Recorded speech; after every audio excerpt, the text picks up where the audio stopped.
There was a lot of work to be done and not enough time. The night was already approaching. Sunny and Nephis hastily cleared one of the compartments, the one that corresponded to the captain's cabin on the actual chainbreaker, intending to use it as shelter.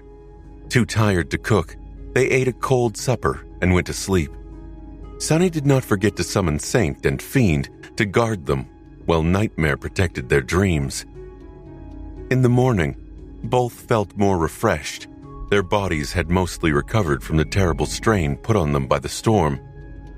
Most Ascended would have been rendered weak and helpless by the savage cataclysm for weeks, but Sunny and Nephis each possessed astonishing vitality.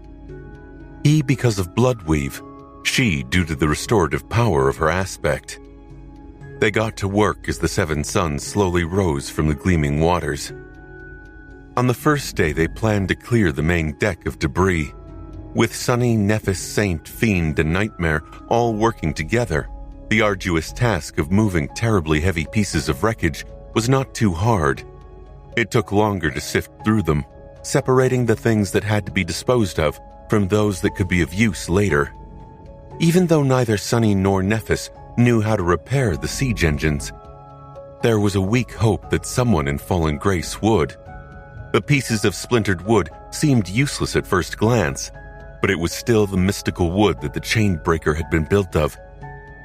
Simply tossing something like that into the water did not sit right with either of them, not even mentioning how precious of a resource wood was in the tomb of Ariel.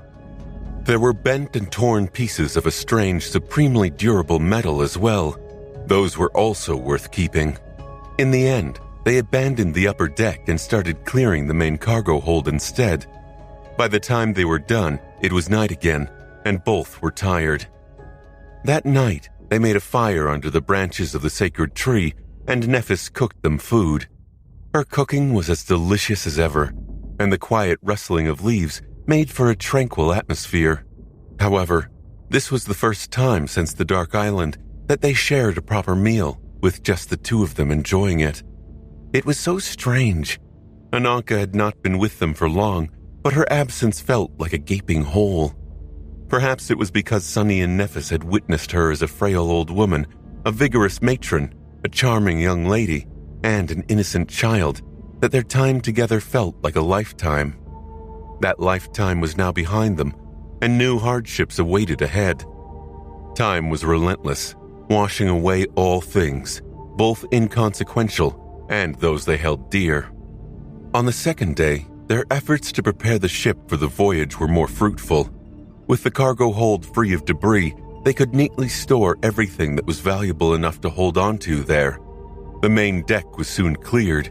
Sunny even washed it, trying to get rid of the soot, grime, and something that resembled dried blood.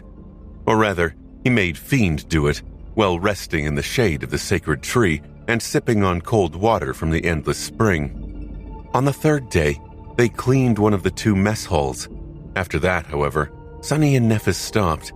They decided to leave the rest of the inner compartments alone, at least until reaching Fallen Grace. They briefly considered cleaning one of the other cabins to have separate sleeping quarters, but eventually dropped that idea. It was not like they were unaccustomed to spending the nights in close proximity to each other anyway. Plus, it was safer. Neither of them knew when a sudden attack could come, so staying together was a more pragmatic choice, and more familiar. Finally, on the fourth day, they started to work on the sails. Repairing them was a much more arduous task than Sunny had imagined, but unexpectedly, he turned out to be excellent at it. Who would have thought? Being good with thread and needle was the last thing Sunny had expected when starting to learn the mysterious sorcery of the Demon of Fate, but that was exactly the side effect he was benefiting from right now. Still, the progress was slow because of just how damaged the sails of the chainbreaker were, not to mention that they had to take them down, patch them up, and then fasten the sails back up. The masts, booms, and spores required some repairs to be done too. That task was accomplished by Nephis with the help of the materials they had brought from Weave, or salvaged from the debris of the ghost ship and the Dark Shaper. On the seventh day, they were done with everything they could accomplish in a short amount of time, The chain breaker had transformed. There were still burn marks and scars on its hull, and the main deck still gaped with wide holes. However, the largest of them were now covered with wooden boards, and it was clear of debris. Saint was standing on the front of the ship with a bow in her hands, serving as their vanguard. Nightmare was hiding in the shadows nearby, while Fiend was protecting the sacred tree. Nephis stepped into the runic circle at the stern of the ancient vessel. The circle itself was inactive, but it was still the natural position to take if one wanted to hold the two steering oars of the flying ship. Granted, one of those oars would be useless for now, since it controlled ascent and descent, and the chain breaker was unable to fly. Sunny was standing by her side.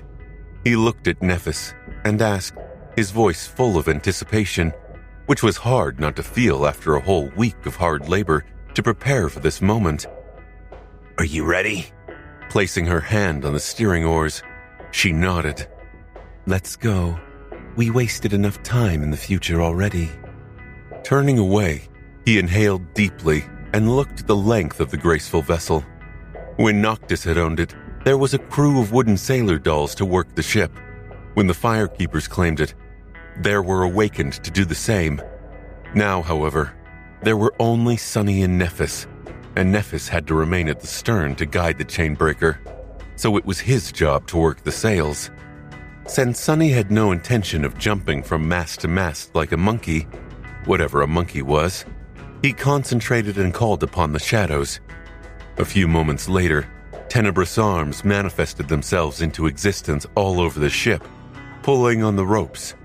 It took some concentration to control them all at once, but after the grueling education of the Antarctic campaign, Sunny was more than proficient in using shadow manifestation. The sails slowly rose and then filled with wind. Coming back to life, the ancient ship turned to face downstream and then slowly started accelerating. "It's moving." They were finally on their way to Fallen Grace. The chain breaker was steadily advancing down the great river. The gale Nephis could summon by uttering its name was not powerful enough to push the ship as fast as it had pushed the ketch. But to their luck, the winds were blowing in the same direction. Carried by both their power and the current of time, the graceful vessel rushed forward at great speed. All around them, there was nothing but sunlight and sparkling water. The vast expanse of the great river was beautiful and exhilarating. Of course, great horrors were hiding behind the deceptive facade of its beauty.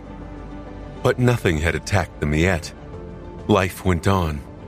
Sitting in the shade of the sacred tree, Sunny felt strangely indignant about that fact. He had been constantly busy during the week they spent patching up the battered ship, which was a mercy. Now that there was really nothing for him to do, Sunny found himself feeling numb and hollow. His lightless soul seemed even darker than usual these days. With a sigh, he closed his eyes and concentrated on the calming sound of the rustling leaves. Just how much can a person endure? He was tired of loss. He was also tired of losing. Sometimes it feels like I was better off not caring about anyone except myself. Those were the days, weren't they? As he smiled crookedly, a familiar voice suddenly resounded from above. Do you mean the days of being a frightened, pathetic, miserable little wretch that not a single person in the world cared about in turn? Well, I suppose it's indeed the best you deserve. That's how you'll end up anyway, eventually. Opening his eyes, Sunny looked up with a dark expression. The Sin of Solace was standing above him, as if nothing had happened. The loathsome wraith looked like he always had, exactly like Sunny. The bastard was even wearing a perfect copy of Ananka's mantle. His face was full of cold contempt. Sunny scoffed. Wow, look who decided to show up. I thought you chose to crawl back into whatever pit that had spawned you and never come back. Where the hell have you been? The apparition smirked. Maybe I just got sick of watching you fail, lose, and get people killed all the time. Even imaginary creatures like me have a limit, you know. Of course you don't. You don't know anything. The fool that you are. Sonny stared at him for a while, silent. His eyes were cold and somber. Eventually he shook his head and said evenly, "For someone who hates me so much, you sure are awfully helpful. Why save me from the Mad Prince if you feel that way? Don't you think that you owe me an explanation?" The Sin of Solace laughed. "Oh, you? And you even have the audacity to call someone mad after spouting such nonsense? I owe you nothing." He shook his head, then said with a derisive smile, "Let's make something clear. I did not save you. I just saved myself from having to endure more misery. Being stuck with a hateful worm like you is already bad enough, but being stuck with you if you become defiled? Gods, that would be truly insufferable." Sonny tilted his head, thinking, "So, the secret the Mad Prince wanted to tell me was truly dangerous enough to turn me into a defiled? Or was it? Was he supposed to believe anything that the Sin of Solace said? The Sword Wraith acted like an independent being, and, in a sense, it was. But the source of that being was still Sonny himself. Therefore, the bastard could not know anything that he himself did not know. The Sin of Solace was a part of his mind, after all. Wasn't he? Sonny frowned. "To be honest, I have no idea what that thing is anymore." He had figured out the nature of the Sword Wraith in Antarctica, and had even gotten a good grasp on how to deal with the apparition. But once they entered the tomb of Ariel, that nature seemed to have changed, without any explanation. Why had it changed? And how? Was it the influence of the tomb itself? It had been built by the Demon of Dread, after all, from whose whisper the curse that caused the Sword Wraith to manifest was born. Or was there something more sinister at play? Staring at the Sin of Solace, Sonny asked, "What are you really? How did you know that the Mad Prince in my dream was dangerous? Why did you try to stop him from subjecting me to corruption?" The apparition grinned. Without saying anything, he lingered for a while, then looked down and touched the sleeve of Ananka's dark mantle. "By the way, what a wonderful mantle. You should really get more people killed and collect a piece of clothing from each one. Then we'll be able to add an apparel section to the Brilliant Emporium." Shame you didn't think of that in Antarctica." Sonny growled and swiped at the grinning apparition, but he was already gone. The Sword Wraith had disappeared just as suddenly as he had appeared. "That bastard." Gritting his teeth, Sonny leaned back and stared at the swaying branches of the sacred tree. He was full of dark anger. The appearance of the Sin of Solace had distracted him from his melancholy, at least, until those last words plunged him right back into dejection. He sighed. "I'll learn the truth eventually." He had felt better when he was busy, so the best solution for this dark mood would be to make himself busy once again. Controlling the sails did not take much of his attention, so Sonny had to do something else. Luckily, there was a lot for him to do. He had to continue studying the estuary key. He also had to weave a lot of memories to help Nightmare ascend, as well as come up with ways to make the members of the cohort stronger. "Let's get to it then. There is a week or two left before we reach Fallen Grace. I can achieve a lot in 2 weeks." Abandoning the shade of the sacred tree, Sonny went to the bow of the chainbreaker, where Ananka's ketch was fastened to the deck. He and Nephis had retrieved it from the water before setting sail, planning to use the ketch as a lifeboat if the need arose. Summoning the shadow chair, he placed it near the battered sailboat, sat down, and looked at the glistening expanse of the great river. Then, Sonny sighed and contemplated what task he would tackle first.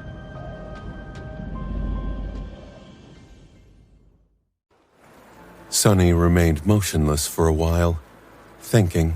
After a few moments, He unconsciously began to fiddle with the hems of the black mantle's sleeves. The smooth fabric glided across his fingertips, making them tingle a little. Eventually, his gaze settled on it. Sonny tilted his head. Abandoning his previous plans, he stood up and took off the mantle instead. Then he sat back down and laid it across his lap. I wonder. He doubted that it was a simple piece of clothing. It was the attire of a nightmare spell priest after all, most likely passed down to Ananka from her mother, the original priestess who had entered the tomb of Ariel with the first wave of outsiders. The corpse under the cathedral in the Dark City had been wearing the same dark garment, so it had to have some secrets. Sonny hesitated for a few moments. Unlike Weaver's mask, the black mantle was not a memory. Otherwise, it would have disappeared with Ananka. There were some memories that persisted after the death of their owners, of course, like the Dawn Shard that Nephis had found on the remains of the first lord of the Bright Castle. But the nebulous mantle was not one of those either. Otherwise, it would have bound itself to Sonny the moment he picked it up. It seemed to be a perfectly mundane robe, albeit sewn from some mystical material. Nevertheless, he shifted his perception and tried to look within the mantle, just in case. He was not disappointed. There was indeed a spell weave hidden within Ananka's mantle, and it was a strange one. How odd. Sonny studied the weave of ethereal strings with a perplexed expression. There were all the elements that a spell weave was supposed to be made of, a radiant nexus, and an intricate tapestry of essence threads. However, the pattern of ethereal strings was very different from what Sonny was accustomed to. It was elegant and vast, but how could he put it? The weave of the dark mantle was infinitely less labyrinthian than that of every memory in his possession. It was by no means crude, but also not nearly as complicated as them. He studied the strange spell weave for a few minutes, then leaned back, bewildered. It's not there. When Sonny studied the weave of a new memory, he always searched for the familiar patterns first, to use as a starting point. The universal patterns that all memories shared, and which were the first sorcery he himself had woven. The connection to the soul of the owner, the ability to manifest from and dissipate into soul essence, the ability to self-repair in the soul sea. But the weave of Ananka's mantle lacked these fundamental patterns. He blinked a couple of times. What? Suddenly, Sonny realized a simple fact. Although all the memories he had seen shared these traits, that was simply because they had all come from only two sources. One source was the nightmare spell, and the other source was Sonny himself. More than that, his knowledge of weaving had mostly come from studying the weaves created by the nightmare spell. The memories created by the enchanters of valor weren't different either. That was because while they forged enchanted weapons using unique aspects, the spell served as an intermediary in the process. Crafting memories was an innate ability of the Valor family, not a learned skill like their knowledge of runic sorcery or Sonny's knowledge of weaving. So, in the end, both sources were one and the same. But that was not the only way of going about weaving enchanted items, only the ultimate way. The weave he was looking at right now, though, had been created by someone else. Perhaps by the high priest of the nightmare spell Ananka had spoken about, or by one of his students, which was why it was a sorceress item enchanted through weaving, but not technically a memory. Sonny scratched his head. So, something like that can exist too. Of course it could. The fact seemed so obvious in hindsight, and yet he had never considered such a possibility before. Mostly because it was really hard for a human mind to think outside a familiar framework. Every memory Sonny had known was an item enchanted through weaving, and so he subconsciously assumed that all items enchanted through weaving were memories. But they didn't have to be, like the mantle in front of him, which was a curious detail, but not exactly useful.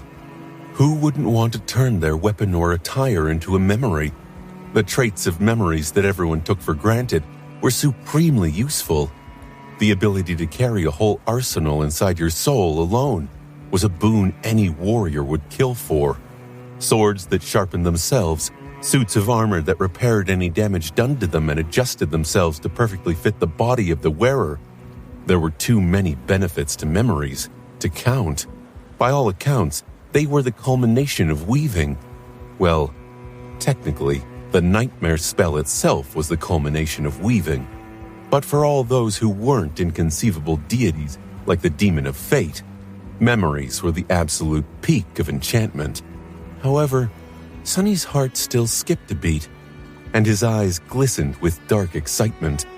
Ananka's mantle might not have been superior to the powerful memories he possessed. At a cursory glance, its enchantments were nothing special. Its rank and tier were also not that stunning. But to him, it was a priceless treasure for a single reason. It was because its weave was different from every weave he knew, and much simpler than them at that. Sonny's whole skill as a sorcerer had come from comparing the patterns of different enchantments to each other and trying to deduce the common logic behind them. But all those enchantments followed the principles set by a single creator, the nightmare spell. Now that he had an enchanted mantle that had come from an entirely different school of weaving, his ability to compare and deduce the fundamental principles of sorcery could take a qualitative leap. It was like witnessing an entirely different framework and gaining a deeper understanding of your own by studying the differences and commonalities between them. It didn't matter how simple the spell weave of Ananka's mantle was. What mattered was that it could not only teach Sonny the unfamiliar way of its creator, but also help him push his own skill forward by a lot. Just when he needed it, Sonny gripped the smooth fabric in his fists, staring at it intently. After a while, he said quietly, "Thank you, Ananka." With that, he cut out all distractions and concentrated on studying the odd weave. Sonny was more of a copycat than an actual sorcerer. Most of his repertoire consisted of recreating the weaves of various enchantments he had gleaned from his own memories, not creating those of his own. Of course, even that was already a stunning achievement. Armed with nothing but his intelligence and a bit of intuition granted to him by Bloodweave, as well as the ability to see weaves in the first place, he taught himself the most fundamental principles of sorcery, the wondrous sorcery of the Demon of Fate, which very few beings had ever been able to wield. At this point, Sonny had barely taken the first step away from blindly copying the spell weaves, tentatively trying to disassemble and modify them to serve his whims. The siege souvenir, a unique memory he had created to slay the fallen Titan Goliath, was the result of these attempts. But Sonny was still a mere novice, all things considered. He was leagues away from true sorcerers, like the mysterious being who had created the estuary key, for example. That weave was simply beyond his imagination. He couldn't even imagine how long it would take him to reach the same transcendent level of mastery. A few hundred years, perhaps? A millennium?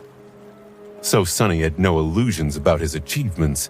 They were rather astonishing when compared to other modern awakened, but that was only because most of those awakened knew absolutely nothing about sorcery. In the grand scheme of things, his skill was negligible. Or so he thought before taking a look at the weave of Ananka's mantle. Huh? Wait, what is going on? The tapestry of ethereal strings shone in the darkness, laid bare in front of his altered eyes. It was much simpler than the infinitely complex weaves created by the spell. But still, wasn't he comprehending it a little bit too fast? It was almost like an open book. That part of the pattern is responsible for enhancing durability.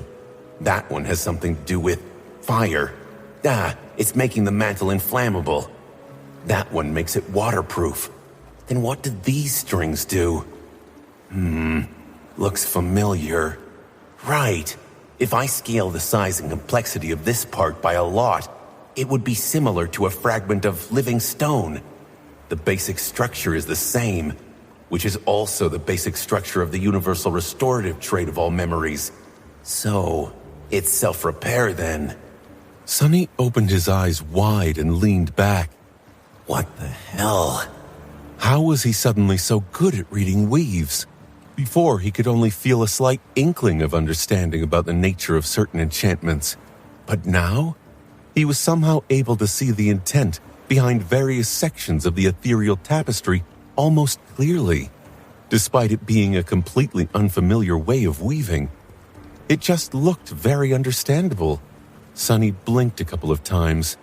Don't tell me. A sudden guess appeared in his mind. He gave the black mantle a dubious look, then let out a small laugh. I'll be damned. The weaves the spell created were infinitely ingenious and near perfect, and as a result, they were all unimaginably complex and intricate. It was to such a degree that Sonny had to spend weeks studying the simplest ones, and even that was only due to his better-than-average memory and innate talent. He had been bashing his head against this Dettle wall for about 2 years now, and for every grain of knowledge he gained, there were 100 he failed to decipher and comprehend. The weave of Ananka's mantle was also elaborate enough to make a person dizzy, but it was nowhere near the complexity of the tapestries the spell created. And so it seemed that after being tempered by the latter, Sonny had grown skilled enough to more or less discern the general flow of the former. It was as though he had been learning to read by perusing an abstruse epic poem without ever even laying eyes on an alphabet book. The weave of the mantle, meanwhile, was not primitive enough to be called an alphabet, but it was something that a middle schooler would be able to read. And after braving the weaves of the spell, Sonny had learned enough to be considered one such middle schooler. He covered his face with his palm and remained motionless for a while. Right. It's just like being sent to the Forgotten Shore. After returning from there, we were also constantly bewildered by how weak normal awakened seemed. Greater obstacles forged greater strength, as long as you can actually survive them, of course, which most of us didn't. He was both the survivor of the Forgotten Shore and of learning sorcery by studying the spell at work. As such, the work of actual weavers was strangely accessible. Sonny shook his head, then calmed down and looked back to Ananka's mantle. Right. This is great news, then. Not only will I be able to understand its enchantments faster, I will also be able to use them as a replacement for a textbook and propel my weaving forward. Hopefully. I mean, it's still not exactly an alphabet book. He spent the rest of the day studying the odd weave. It was not simple by any means, but after suffering the appalling complexity of the immaculate weaves created by the spell, Sonny almost enjoyed the process. In the end, he realized that the black mantle was not that mysterious of an item. The masks the priests wore were the true treasures, while their attire was mostly meant to serve a practical purpose. It was still a precious heirloom, of course. The fabric itself seemed to be a transcendent material, very similar to the night silk from which Noctis had once sewn him a garment. In fact, it might have been the very same silk. It was fashioned in a way that obfuscated the wearer's physical features and enhanced to be supremely durable, stealthy, and enduring, all qualities that the persecuted priests of the nightmare spell would have needed in their perilous journeys. A perfect attire for heretical evangelists who often found themselves being hated and hunted by the people they were trying to convert, or an ill-fated awakened who often found himself having to deal with all kinds of unspeakable horrors. Sonny hesitated for a while, then summoned Weaver's Needle and got to work modifying the weave of the nebulous black mantle. Black threads joined the ethereal strings of soul essence. By the time the 7 suns drowned in the water and the great river shone with iridescent radiance, he lowered his hands and heard the spell whispering into his ear. You have received a memory, Ananka's mantle. It didn't take a lot of effort to add the basic patterns of a memory to the weave of the black mantle. That was what he had been doing over and over again to supply the Brilliant Emporium with inventory, after all. By now, weaving them was almost muscle memory. They did not put a lot of pressure on a weave either. Even dormant memories of the first tier could bear the weight. The nexus of the mantle had been fashioned out of a transcendent soul shard, so Sunny did not even have to integrate a second node into the ethereal tapestry. It was a bit tricky to make the two different schools of weaving flow into each other, but since Sunny's method was the more intricate one and not the other way round, solving that problem proved to be trivial. Just like that, he gained a new memory, at the cost of a few shadow strings. Enjoying the view of the shimmering great river, Sunny smiled tiredly. Studying hard was an exhausting process, but he welcomed the fatigue. It was a sign that he had made progress. He didn't regret turning the mantle into a memory either. Even if it wasn't useful, he would have been reluctant to part with it. All things that weren't stored within his soul would be lost at the end of the nightmare. If he had been cognizant of that fact earlier, he would have had a better memento of Noctis than a luxurious chair. Although he had nothing really to complain about, considering that the shadow chair was actually one of his most valued memories. Sunny summoned the runes. Ananka's mantle was there, at the end of the list. Even though he more or less already knew what the runes had to say, he still read them. Memory, Ananka's mantle. Memory rank, transcendent. Memory tier, 1. Memory type, garment. Sunny smiled faintly. Garments were a rare type of memory, since the better ones were classified as armor by the spell. Those that did not make the cut were generally less useful, but their benefit was that they could be worn in conjunction with an armor-type memory, like the Dark Wing, which he had been using ever since the Forgotten Shore. He continued reading, feeling a pinching pain in his heart. Memory description. This mantle once belonged to Ananka of Weave, priestess of the nightmare spell. She met the children of Weaver in a nightmare and guided them across the perilous currents of time. Her wisdom was radiant, and her kindness was a blessing. May she rest in peace. The spell had not written that description. Sunny had written it himself. He had tried to come up with the right words, but they all rang hollow. In the end, he had simply written a few awkward sentences, not knowing what else to do. Unsatisfied, Sunny looked away from the description. No one else is going to see this description anyway. Only Nephis and me. Eventually, he grimaced and concentrated on the enchantments. The runes read, Memory enchantments. Enduring, concealing, tasteless. Enduring made the mantle durable, resistant against the elements, and capable of repairing itself. Concealing masked the presence of its wearer, the mystical kind of presence powerful awakened possessed. Tasteless, though, was a rather strange enchantment, if it could even be called that.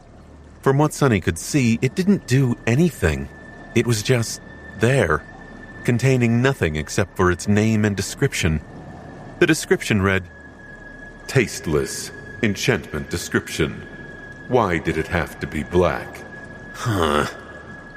Which was rather perplexing. The people wearing the mantle would not have been able to read the description unless they were sorcerers themselves, which most of the priests of the nightmare spell had not been. So, the mysterious creator of the enchanted garment seemed to have left that odd message for no one in particular. Sunny shook his head. That person must have been a bit of a lunatic also. What are they talking about? Everything looks better in black. Each rune of the description demanded essence strings to be wasted after all, and weaving them took both effort and time. So, only a crazy person would go around weaving unnecessary runes. Sunny coughed, remembering his own track record. Back in the Antarctic Center, he had once sent Nephis a message through a memory called, I am stuck in an endless tunnel full of true darkness. How the hell do I get out? Ask Cassia. Was there really a need to add "the hell" to the actual question? No. But did it feel good to add it? Hell yes. Looking down in embarrassment, he put on the tasteful black mantle and rose. Leaving the shadow chair by the catch, Sonny rubbed his face and went to find Nephis. He had gained a lot of insights from studying the weave left behind by an unknown sorcerer. It felt like his understanding of sorcery was on the precipice of taking a qualitative leap in the coming days. He would have to do a lot more work, of course, as well as digest all his gains. However, Sonny already had a few ideas on how to proceed. Right now, he lacked the soul shards to do anything significant. There were a few that Ananka had used while fishing to lure the nightmare creatures, but those were of lesser ranks. He was meaning to use them to create memories for Nightmare to consume. That being said, he still had the supreme soul shard that they had scavenged from the Black Turtle, which meant that he could potentially create a supreme memory. Of course, it was not that simple. Scaling an enchantment was not as simple as replacing the nexus of a weave. Most of them could not be scaled at all, and those that could required the weave itself to be vastly modified and improved. After all, strings made out of awakened soul essence could not endure the flow of transcendent energies. The patterns themselves had to be adjusted as well to account for the increased burden. Not to mention that enchantments were usually limited by their own nature. Infusing them with more potent essence would simply be a waste. It was a proper mess. However, when Sonny asked himself how to empower the members of the cohort and make them capable of facing the perils of the Tomb of Ariel better, he couldn't help but think back to the Forgotten Shore, where they had also been forced to fight abominations 1 or even 2 ranks above them. How had they been able to survive that crucible? There were a lot of reasons why they had, but one of the most significant ones was a single memory. A memory that could empower all other memories, and which had been the primary goal of their lethal expedition across the Crimson Labyrinth to the outskirts of the Hollow Mountains. The Dawn Shard. So, what if Sonny did not create a supreme memory, but instead elevated the Dawn Shard to the supreme rank? Wouldn't that be the most efficient way of making the cohort stronger? The deck of the Chainbreaker was dark, illuminated only by the pale glow of the iridescent water that gleamed below. The radiance of the great river at night was usually beautiful, but today it seemed ghostly.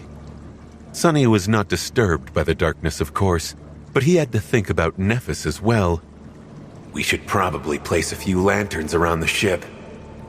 The light of the lanterns could potentially attract nightmare creatures, but that was not really a problem.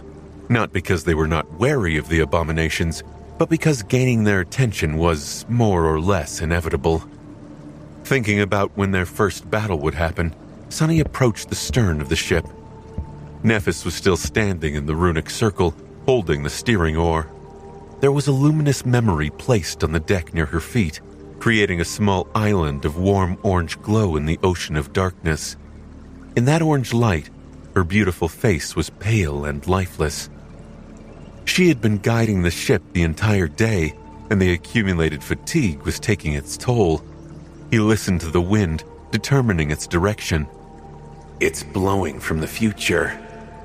Stepping into the light, Sonny smiled and gestured to the oar. Go rest. I'll take it from here. He could not use the sorcery of names yet, but since the winds were on their side, the Chainbreaker could do without its support for now. Losing some speed was not going to delay them by much. In fact, both Saint and Fiend were intelligent enough to keep the ship on course. Sonny preferred to let them stand guard for now, though. Studying his face for a few moments, Nephis nodded and let go of the oar as she stepped out of the runic circle. Sonny entered it. Wait. He caught her hand in his own and lingered for a few moments. She stared at him with an incredulous expression. That memory of yours, the Crown of Dawn, can you lend it to me for a few days? Nephis raised an eyebrow. Sure. Why? Sonny simply shrugged. I want to see if I can improve it a little. Don't get your hopes up, though. chances are nothing will end up happening. It's worth a try at least. She hesitated for a couple of moments. Then a spark of energy traveled from her hand into his own. The spell whispered, its voice as enigmatic as ever. You have received a memory, Dawn Shard. Sunny smiled. Thank you. Now, go rest. I'll wake you up if some abyssal horror attacks us from below the waves, I promise. Nephis stared at him somberly. You could have just said sweet dreams, you know. He grinned. Oh, I do. But where's the fun in that? Shaking her head, Nephis freed her cool hand from his grasp, picked up the luminous memory, and left. Sunny remained standing in the darkness for a while, staring at the empty space where she had just been. Then he sighed, glanced at his empty hand, and placed it on the steering oar. It's so lonesome sailing across a river of unholy titans' blood in the dark. With that, Sunny summoned the Dawn Shard. A simple band of bright metal appeared in his free hand, decorated with a single gem. The crown of dawn did not look that impressive at first glance. It was more austere than opulent. And yet, that same circlet was the reason Sunny, the members of the cohort, and the 5 keepers had been able to return from the Forgotten Shore. Its single enchantment was extraordinarily powerful. The Dawn Shard empowered all memories in a large radius around it. Back on the Forgotten Shore, that empowerment had been strong enough to elevate the awakened weapons of the Dreamer Army to resemble ascended ones in terms of lethality, which was an inconceivable boon.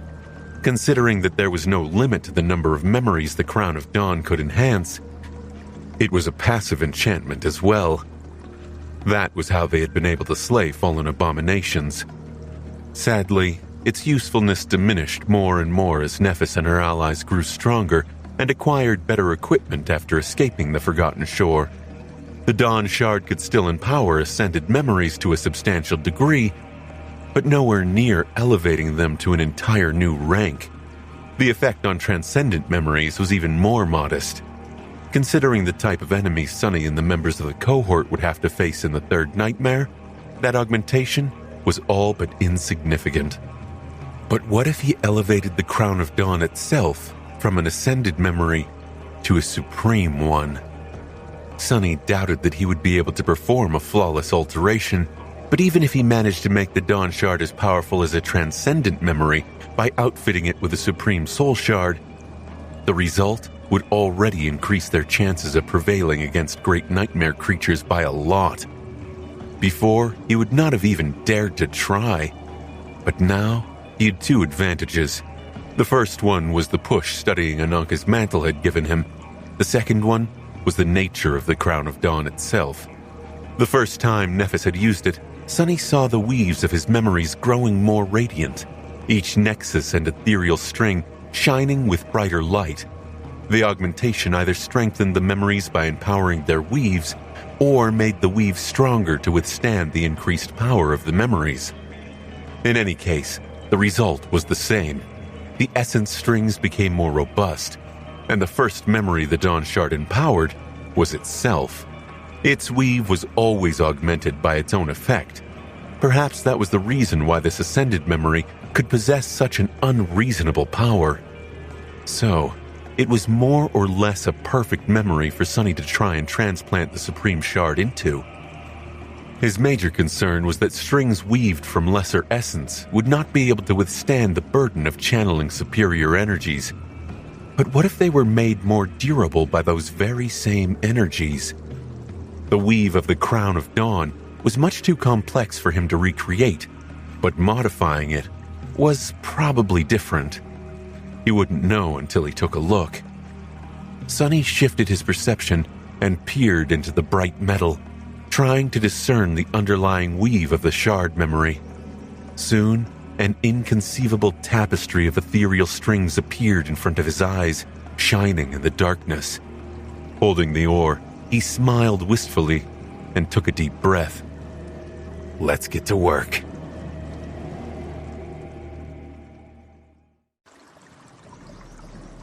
The weave of a shard memory was subtly different from an ordinary one. They possessed some unique qualities after all, like the ability to remain in existence after the owner's death, or the hidden purpose of manifesting the oath keys after all 7 had been gathered in one place. Luckily, Sunny possessed 2 shard memories of his own, the Midnight and Moonlight shards, so he already knew how to find and isolate these sections of the tapestry, which was supposed to make the task of deciphering the rest of it easier, in theory.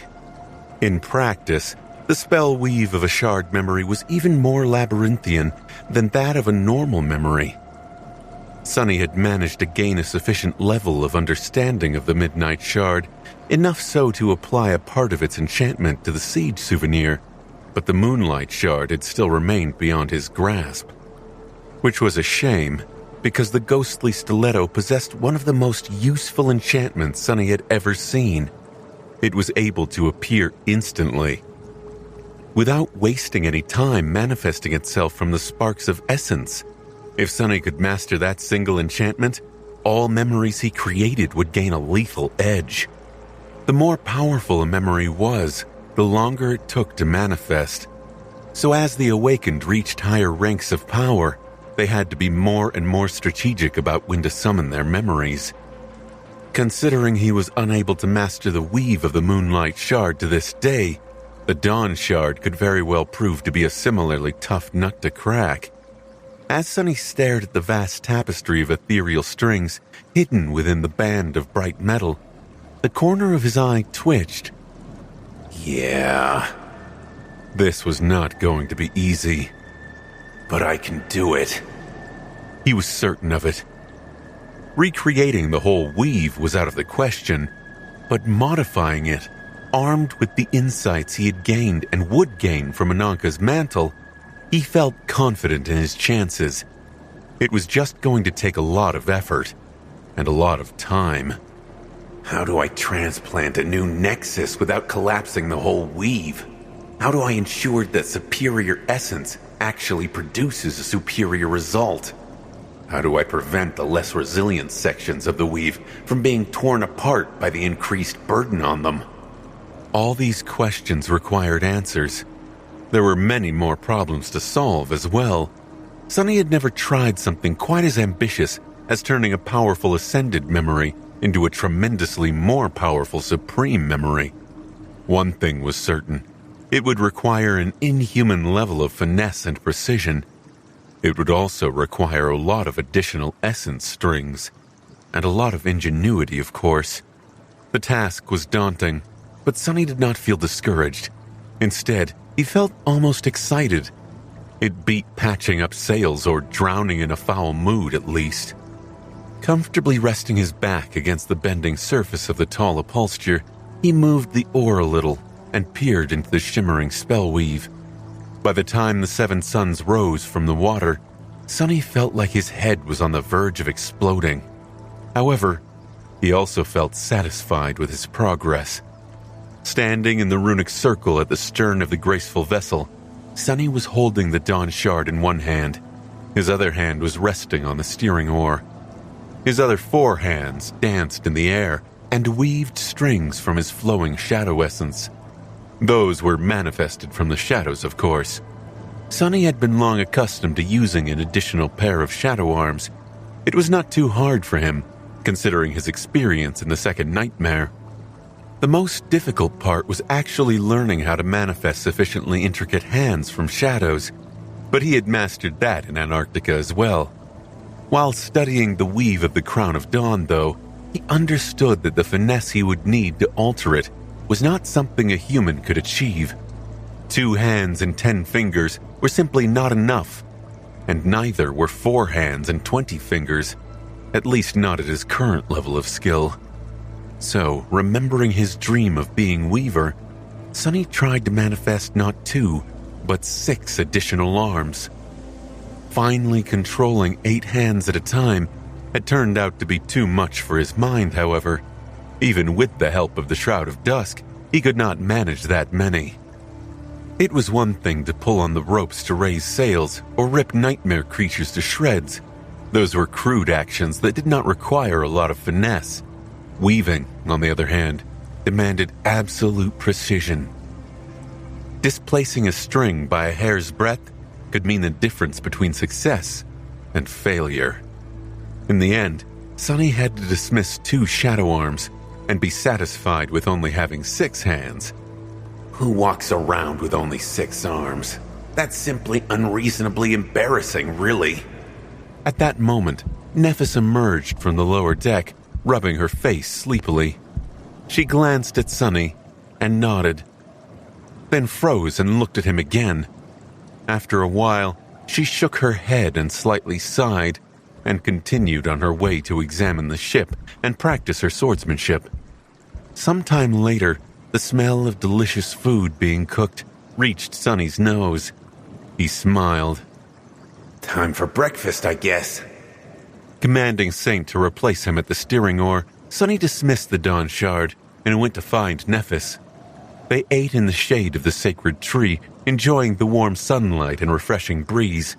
After a while, she asked, "Aren't you going to rest?" Sunny leaned back, satisfied, then shook his head. Not yet. I can go without sleep for a couple more days. There's a lot I want to achieve before we reach Fallen Grace. He had to continue studying Ananka's mantle, alter the spell weave of Dawn Shard, create memories for Nightmare to consume, and more. Sunny frowned a little. Mental fatigue will slow you down. Your mind needs time to recover too. He smiled. I know. I have the Shroud of Graceless Dusk, remember? The same dusk we are on our way to visit. It helps me recover from exhaustion, both physical and mental, much faster. I'll be all right. Time waited for no man, and there was no rest for the wicked. Sunny was not overestimating himself. He just knew exactly how much he could endure. Nephis hesitated for a few moments, then nodded. All right, suit yourself. He suddenly remembered something. After I'm done with the Dawn Shard, I want you to teach me how to use the Sorcery of Names. I didn't want to split my focus before, but now I feel like it can help me advance faster in my own skills. Probably. All right? She nodded again. After finishing the breakfast, they used the esoteric navigation tools to make sure that the ship had not strayed off course. Then Nephis took her place in the runic circle again, while Sunny sat on the deck a few meters away and continued studying the Crown of Dawn. Several days passed in that manner, the 2 of them spending most of their time together and some time apart. They resumed their sword training, involving Saint as well. The deck of the graceful ship was often filled with the sound of clashing steel. When the 2 of them were not sparring, Sunny had a different task for the graceful knight. Now that Fiend had grown into a proper devil, it was time for him to learn combat mastery too. The Steel Shadow's fearsome weapons were his claws and teeth, so Sunny instructed Saint to teach him in hand-to-hand combat. Since she was a master of all types of combat, that did not stump her one bit. Hearing Fiend crash into the wooden deck over and over again, Sunny smiled from the corner of his mouth and continued weaving. Memories of his own painful training with Saint, all that time ago in the Dark City, made him feel a bit of compassion for the ravenous steel ogre. Of course, the lucky bastard possessed the Marvel attribute, which made him capable of learning new things at astonishing speed. Sunny was actually curious to see which of them would absorb Saint's lessons faster. Granted, Sunny had learned combat mastery from her while hunting down lethal abominations in the Dark City in order to survive. Fiend, in comparison, had all his needs cared for by a kind, generous, and benevolent master. Who wouldn't learn fast with such a benefactor? Everything was peaceful for these first few days. Then, they suffered the first attack.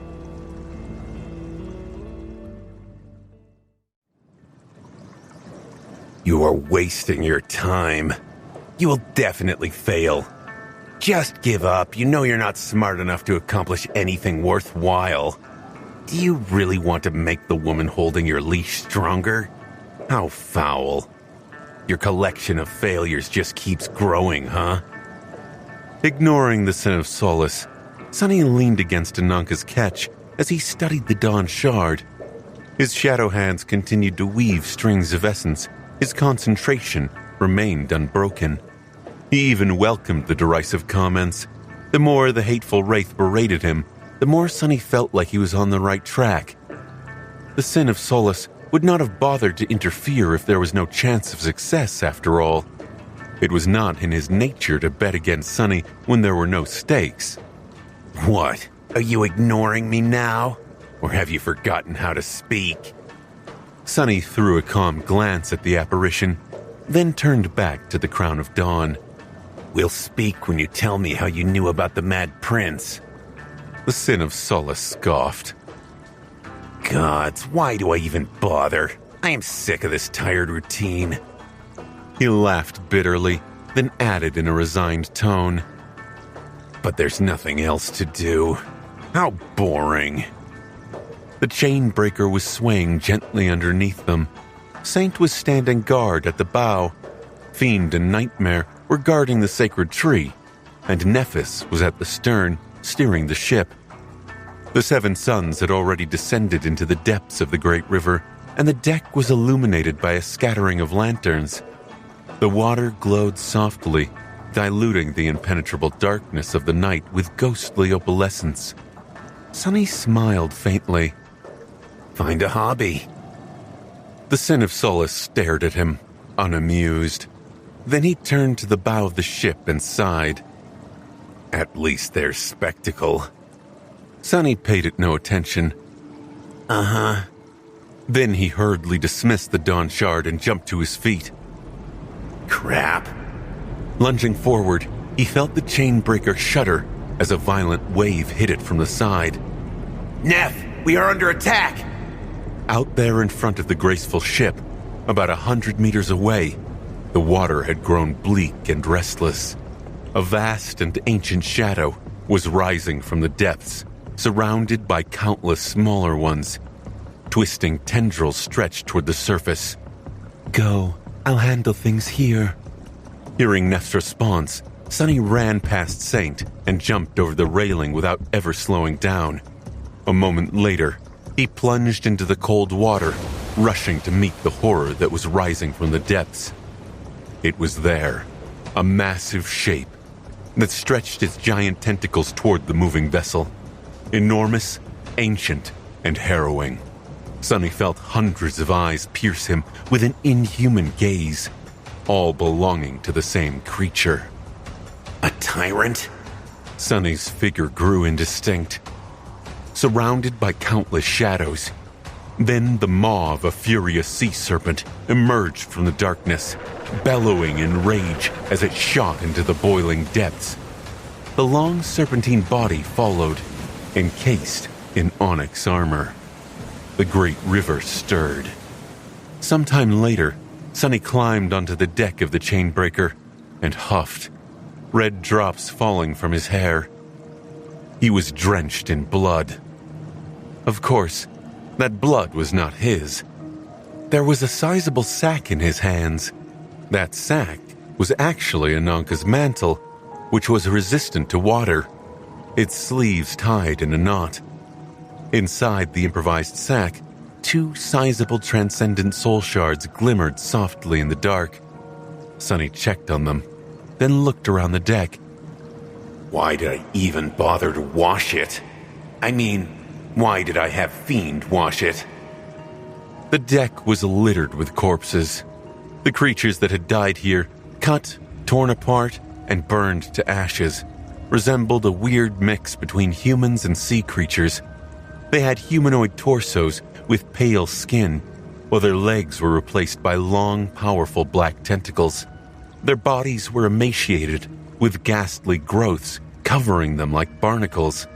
The sight was both repulsive and inspiring. Saint, Fiend, and Nightmare earned me a few shadow fragments. Even better, there are plenty of soul shards to be harvested, in addition to the ones I brought back. The depth dweller he had killed was not a tyrant in the end. It was just a huge, nasty, corrupted monster. It seemed that these drowned outcasts were not its minions. Instead, the smaller creatures appeared to have herded the enormous monstrosity, using it to attack larger prey. Waste of essence. If Sonny had known that in advance, he would have used the nimble catch and the sin of solace to cut the depth dweller down. He froze for a moment, suddenly stunned by how odd the situation was. Wait, since when am I so dismissive of corrupted monsters? That thing could have easily finished me if I wasn't careful. Damn it. Am I becoming arrogant? Arrogance gets people killed. Sonny was strong and skilled, but he wasn't invulnerable. Even though he could easily slaughter dozens of fallen abominations or face corrupted ones without fear, each of them could very well end his life with one strike. Maybe two, considering the defensive properties of the marble shell. I better correct this attitude fast. Oh my, what a rare moment of self-reflection. You should correct the rest of your nasty personality while you're at it. Maybe then people won't find you as uncomfortable to be around as they do now. Looking up darkly, Sonny saw the sword wraith staring at him with disdain. The sin of solace was still as annoying as he had been before the attack. Nothing much changed, honestly. If there was one thing, though, it was that Sonny had plenty of soul shards to turn into memories now. Standing up and summoning his clothes back, he looked around and noticed Fiend. The fearsome devil seemed to be hiding from behind the tree. Sonny smiled. Come here, buddy. Fiend hesitated for a few moments, then reluctantly walked over. Sonny pointed to the gruesome corpses. Harvest the soul shards, then clean this mess up. The devil's shoulders fell. Sonny patted Fiend on the shoulder. Well, he wanted to, but the bastard was too tall to do it comfortably. Plus, his body was covered in all kinds of sharp spikes. So in the end, the gesture ended up being rather reserved.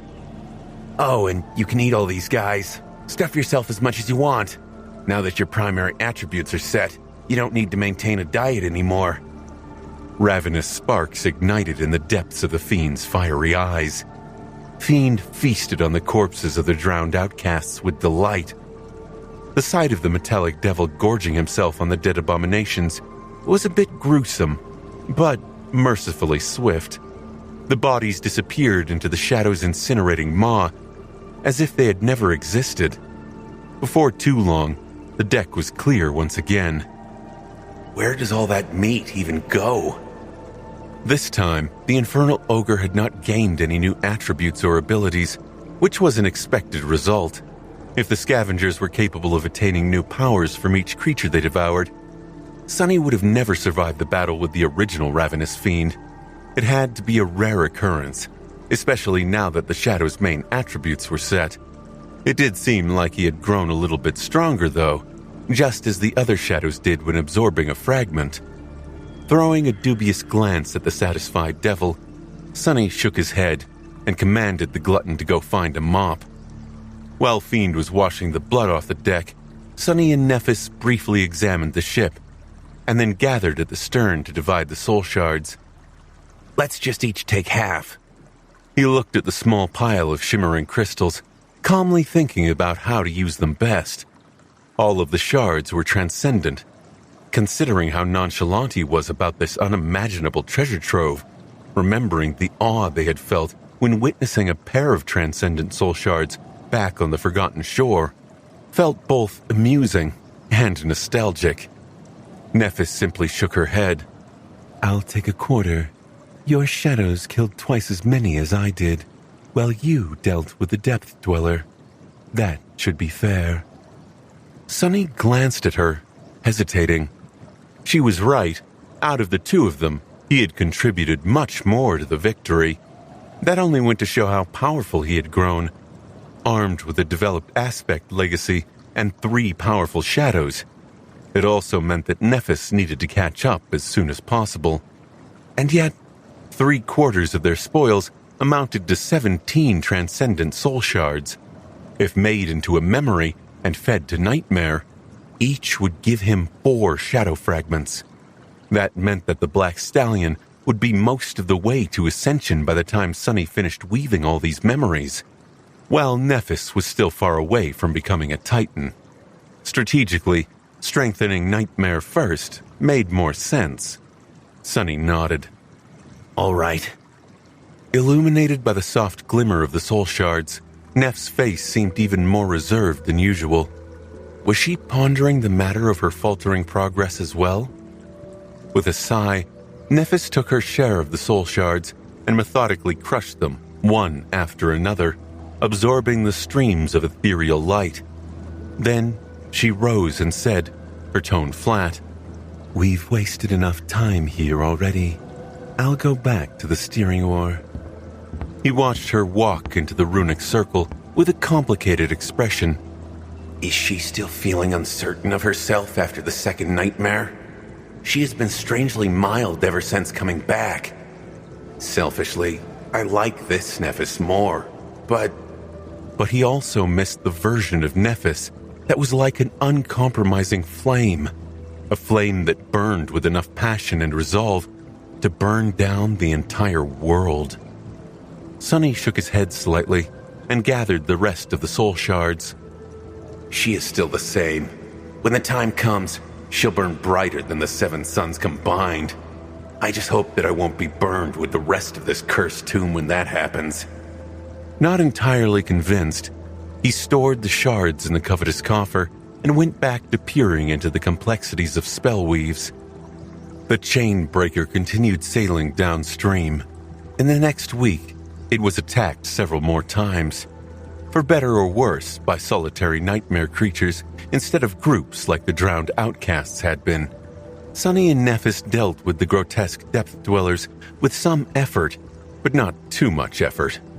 Apart from a few shallow wounds, the biggest hurdle they faced was removing the corpse of an especially large creature from the ram of the ship, which had impaled the abomination after a purposeful and violent collision. None of the nightmare creatures were as powerful as the harrowing foes they had faced in the far reaches of the future. On the positive side, Sunny and Nephis were alive. On the negative side, they had not been able to salvage as many soul shards as they had after the first attack. Sunny didn't really mind. His time was divided between studying the weave of Ananka's mantle and concocting a tentative plan for altering the Dawn Shard. At the same time, he was creating memories from the shards in his possession. That last task was moving along slowly, since it took him roughly a whole day to weave one.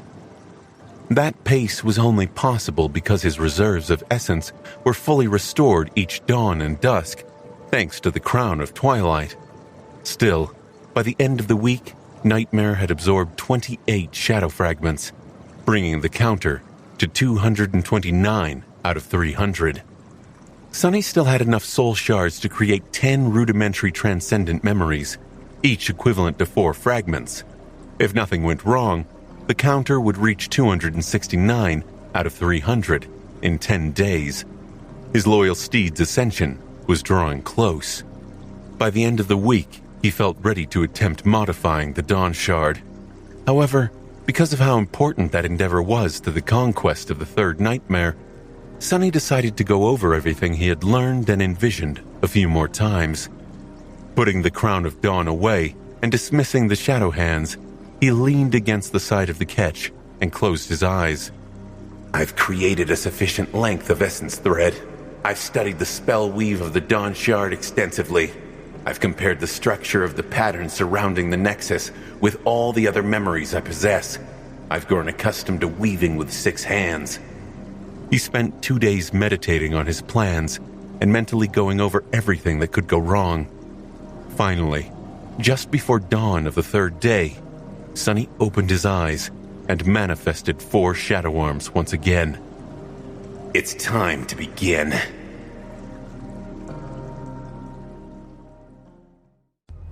The hypnotizing tapestry of the spell weave stretched into the darkness in front of him. Countless threads of ethereal light intertwined in a beautiful but seemingly chaotic pattern, centered around a radiant nexus, There had been a time when these patterns were a complete mystery to Sonny, but although they still remained mystifying and nebulous, he could discern an elegant underlying structure to their dazzling, dizzying arrays now. He could also feel the purpose of various elements of the weave more clearly. The spell weave of the Dawn Shard was not the most complex he had ever seen, but it was more complex than most.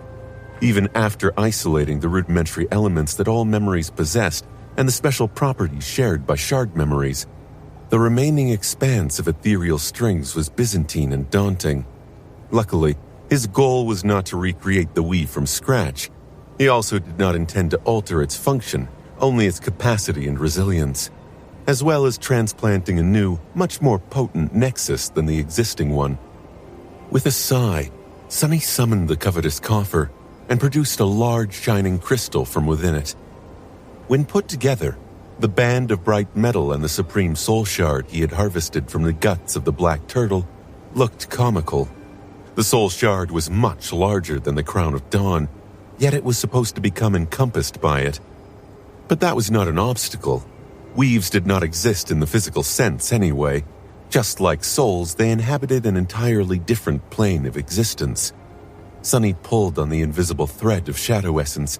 At the same time, a needle that shone with a faint golden glow appeared in one of his hands. He took a deep breath. The process had to be steady, but it couldn't be slow. Sonny would have to remove the original nexus first before transplanting a new one. The moment it was removed, the weave was going to start falling apart. So he had to tie as many of the most important threads back fast, and then bring the rest back even faster. He had spent years learning sorcery, and 2 weeks restlessly preparing for this moment, but the outcome was going to be decided in less than 10 minutes. If Sonny succeeded, the cohort would acquire a powerful tool to help them survive the nightmare. If he failed, the Dawn Shard would be destroyed, and he would have to explain himself to one hell of an angry changing star. She probably wouldn't kill me, right? But just in case, I'd better not fail. Of course you will. When have you ever not failed? The Sin of Solace was observing the process with a disdainful expression. Sonny was concentrating on the task so much that he had lowered his guard. As a result, the hurtful remark actually cut for once. Well, to be honest, they always cut a little. But this time, he felt bitter anger swell in his chest. Calm down. Throwing a dark look at the grinning apparition, Sonny wrapped all 5 shadows around himself and summoned the Crown of Twilight. As the first ray of sunshine burst from the horizon, he took a deep breath and thrust one of his shadow hands into the ethereal tapestry of the spell weave. His clawed fingers wrapped themselves around the shining nexus and then crushed it, destroying the anchor of the countless threads. I wonder how anyone could have been a weaver before me. Sonny was more or less certain that the very ability to not only see, but also touch the ethereal strings was granted to him by Bone Weave. His eyes had been altered by consuming a drop of Weaver's blood, while his fingers had been altered by swallowing the alabaster phalanx of the Demon of Fate. On the surface, the alteration simply made them more sensitive, but he felt that it went deeper than that. Who knew? Maybe he would be able to caress the strings of fate itself one day. Before the radiant weave could fully fall apart, his other hand placed the Supreme Soul Shard in its center.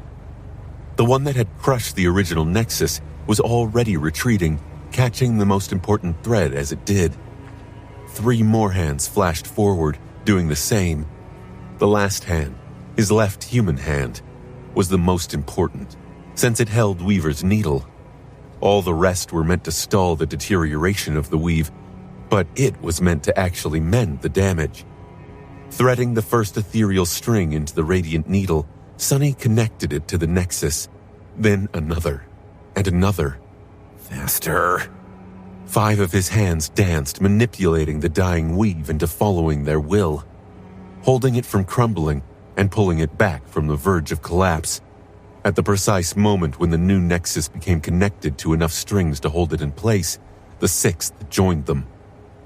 What madness made me think that having only 5 fingers is enough? Damnation, I should have learned to have more. Time seemed to have slowed down. Sonny felt the same rush of adrenaline he did during furious battles. His perception suddenly changed, turning the world stark and clear. Golden sparks glimmered in the depths of his dark eyes. For a few moments, everything was in a fragile balance. One wrong move, one slightest mistake, and the weave would have reached the point of no return. But Sonny did not make any mistakes. He performed every movement flawlessly, focused to such a degree that all his senses, except sight and the tactile feeling of intangible threads sliding through his fingers, disappeared. Finally, after something that felt both like a second and an eternity, that moment of fragility passed. The main structure of the weave had been connected to the new nexus, ensuring its stability. Good. As Sonny's hands continued to tie the few last threads to the shining ember, his mind already wandered to the next task. The first step of the alteration had been completed, but the rest was still uncertain. The next stage was going to decide whether he would succeed or not. And while it gave him more leeway, it was no less difficult. Now that a supreme soul shard replaced the original nexus of the spellweave, the powerful energy contained within it flowed into the radiant tapestry. The ethereal threads shone much brighter, reinforced by their own enchantment. Most of them held, but some of the more delicate patterns started to glow too intensely, as if a moment away from catching on fire and dissipating into blinding light. He had to reinforce these sections of the weave and do it in a way that did not contradict the intricate patterns. Threading a string of shadow essence into Weaver's needle, he held himself back from hurrying too much and started to weave new patterns. These ones, black and lightless, on top of and through the radiant ones.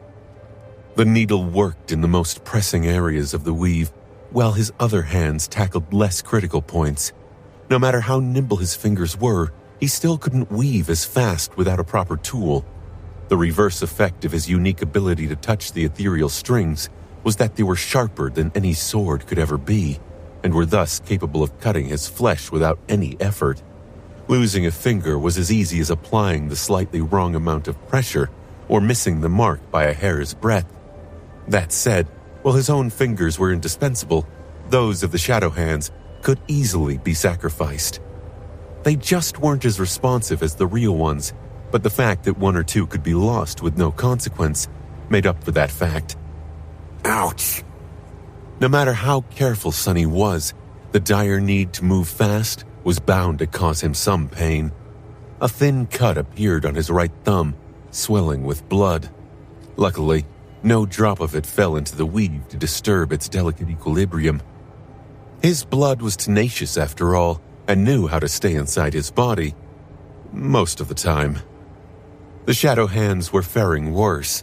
By the time Sonny put out the most dangerous fires, they were utterly shredded. He was barely keeping the wounded shadows from dissipating back into intangible forms, and had even been forced to dismiss one of the arms and create an entirely new one on the fly. Nevertheless, it felt like he was past the most dangerous part. A shaky breath escaped from Sonny's lips, and a drop of sweat fell from his forehead onto the wooden deck. Without allowing himself to relax, he froze for a split second, gazing at the entirety of the weave. The nexus is holding. There and there, the shadow strings are lessening the burden on the original ones, just as planned. That area is a bit frayed. I need to reinforce it more. No, not more. Better. Those areas, though, looked fine at the start, but are starting to worry me now. Calming his wildly beating heart, he resumed his work. Now, Sonny moved at a less breakneck pace, but was more methodical in his approach. Good. It's all coming together. It was a wonderful feeling. The collapsing weave had struggled against his attempts to save it at first, to the point that he felt like 3 critical problems appeared for each one he fixed. The more he repaired and reinforced it, though, the more it felt like the weave was assisting him. The ethereal tapestry was starting to look elegant once again, the radiant threads and the lightless ones intertwined in a beautiful harmony. Both were strengthened by the enchantment of the Dawn Shard and strengthening each other at the same time. A feeling of wondrous harmony permeated the intricate spell weave.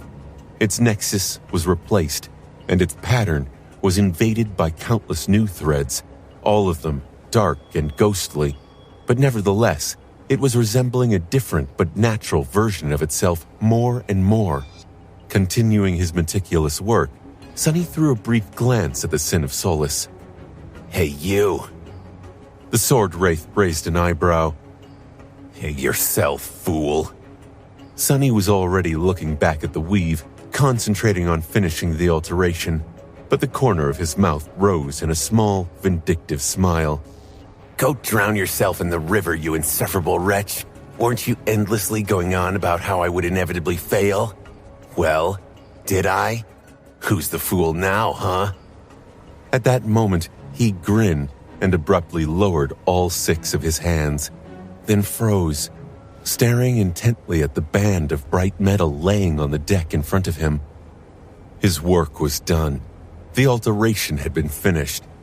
Sunny took a deep breath, and as he did, the spell whispered into his ear. Your memory has been destroyed. His eyes widened. His hands twitched. Before the shock could even register in his mind, the spell spoke once more. You have received a supreme memory, Crown of Dawn. Sunny remained frozen for a few moments, then slumped against the side of the ketch. An infuriating growl escaped from his lips. What? What the hell was that? Are you trying to give me a heart attack, you damned spell? Think before you speak, damn it. The spell did not answer. Perhaps for the better. After calming down a little, Sunny dismissed the shadow arms and picked up the Crown of Dawn from the deck. His hands were trembling slightly. The eastern horizon was already painted lilac by the rising suns. Looking at the memory he had altered with burning eyes, he lingered for a while and then said tiredly, So, your name actually changed to the Crown of Dawn. How fitting. Before, that had simply been what they called the Dawn Shard, the shard memory of the First Lord of the Bright Castle. But it seemed that the spell had decided that the alteration he had performed was significant enough to warrant a new name for the newly elevated memory. Was he mistaken, or had the single gemstone adorning the austere band of metal become brighter? Enjoying the view of the bright gem, Sunny inhaled deeply and summoned the runes. The runes read, Memory, Crown of Dawn. Memory rank, Supreme. Sunny remained motionless for a while, looking at the string of shimmering runes. A sense of profound relief and exhilaration washed over him. He suddenly felt refreshed and invigorated, as if his fatigue had reduced a little, his mind clearing. No, not suddenly. Touching the smooth silk of the Shroud of Dusk, Sunny belatedly realized that it was already being augmented by the passive enchantment of the empowered Crown of Dawn. It's working. He closed his eyes for a moment, then took a look at the rest of the runes describing the band of bright metal. They were the same as before, only the rank of the memory had changed. Sunny had expected that. In fact, anything else would have been a cause for concern. The goal of the alteration was to strengthen the existing enchantment after all, not change it. The Crown of Dawn would still be able to enhance all memories in a large area around it, with no limit to their number. It was just that the augmentation it provided had become much more potent. Most miraculous of all, that enchantment somehow remained a passive one. His eyes gleamed darkly. I think. Armed with that power, the cohort would be able to challenge enemies far beyond their own level of prowess, which meant that they would have a much higher chance of conquering the nightmare and returning to the waking world alive, just like they had conquered the Forgotten Shore and returned from its unforgiving expanse alive. He smiled, then dismissed the Crown of Dawn and rose, heading to the stern of the ship. Sonny tried to contain his emotions. His face remained neutral, with only a faint smile playing on his lips. Soon, he saw Nephis. She threw a glance at him with the same calm expression she usually wore, then asked evenly, "What was the shouting about?" Sonny stumbled. Right. I did curse the spell out, didn't I? In hindsight, that was probably not wise. He wouldn't put it past the damn thing to know how to hold a grudge. The descriptions it made of him were already vaguely snide. So Sonny shuddered at the thought of what the next one was going to say. Whatever. That will happen later. Right now, though. Walking over to Nephis, he shrugged. Oh, nothing really. I just got a bit emotional and let the spell have it. Why? Have you never yelled at the spell? She stared at him dubiously. Can't say that I have. Sonny coughed. Well, anyway, give me your hand. Without waiting for permission, he grabbed it, lingered for a moment, and sent the Crown of Dawn from his soul into hers. Nephis turned her head slightly and stared into the distance. Or rather, it seemed like she did. In truth, she must have been reading the runes. Oh, its name has changed.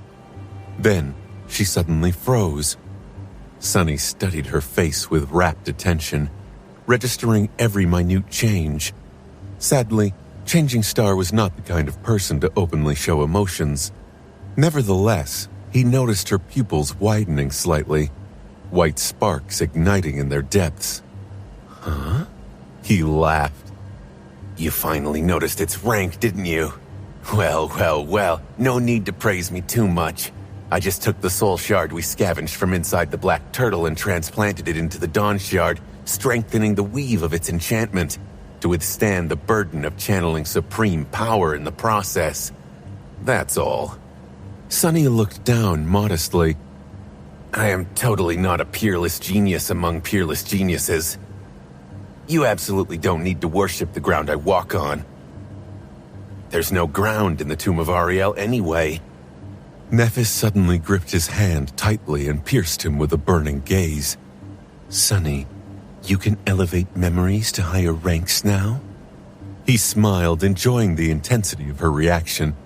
However, his smile dimmed a little bit the next moment.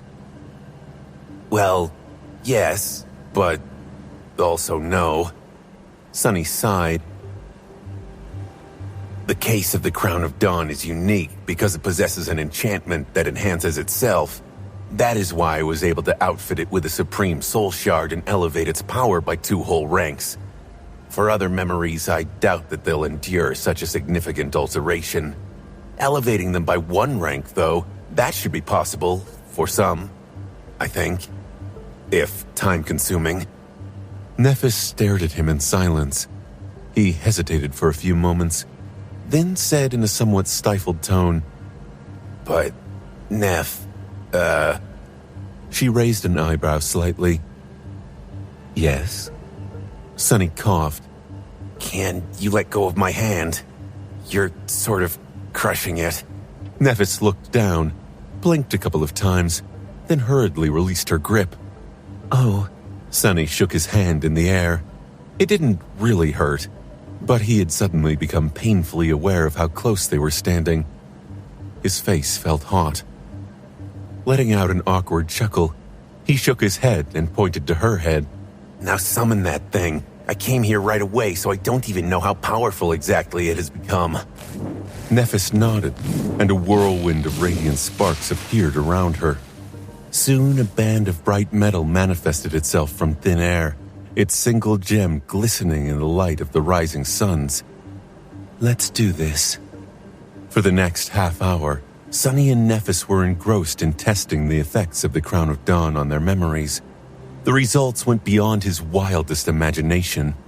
Sonny had thought that his makeshift alteration would cause a loss of potential, resulting in a memory that was supreme in name, but not in power. And there was some loss, inevitably, but so little that it could almost be disregarded. Before, The Dawn Shard had been capable of elevating the power of awakened memories to resemble that of ascended ones. It had also been capable of providing a significant boost to ascended memories and a slight one to transcendent ones. The meaning of power in this context was an elusive one. The augmentation did not only empower the enchantments of the enhanced memories, but also the quality of the memories themselves. Swords would become sharper, armor would become more durable. There was also something else at play. The intangible mystical quality that made magical materials different from the mundane ones was enhanced as well, which was why the Dreamers of the Dark City had been able to harm and slay enemies of much higher ranks with their awakened weapons. The Crown of Dawn functioned in a similar fashion to its predecessor. However, its augmentation was much more powerful. An average awakened weapon was elevated to the level of a peak ascended one, while the most powerful awakened weapons could almost reach the realm of transcendence. Ascended memories were elevated to the level of transcendent ones, while transcendent memories... Sunny grew still, peering into the depths of the Sin of Solace. Under his gaze, the weave of the Jade Jan shone with blinding brilliance. It's not that different from the Crown of Twilight. It's like a supreme weapon. He threw a glance at the silent apparition that stood a few steps away, wearing a somber expression, and suddenly felt a pang of apprehension. Dismissing the Sin of Solace, Sunny hesitated for a few moments, then finally took the Crown of Twilight off his head and studied it. It was benefiting from being in the presence of the Crown of Dawn as well. The boost was not as striking as it was for the memories of lesser ranks, but still tangible. Nephis, meanwhile, was holding her longsword with a hard-to-read expression. Suddenly, though, her beautiful face was illuminated by a radiant smile. "Sunny, this is amazing. With this, we can..." She stumbled over her words, not knowing what to say. Enjoying the rare sight of her smiling brightly, he nodded and looked in the direction where the current was pulling them. His own smile grew a little cold. Yes. Sunny gritted his teeth. We can slaughter them all. The winds filled the sails of the Chainbreaker, pushing it forward. The past awaited. By the time Sunny had finished the alteration of the Dawn Shard, they were not that far away from Fallen Grace. Neither he nor Nephis knew the exact distance they had to traverse to find the last city of the Sibyls, but the navigation tools Ananka had left them pointed to its approach. Fallen Grace was situated in the western reaches of the Great River, where the sky was almost always painted crimson by the setting sun. As the Chainbreaker sailed deeper into the past, it was also leaving behind the pure light of day. Gradually, the color of the sky above their heads changed, from vibrant azure to breathtaking magenta, and finally to the blood-red blaze of perpetual sunset. It was like sailing into a sea of blood. Sunny stared at the burning sky, awed by its fiery beauty and its ominous dread. That's not concerning at all. Why would the Sibyls build one of their cities in such a darkly beautiful but sinister place? Surely living in the warm sunlight of the central region of the Great River would have been much more pleasant. Shaking his head, he returned to the shade of the sacred tree and sat down, resting his back against white bark. He had just finished weaving another memory for Nightmare and was not in the mood to start on the next one just yet. His study of the spell weave of Ananka's mantle had also been producing fewer and fewer results. It would never stop being useful to him as a learning tool, but Sunny felt like he was nearing a dead end. He would need to gain more skill as a weaver before looking to the nebulous mantle for more lessons. So, what else was there to do? Feeling restless, he summoned the estuary key out of habit. Staring into the weave of the mysterious memory had become like a ritual by now. Even though Sunny could not understand anything about it, the process itself was calming. However, He had not taken a glance at the key since before attempting the alteration of the Crown of Dawn. Who knew? Maybe passing such an important milestone on his path to becoming a proper sorcerer would change something. Are you playing with our favorite toy again? Why don't you toss it overboard and be done with it? The sword wraith stared at him disdainfully from the shadows of the tree. Not paying the apparition any attention, Sonny held up the jagged black stone and peered into its weathered surface. The inconceivable weave of ghostly strings was as unattainable as ever. He studied its dark tapestry, following the twists and turns of the black threads like he had done 100 times before. What a disappointment I still can't even start to unravel its mysteries. Among all the odd things Sonny had seen and faced in the nightmare, the estuary key was perhaps the most bizarre. He still had no idea how the supreme memory of the sixth tier had ended up in his soul sea, or what it was supposed to do. However, after spending countless hours staring at the staggering weave of ghostly strings, he had gained a vague, tentative feeling about it. Sonny was mostly confident that the single passive enchantment of the estuary key had two distinct effects. He did not know what these effects were, but he felt that one was directed outward, while the other was directed inward, affecting the black stone itself in some manner. The latter was also much more vast and potent than the former. It was unusual that a memory of the sixth tier only possessed a single enchantment. Since it did, that enchantment had to be a powerful one, and most of that power went into ensuring the function of the inward effect. Maybe that's why I wasn't able to discern what exactly the enchantment does. It's only affecting the estuary key itself. Perhaps it was an enchantment that teleported the strange memory into the souls of unsuspecting awakened without their consent. As Sonny was feeling amused with this theory, his gaze suddenly caught on a minuscule part of the inconceivable weave. The lightless tapestry was vast enough that he might have never seen it before, or if he had, Sonny had not paid it any attention. But now, he froze, staring at the inconspicuous pattern. What the hell is that? The pattern looked familiar. Sonny had definitely seen it before, somewhere else, recently. Which was not that strange in and of itself. The estuary key was a memory after all, and as such, it shared many small parts of its weave with all other memories. The patterns that created the rudimentary enchantments, like the ability to be summoned and dismissed, repair itself, and so on. However, Sonny knew these patterns by heart. He had woven them from scratch many times after all, and this one was not one of them. Where have I seen it? The complicated array of ghostly strings had a certain unique structure to it, which was different from the rest of the spell weave.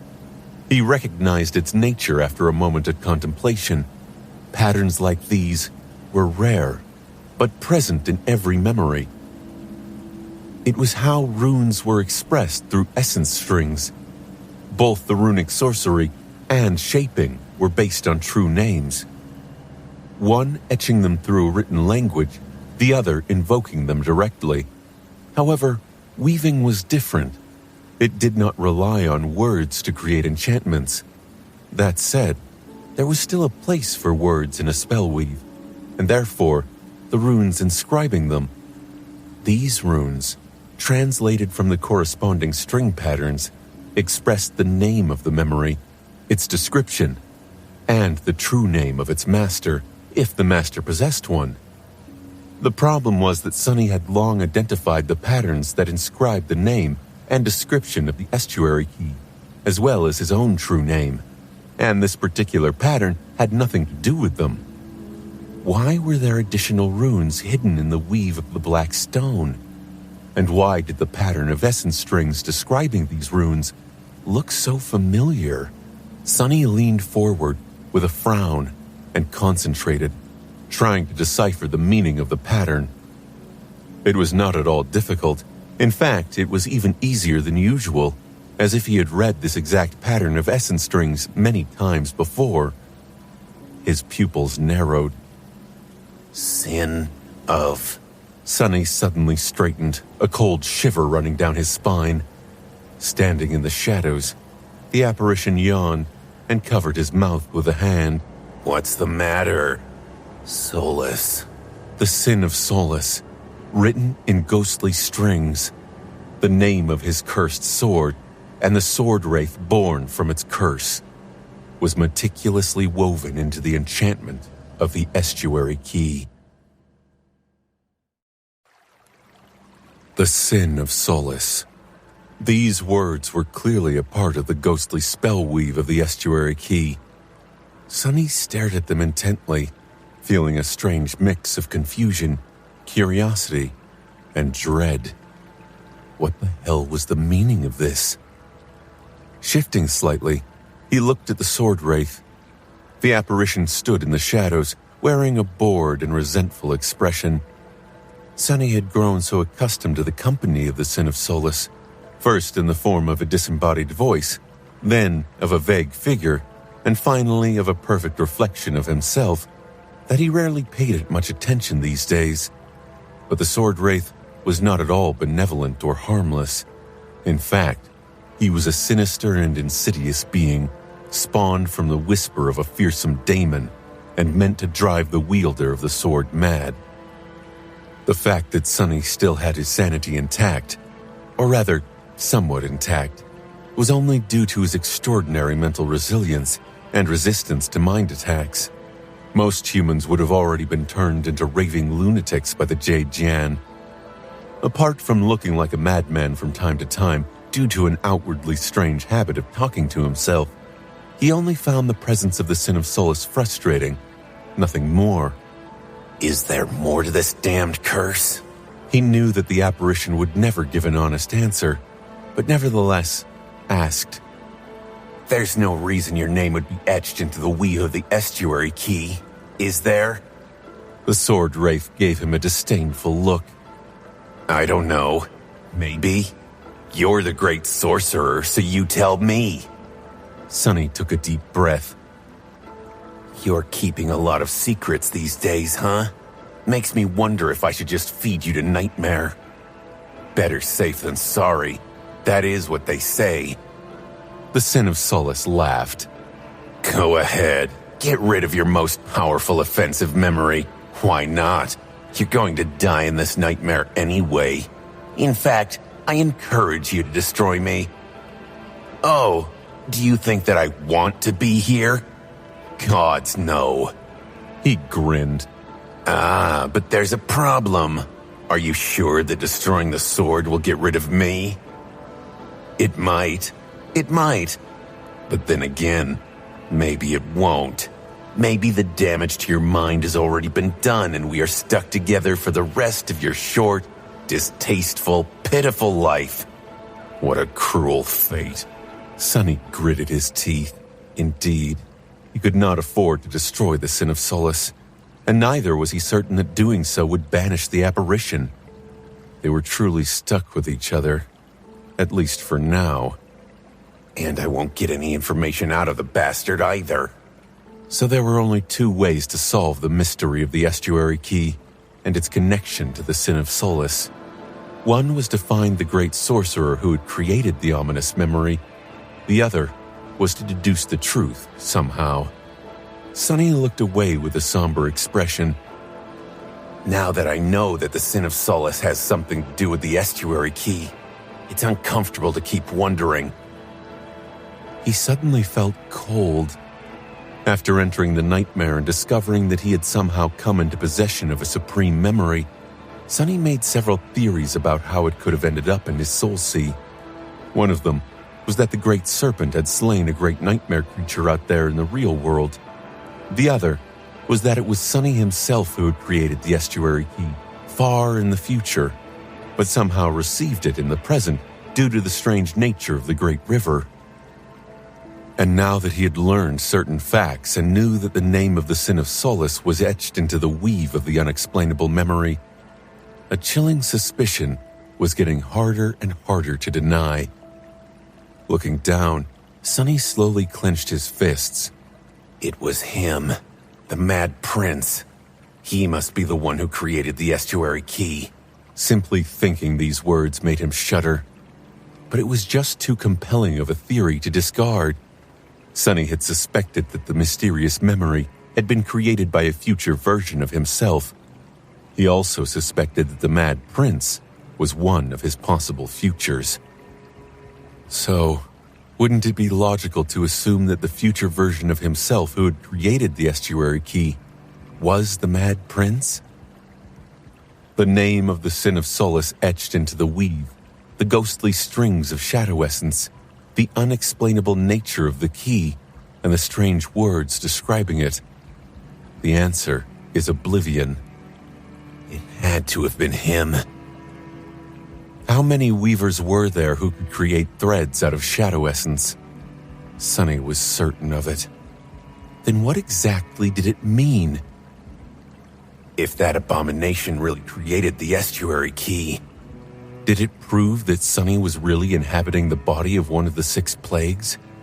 That would certainly make things easier for the cohort. One adversary was already gone, after all, and it didn't even have to be just one. What if each of the members of the cohort had been sent into the bodies of these powerful defiled? Actually, that was a chilling thought. Because while it would really be wonderful to not have to deal with the 6 plagues, it also meant that the other members had been sent directly to the heart of the defilement, the city of Verge. The Mad Prince was the only one of the defiled champions who had traveled into the far reaches of the future after all, from what Sonny knew. Surely the nightmare spell wouldn't have been so unjust in setting up its trial. Still, if Sonny had indeed taken the role of the abomination from the future, he could also tentatively explain the sudden change of the Sin of Solace. Why had the sword wraith suddenly grown to look so vivid and real in the start of the nightmare, almost indistinguishable from the real thing? Was it, perhaps, because Sonny had actually inherited not one, but 2 things from the Mad Prince? One was the estuary key, while the other was the Sin of Solace. What if the sword wraith that had greeted him in the nightmare came from the future, just like the estuary key? What if the Sin of Solace had been by his side all the way to becoming defiled, and then spending gods knew how much time haunting the great river? Hundreds of years at least, judging by how superior the madman's weaving was to Sonny's own, and had been passed down to the younger version of its corrupted master through some bizarre anomaly or dark scheme. The apparition had let it slip that he knew the Mad Prince by interfering with the dream where the abomination's vestige showed up. Was that why? Sonny scowled. Suddenly the idea of feeding the jade sword to the shadows did not seem so crazy anymore. I'll wait and see. Sonny glared at the Sin of Solace, distrustful and wary. Glaring back at him, the sword wraith grinned. Look at you, figuring things out. There's really no sight more comical than a fool who thinks that he's smart. Wouldn't you agree? Sonny grimaced and remained silent. Was that a confirmation? Or simple mockery? He gritted his teeth, knowing that there was no way to tell. In the end, Sonny failed to get the wraith to say anything informative. Just as usual, all the answers he received were either vague and misleading, or outright insults that had nothing to do with the question. Later, in a somber mood, he left the shadow of the sacred tree and walked around the ship, examining its state. Sonny felt awed in light of the things he had learned and suspected to be true. It's so infuriating. He seemed to have stumbled on the truth, or rather, on a big chunk of the truth. However, there were still plenty of missing parts, and those were the parts that contained the most important answers. His mind was spinning, coming up with one baseless theory after another. Sonny was unable to glean the true meaning of it all, but what he did manage to do was completely exhaust himself mentally. Eventually, feeling foul, he threw the manic desire to get to the bottom of things, right here and now, out of his head and settled near the ketch to start weaving another memory for Nightmare. The fiery sunset lasted for the entirety of the day, and was then replaced by the ghostly radiance of the night. Here in the western reaches of the great river, even the opalescence of the water was different. It was shifting between deep carmine, vibrant crimson, and rich maroon, as if they were truly sailing on a river of blood. The nights they had witnessed before were dreamlike, but this one was like a scene from a darkly beautiful nightmare. Sunny and Nephis had not slept for a single moment, too wary to close their eyes. In the morning, the impenetrable darkness of the night was once again replaced by a blazing sunset. It seemed like one of the 7 suns was always within reach, drowning in the currents of time. The further west they sailed, the dimmer the light became. Eventually, they were surrounded by a fiery dusk. "Sunny, isn't the current strange?" Neff's voice sounded tense. Currently, he was holding the steering oar while she was leaning over the railing nearby. Confused, Sunny sent one of his shadows to take a look overboard. It took him a long time to understand what had alarmed Nephis. Strange. The current of the great river was changing. Ever since they entered the Tomb of Ariel, it had always flowed in the same direction. But now, it seemed as if the currents were twisting, not only carrying the chainbreaker forward, but also slightly pulling it to the side, in the direction of the setting sun. He gripped the oar tighter. We must be nearing the edge. The great river was vast and flowed endlessly, but it was not limitless. That was one of the first things they had asked Ananka, hoping that there was a shore somewhere in this inhospitable world. But there was no shore. Instead, the great river was limited from west and east, from dusk and dawn, as the river people called these directions, by a bottomless, dark abyss.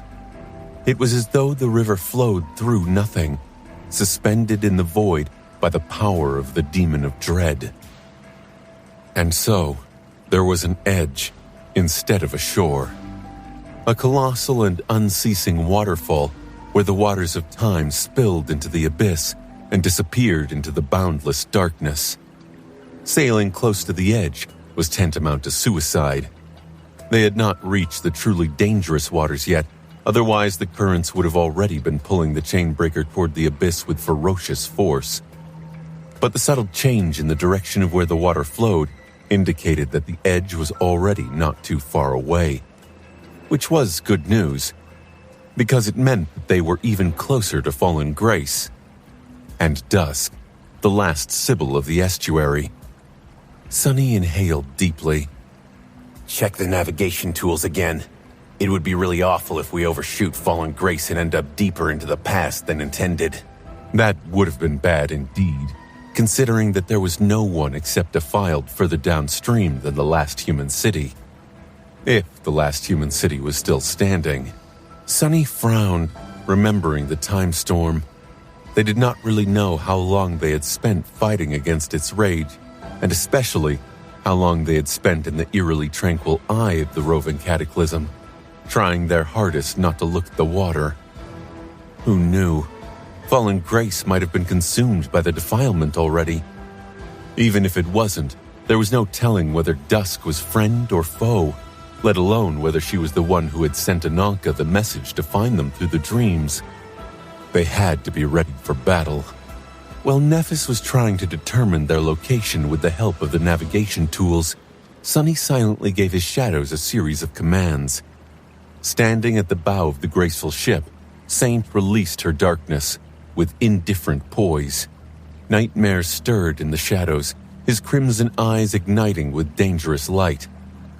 Fiend rose from the deck, infernal flames burning behind the black faceplate of his fearsome helmet. Soon, Nephis put the tools away and looked downstream. Everything seems fine. We should be very near, of course.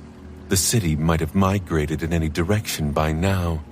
Still, it couldn't have moved far without sacrificing its entire population of Riverborn. Sunny nodded slowly. Although the floating cities of the Great River civilization could theoretically travel as far as their inhabitants wished, in reality, they were bound in place by the lifespans of the Riverborn. Migrations happened over the span of generations, not months or years. Replace me at the oar? Nephis silently stepped into the runic circle, freeing Sunny. Right now, he was a more efficient fighter between the two of them. More importantly, he had no idea how to berth a ship. If the people of Fallen Grace were indeed friendly, it would be really embarrassing to crash into their pier first thing after arriving.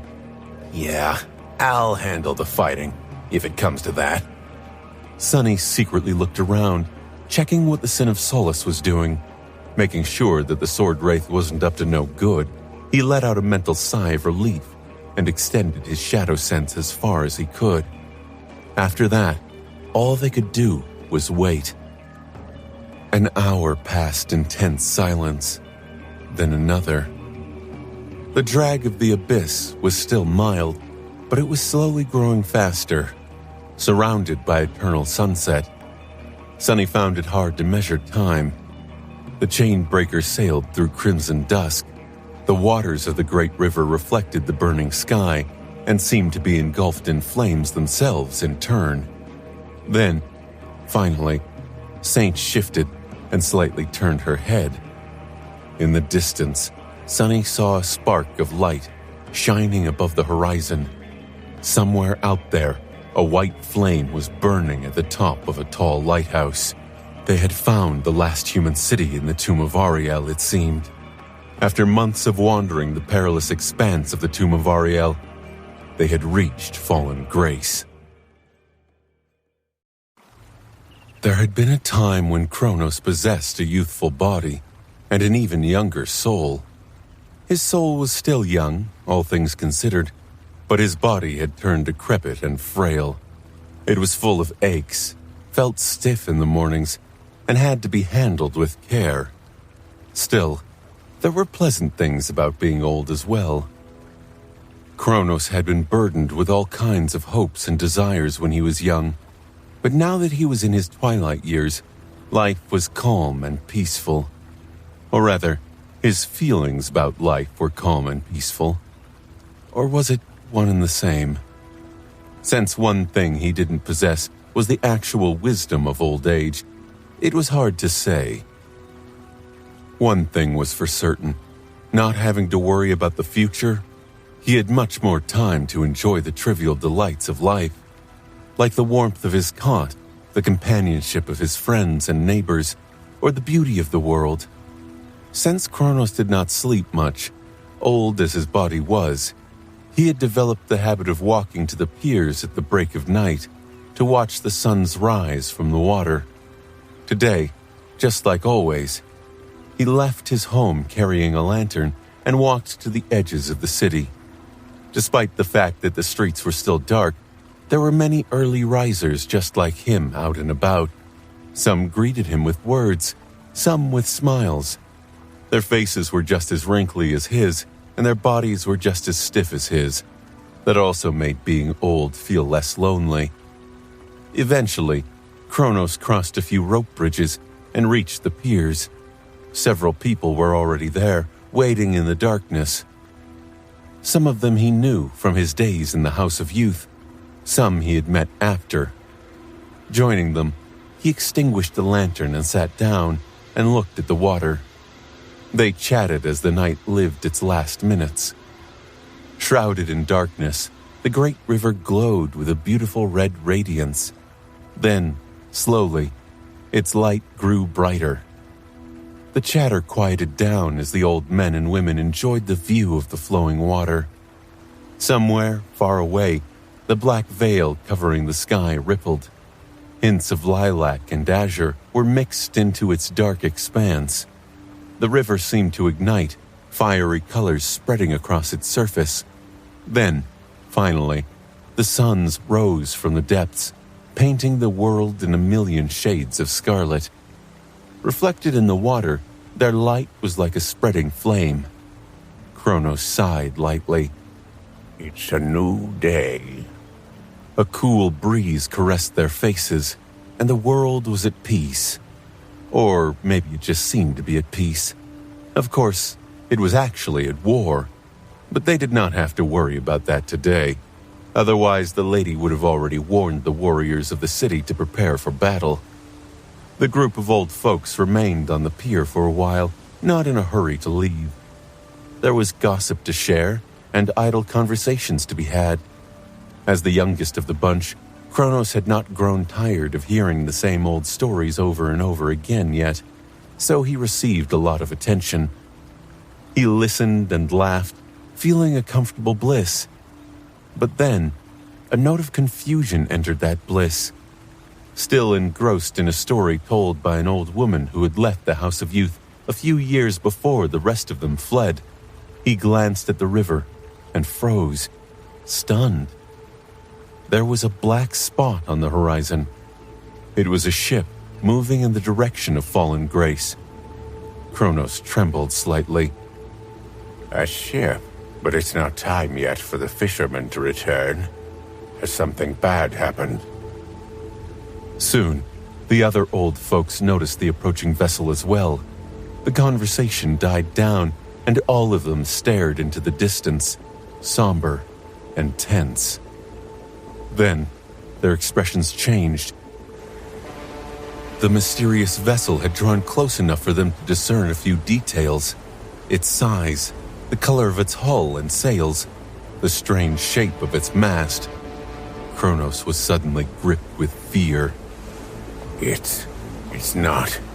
The vessel had a graceful silhouette, but looked indescribably menacing as it emerged from the crimson glow of dusk. Its hull was battered and covered in scars, while its tattered sails were like an ill omen. Much more importantly, the ghostly ship was unfamiliar. It was unmistakably alien to their city, and its fleet of fishing boats, all of which Kronos knew by heart. He had never seen an unfamiliar ship arrive at Fallen Grace. They had received guests in the past when his parents were young, but that time had long passed, because Fallen Grace was the last human city on the Great River. Defiled! Someone's yell broke the silence, sending the old folks reeling. The Defiled did not have a habit of traversing the Great River on ships, but they were also sinister and unpredictable. The ominous ship might very well belong to the abominable monsters. But if it did, why had the lady not warned them of an approaching attack? Why was the light burning at the top of her palace still white? Icy dread grasped Kronos. Has the lady succumbed? No, impossible. His irreverent thoughts were interrupted by a loud scream. The observers staggered back, horrified by a dark shadow that moved below the water. Shocked, Kronos watched as the head of a colossal serpent rose from the waves near the approaching vessel.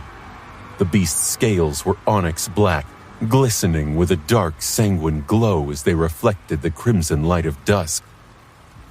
A corrupted! The people of Fallen Grace had all heard legends of the Serpent King as young kids, so seeing a similar abomination rise from the depths was like watching their childhood fears come to life. At that moment, the serpent's lightless eyes turned to the pier. Kronos felt his soul tremble, as if the creature was peering directly at him. And then, something unexplainable happened. The colossal body of the monstrous Leviathan suddenly rippled, becoming vague and indistinct. Then, it dissipated into a tide of darkness. Instead, a slender human figure appeared on the bow of the approaching ship. The dark figure was contoured against the burning sky, its mantle moving slightly in the wind. It seemed to belong to a young man with porcelain skin and raven black hair, his eyes as dark as night. The same lightless gaze swept across the pier, and then the sails of the ominous ship lowered themselves as if by magic. Kronos took a shaky breath, staring at the ghostly vessel. A strange thought appeared in his mind. Is this the end? Or a new beginning? With its tattered sails lowered, the ominous vessel slowed down, eventually coming to a semblance of a halt. It drifted on the waves a few hundred meters away from the pier, carried by nothing except the current. Kronos had managed to regain some composure by then. He briefly thought about running away, but decided against it. His body was too old to run with any kind of significant speed anyway.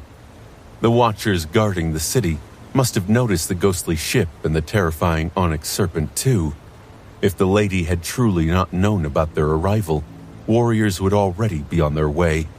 For a few moments, everyone remained motionless. The old men and women gathered on the pier, and the dark figure standing on the bow of the graceful vessel as well. The current was slowly pulling the ship closer. It was only a matter of minutes before it reached the pier. This is strangely exciting. Kronos should have been terrified, but he found himself awed and curious instead. All of them, here in Fallen Grace, lived with the knowledge that their lives would soon come to an end. Death was like an old friend, not an odious enemy. The arrival of a mysterious ship, however, was a novelty. How often did one get to experience something entirely unexpected? He had never seen anything like it, and would most likely never get a chance to witness something as wondrous again. So he waited for the moment when the hull of the ship touched the pier, with bated breath. Eventually, the graceful vessel drew close enough for them to see every terrible scar and every burn mark covering its battered hull. It seemed like the battered ship had escaped the depths of hell and survived all kinds of untold disasters. What terrible battles had it endured? What harrowing creatures had clawed its hull, unable to break through? What kind of beings dwelled within it, who had been able to survive all these ordeals? Were they perhaps more harrowing than the creatures that had left their marks on the ancient hull? Kronos and his fellows saw the deck of the ship as well, stunned by the sight of a beautiful tree growing around the ship's main mast. That tree was vibrant and full of life. Not at all like the grim vessel below it.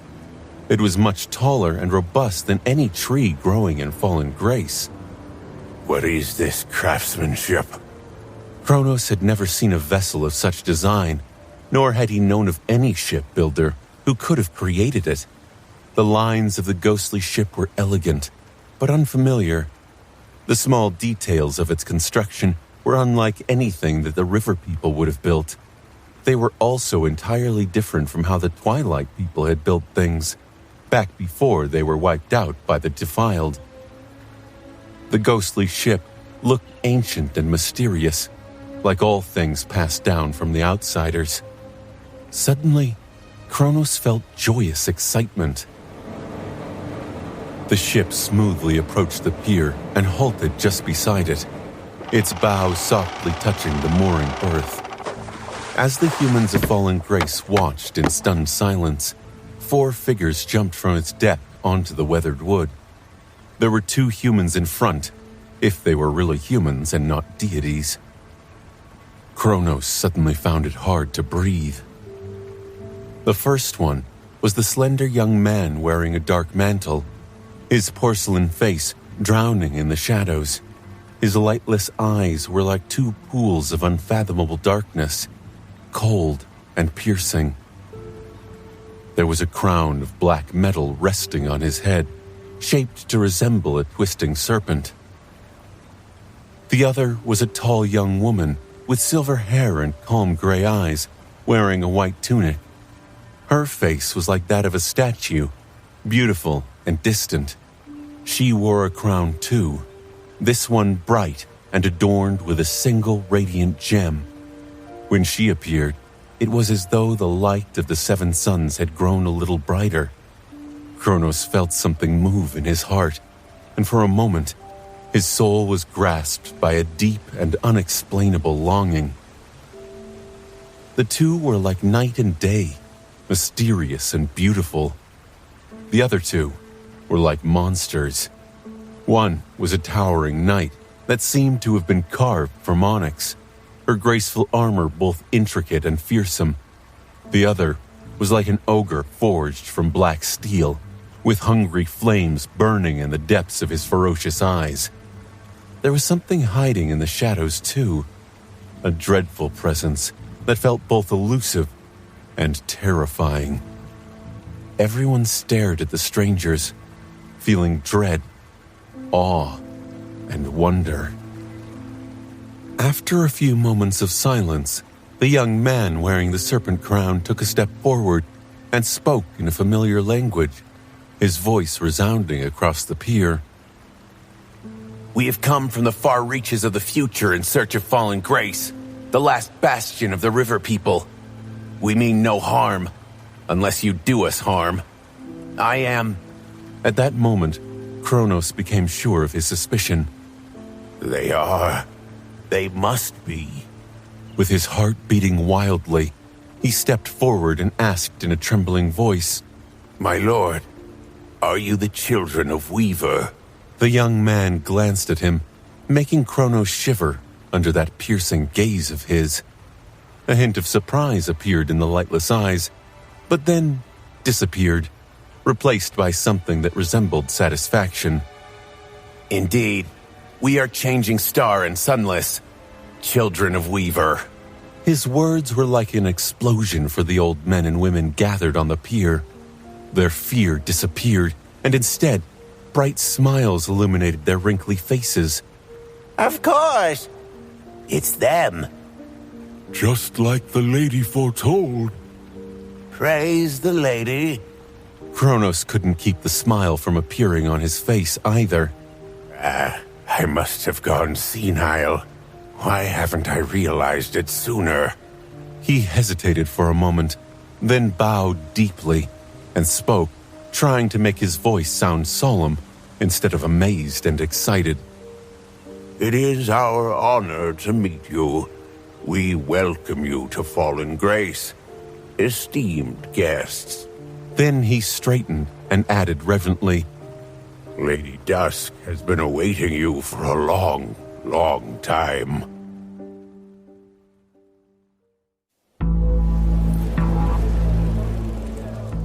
No, I'm definitely not imagining it. These people are weird. The citizens of Fallen Grace were indeed looking at Sunny funny.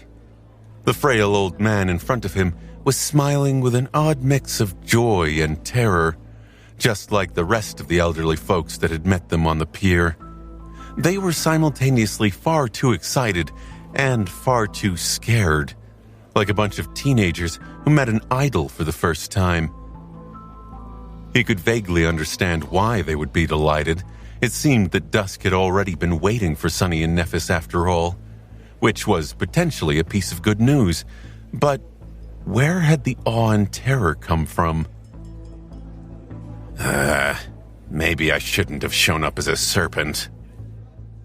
Sunny had thought that the river people would be accustomed to seeing creatures of all kinds, but maybe he was wrong. Still, there was a strange incongruity between the age of these people and how animated their reactions were. This whole city was strange.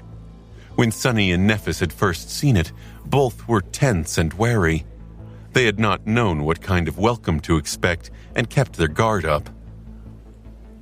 Fallen Grace looked a lot like Weave, but also different. Painted by the crimson radiance of dusk, it floated on the waves, stretching as far as the eye could see. It was much larger than the forlorn city of the followers of Weaver, and also more developed, feeling like a place with much deeper roots. There were more island ships, most paved neatly with cobblestones and carrying graceful, picturesque buildings. The islands were connected by rope bridges with wide canals below.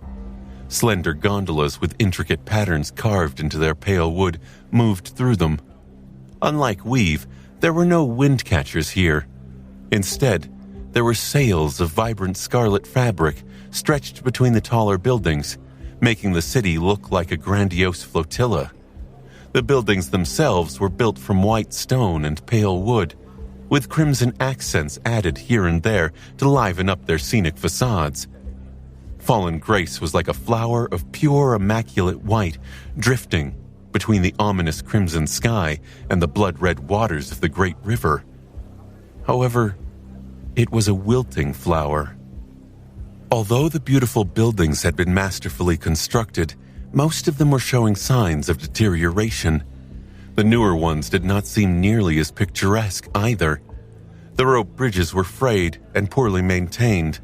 The scarlet sails might have looked magnificent once, but now their fabric had faded, its surface covered in patches and signs of makeshift repairs. Most glaringly of all, the streets of the city were too desolate. From what Sonny could tell, half of the buildings had no inhabitants, standing abandoned and empty. That felt deeply wrong. He had grown up in NQSC after all. In a city surrounded by defensive barriers, space was deeply precious, and since there was not enough of it to go around, people like him were condemned to the outskirts. Even there, emptiness was not tolerated. Plus, the only people in sight were these old men and women. Where were the sailors? Where were the soldiers? Where were the awakened? Why was the Chainbreaker allowed to approach the city without being met by its guardians? Sonny found the situation very strange. Well, at least they are not attacking us. That was a concern for Nephis and him, which was why he had dove into the water as a serpent. He stared at the old man, trying to understand why the locals seemed to be growing paler and paler with each passing moment. Then, mentally shaking his head, he sighed and said, "That's good then. We've been anticipating meeting Lady Dusk a great deal too." Maybe they would finally receive some answers from the last Sibyl of the estuary. Sonny hesitated for a moment, then asked bluntly, "Your city defenses seem awfully lacking. Where are the warriors? Why hasn't anyone prevented our ship from entering your waters?" The old man let out a nervous chuckle. "Oh, why would they? The lady would have warned us if there was danger. Since she didn't, there must be no danger, so..." He paused awkwardly and added, "Please don't worry, though. Someone will arrive shortly to escort you, esteemed guests. I am sure of it." Sonny and Nephis stared at the old man incredulously. Huh. So that was why Fallen Grace was ruled by an oracle, and therefore its citizens lived by a completely different set of rules. Why post watchmen if any attack could be foretold in advance? It was something like that, perhaps. He wasn't sure he could really comprehend how drastic of a change such a life would be. Makes one wonder how the cities of the Sibyls fell despite it all. Perhaps it was precisely because these people relied on the Sibyls so much, and the Sibyls, no matter how potent their pathetic powers were, could not have been omniscient, especially when there were more sinister powers at play. As Sonny was pondering these matters, there was a small commotion at the end of the pier. A dozen figures appeared, all wearing armor and wielding weapons. Their armor was white, with red sashes tied around the waist. The weapons, thankfully, were sheathed. The old men and women stepped aside to let the soldiers approach. As they did, Sonny was surprised once again. The warriors, each and every one of them, were as old as the group of people that had met them on the pier. The armor fit their shriveled figures badly, and they seemed to struggle under the weight of their weapons. Nevertheless, the old soldiers tried to maintain dignified expressions. There was fire in their eyes still. The leader of the squad, an ancient woman wearing an open helmet with a red plume, bowed deeply and then saluted with a trembling hand. "Welcome, children of Weaver. It is my honor to witness the day of your arrival. I will take you to the lady, please." The old woman made a gesture, asking them to follow.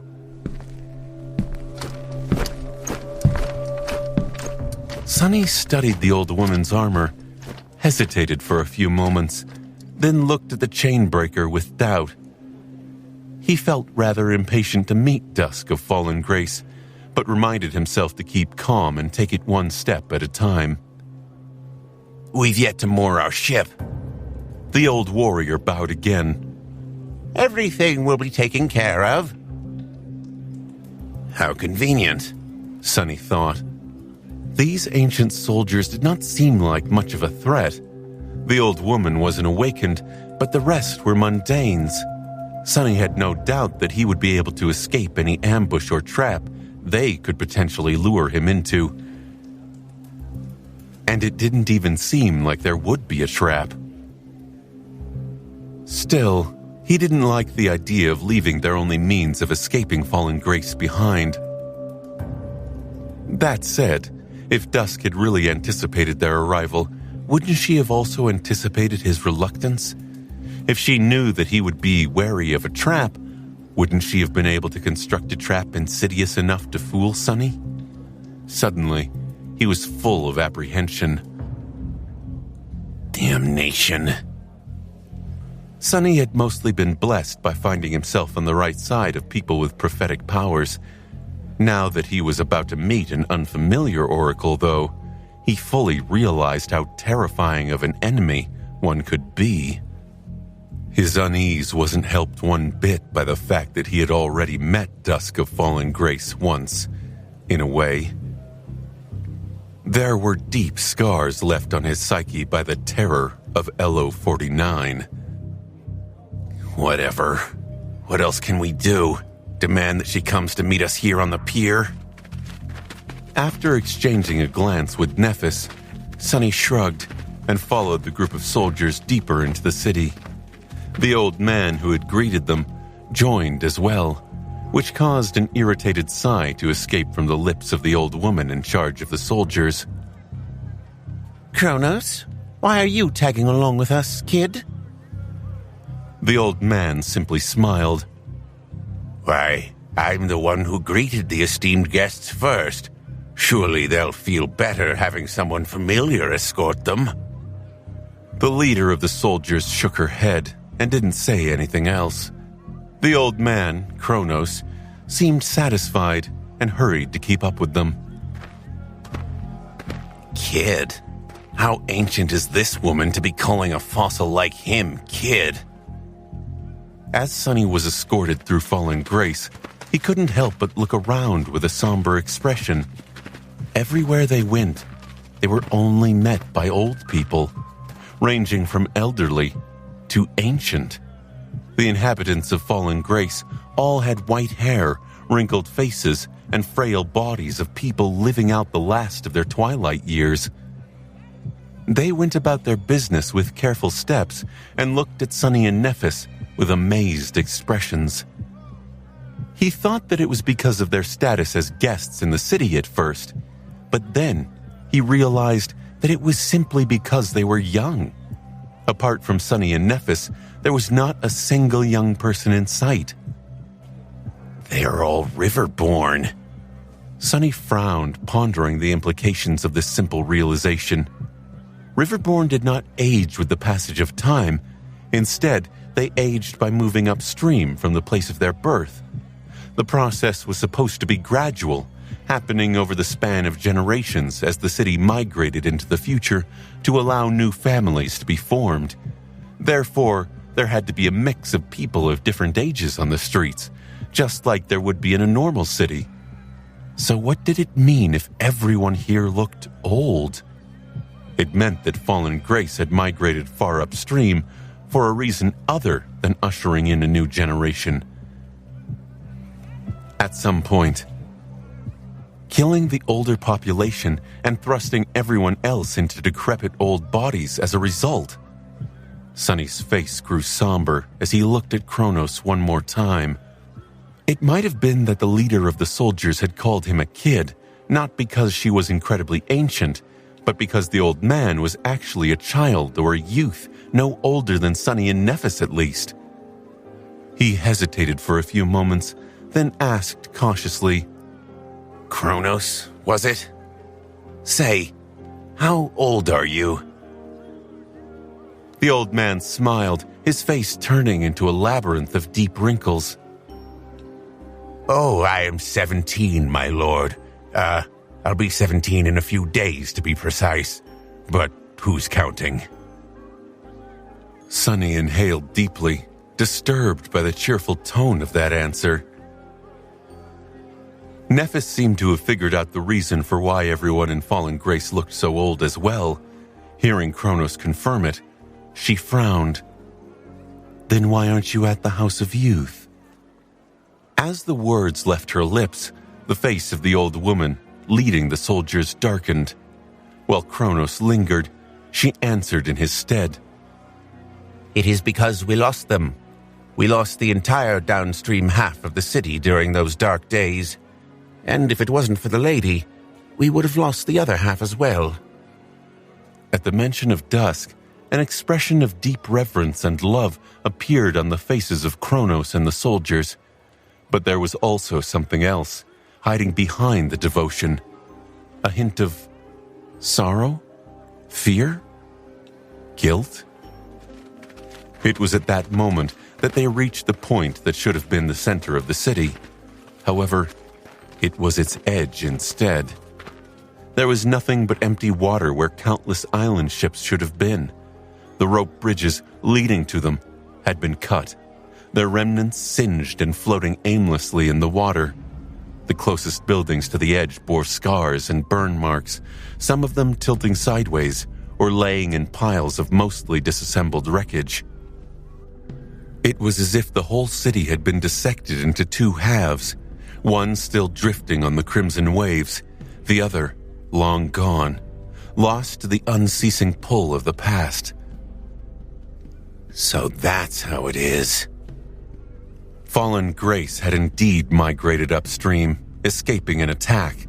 A large part of it had been lost in the process, both in terms of island ships and people.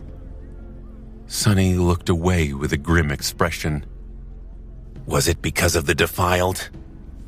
The old woman chewed on her lips, then nodded with a strange darkness hiding in her eyes. Yes, a defiled. Something like that. After that, she remained silent. Soon they reached an island ship that floated a small distance away from the rest of the city. It carried a beautiful palace built of white stone, with tall columns and a spire that rose high into the scarlet sky, crowned by a pyre of pure flame. That was the source of the white spark they had seen from a distance. Crossing the expanse of crimson water, Sunny and Nephis ascended the wide stairs, leading to the gates of the palace, and were welcomed by rows of soldiers just like the ones who had escorted them here, wearing white armor with red sashes, decrepit and old. All of them bowed deeply as the small procession passed them. Finally, the gates of the temple opened in front of them. Sunny felt an old fear grip his heart. He was finally going to meet Dusk, face to face again. Soon they were led to a grand hall filled with white marble, flowing water, and tranquil silence. There was a tall dais in the center of it, with an elegant stone throne standing on it. Dusk of Fallen Grace, the last Sibyl of the estuary, was sitting on that throne. Sunny froze. The first thing he registered was that Dusk looked very young. She was the first young woman they had seen in Fallen Grace. She was also enthralling, with a petite figure and an exquisitely beautiful, delicate face. Her hair was like pale gold, and her stunning eyes were pure blue.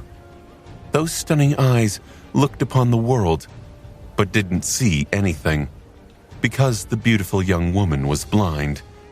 Of course, Sunny knew her well. Stunned, he raised a hand and asked in a trembling voice, Cassia?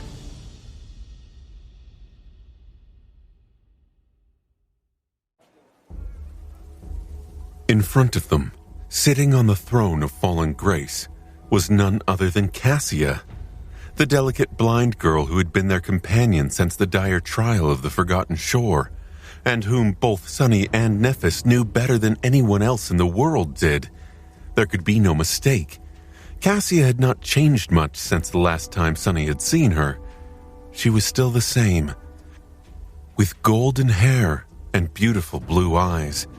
The soft features of her lovely face were just as he remembered them. But there was something different about her, too. There was an obvious change, of course. Unlike how she was in the Nightmare Desert, Cassia looked healthy and refreshed. Gone were the feverish gauntness, dark bruises, and cracked lips. Instead, her striking beauty had bloomed once more, soft and quiet, yet making it impossible to look away. She was also wearing an unfamiliar red peplos. Its thin, flowing fabric draped gracefully around her supple figure and decorated with white accents. But there was also a deeper, less obvious change to her. Sunny just couldn't put his finger on what it was exactly. Most importantly, Cassia was not Dusk of Fallen Grace. Or was she? He suddenly felt a chill. Cassia? At the sound of his voice, the blind girl slowly turned her head and looked down from her throne. Even Nephis, who rarely allowed surprise to show on her face, seemed dazed. She stared at the young woman who was, or at least looked like, their friend silently, a storm of emotions hiding in her usually calm eyes. In the next moment, however, tension drained from her gaze, replaced by profound relief. It was because Cassia smiled. Her wide, radiant smile set their hearts at ease. It was a smile they knew. Sunny? Neph? You're finally here. The familiar sound and cadence of her voice were just as they had been before as well. Sunny slowly exhaled and felt a strong desire to lean on something.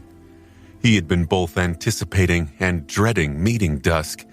He had also been worried sick about the members of the cohort, and especially Cassia, since she was not as fierce of a warrior as the rest of them, and more vulnerable than most.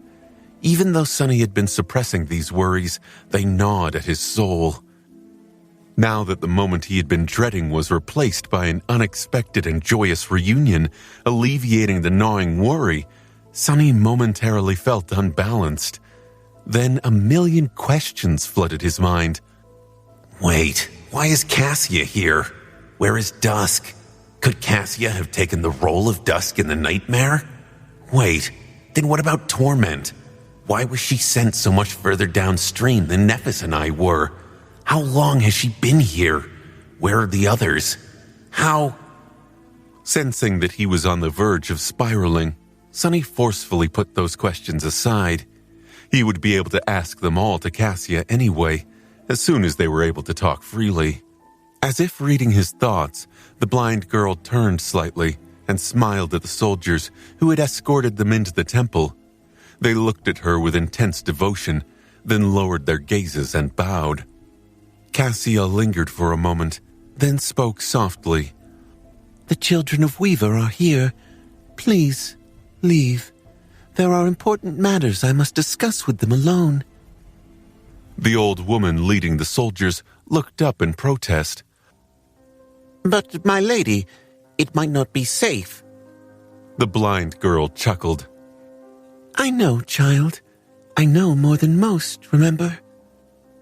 The elderly soldier looked away in embarrassment, recalling who she was talking to. She hesitated for a moment, then bowed her head. Forgive me, my lady, I acted out of line. Cassia shook her head. No need to apologize. You only spoke out of sincere concern for me. Go, and feel at ease. I also know these two. They will not harm me. She paused for a moment and added, Oh, And you, Kronos, don't think I don't know you're hiding behind a column, brat. You go as well. An awkward cough resounded from somewhere behind, and the elderly teenager appeared in sight, scratching the back of his head. I was just enjoying the splendor of the temple. Sorry, my lady. I seem to have gotten carried away. Under Cassia's unseeing gaze, Kronos and the soldiers backed away and left the three of them alone. Or so it seemed. After the initial shock of the unexpected meeting receded, Sunny noticed two people standing in the shadows of the throne. Both of them ascended. They were an old man and an old woman, dressed in ceremonial robes. The woman wielded an unsheathed greatsword, while the man held a crimson silk cord in his hands. Tracing his gaze, Cassia let out a quiet sigh. These are my guards. Don't mind them. They are deaf and won't hear us. Sunny was strangely disturbed by these words. Why did Cassia have two deaf guards? The whole situation seemed somehow eerie. At that moment, Nephis finally spoke. Is that old woman a teenager as well? Are all your troops composed of children? The blind girl blinked a couple of times, bewildered, then shook her head. No, she is a few hundred years old. Sunny tilted his head, stumped. What? Then why did you call her a child? Cassia remained motionless for a while, then sighed deeply and lowered her head. Her voice sounded strangely hollow when she spoke, the words echoing across the white hall. It is because I've been waiting for you two for a long, long time. In the silence that followed, both Sunny and Nephis froze. The terrible implication of what Cassia had said slowly seeped into their minds. At that moment, the blind girl's shoulders trembled, and she suddenly exploded into bright laughter. Oh gods, sorry. I just couldn't help myself. I really did wait for a while. About a year, I think. I imagined this day a lot, and so I just couldn't resist making the joke. Sunny and Nephis stared at her, stunned. What the hell? Who makes a joke at a moment like that? His eye twitched. Wait, did she say a year? It had been less than 3 months since Sunny and Nephis entered the nightmare, so the time storm did indeed mess up their perception of time, just not as direly as they had feared. Cassia, meanwhile, had gotten such a good laugh at their expense that tears appeared in the corners of her eyes. Her hands had been laying on her knees before. Now she raised them to wipe the tears away, and when she did, Sunny heard a familiar sound. It was the rattling of chains. There were golden shackles wrapped around Cassia's slender wrists, and a golden chain connected them. Wiping off her tears, the blind girl looked up with a smile and blinked. It seemed that she had noticed their confusion.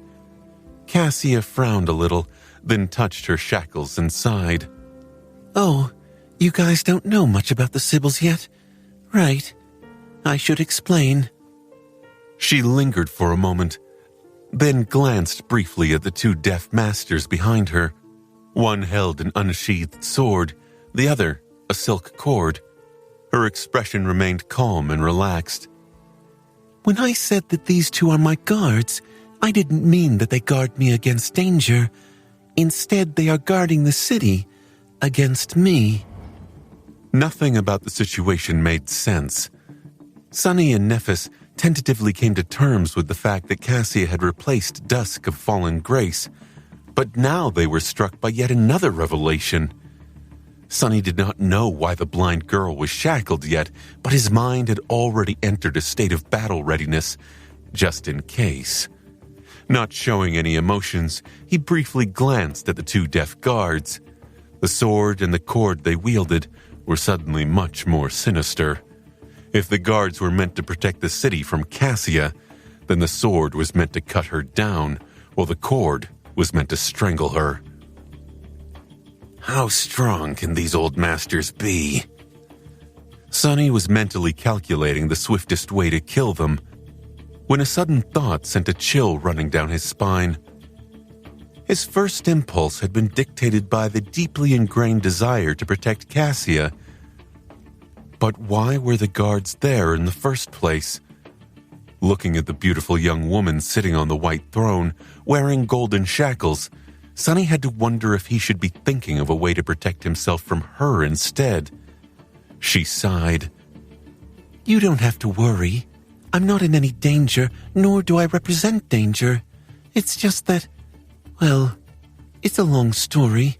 I'll explain, but first... Standing up, Cassia smiled and descended from the dais. Let me climb off that throne. It feels really odd to be looking down on you from up high. She approached them with light steps. Her delicate figure was accentuated by the vibrant red fabric of the archaic dress, which contrasted starkly against the white marble of the grand hall. Her movements were swift and graceful. Before Sonny could really decide whether he should be on guard or not, Cassia was already near. She raised her shackled hands and gave Nephis a tight hug. I missed you. I really missed you guys a lot. She held Neph in an embrace for a few moments, then sighed and let go. A bright smile bloomed on Cassia's face. Turning to Sonny, she hesitated a bit, then gently gripped his arm with both hands. The golden chain rattled quietly. I'm so glad that you're here. He froze, then awkwardly patted her on the hand. What? I don't get a hug? But then again, that was not the kind of relationship he had with Cassia. What kind of relationship did they have then? Sonny was not really sure. If he had to describe it with one word, though, it would be complicated. Still, she seemed to be sincerely happy to see him. He felt the same way, too. We're glad to be here as well. But do you mind explaining what is going on? Starting with why you are chained, please. Cassia's smile dimmed a little. She hesitated for a moment, then nodded and turned away. Sure, but not here. This hall is too oppressive. Follow me. After exchanging a glance, Sonny and Nephis followed the blind girl out of the great hall and into the depths of the White Temple. The two old guards did not seem concerned by the fact that their ward was moving around freely. They simply walked behind them, silently, carrying the sinister sword and the silk cord. The presence was rather ominous, but Cassia did not seem to mind. Together, the five of them entered a grand staircase, which led them to a smaller one. The blind girl was navigating the maze-like interior of the temple with practiced ease, which wasn't that surprising considering that she must have spent a whole year here. Sometimes she traced the marble walls with her hand, but mostly she simply counted her steps and moved by memory. Eventually, they ascended a tall tower and emerged onto an open platform. There was a massive brazier in its center, with a pyre of white flame rising high into the crimson sky from it. This was the flame they had noticed from afar, and which guided them to Fallen Grace. Cassia lingered in front of the brazier for a few moments, bathing in its heat. Her expression turned a little distant. After a while, she said quietly, Right. I don't need to maintain the flame anymore. Turning around with a smile, she gestured to a small table that stood near the airy railing of the platform. Please, sit down. You must be tired after spending so long on the river. The table was brimming with fresh fruit, crystal pitchers of wine, and savory snacks. Cassia did not have to ask them twice, since Sunny and Nephis were indeed tired after the long journey, hungry and parched. Soon, the three of them were sitting around the table enjoying the refreshments. From the height of the temple spire, the whole of Fallen Grace was revealed to them, as well as the fiery expanse of the flowing water painted in a million shades of red by dusk. Looking at the surreal sight of the endless crimson river, Sunny couldn't help but notice how damaged and incomplete the city looked. It was indeed as though it had been cut in half, with many of the island ships either missing or taking a position in the flotilla that was currently not meant for them. Taking a sip of fragrant red wine, Cassia sighed and turned to face Fallen Grace as well. She was holding the glass with both hands, careful not to let the golden chain get in the way. Eventually, she said, I entered the nightmare around a year ago. It was very disorienting, as you must have experienced yourself, especially once I realized that I had taken the place of Dusk, the Sibyl of Fallen Grace. Dusk, I don't know how powerful she was exactly, but she must have been at least a transcendent, while I am not. Sunny nodded soberly and added in a low voice, The last Sibyl.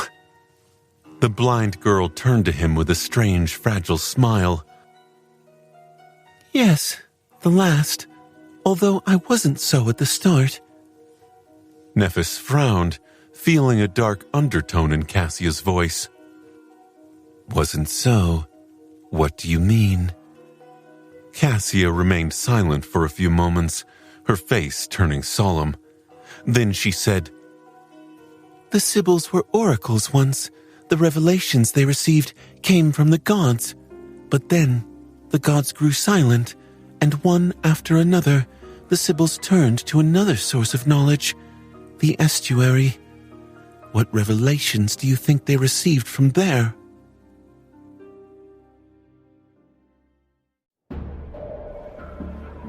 Sunny suddenly paled. Wait, no way. The runes describing the Shroud of Graceless Dusk resurfaced in his memory. There they found solace, safety, and shelter. In time, the voices of the gods grew silent one after another, leaving behind only a vast and dreadful silence. That was how the Sibyls embraced the estuary, and that was how they fell. He looked at Cassia somberly and said, his voice slightly hoarse, The defilement. The blind girl nodded sadly. Yes, the defilement spread from the estuary, consuming Verge, the city of the Seekers, and from there, the defiled slowly moved upstream, threatening to devour all other settlements on the Great River. The Sibyls and their people waged a war against them for a long time. Eventually, most of their cities fell. Some fell to the defiled, but not all. Her beautiful face looked forlorn for a moment. Cassia sighed. The Sibyls were truly formidable at the height of their power. It was no coincidence that they had managed to guide their people through the horrors of the Doom War and enter the tomb of Auriel unharmed. Even the defiled found it difficult to conquer the cities reigned by the Sibyls. How would they not, if the defenders knew the secrets of the future? She paused for a moment and took a small sip of the wine. But the very thing that gave the Sibyls their power ended up becoming their undoing. The most stalwart cities fell to the Sibyls themselves because they were corrupted by the glimpse of the estuary and succumbed to the defilement, letting the rot spread from within. The blind girl sighed again, then shook her head. 100 years ago, there were 3 Sibyls in Fallen Grace. One was already defiled and entombed in her temple. One of the other 2, Dusk, was the junior. The senior Sibyl, she had hidden the signs of corruption from everyone until it was too late. The day she lost control, was the day I took Dusk's place. She lingered for a moment and gestured to the city below. This is what I managed to preserve. I was able to rally the defenders of Fallen Grace and slay the defiled Sibyl. But by then, much of the city had already been lost. Much worse, the seals containing the other defiled had been broken, and she was a much more terrifying creature than the other one.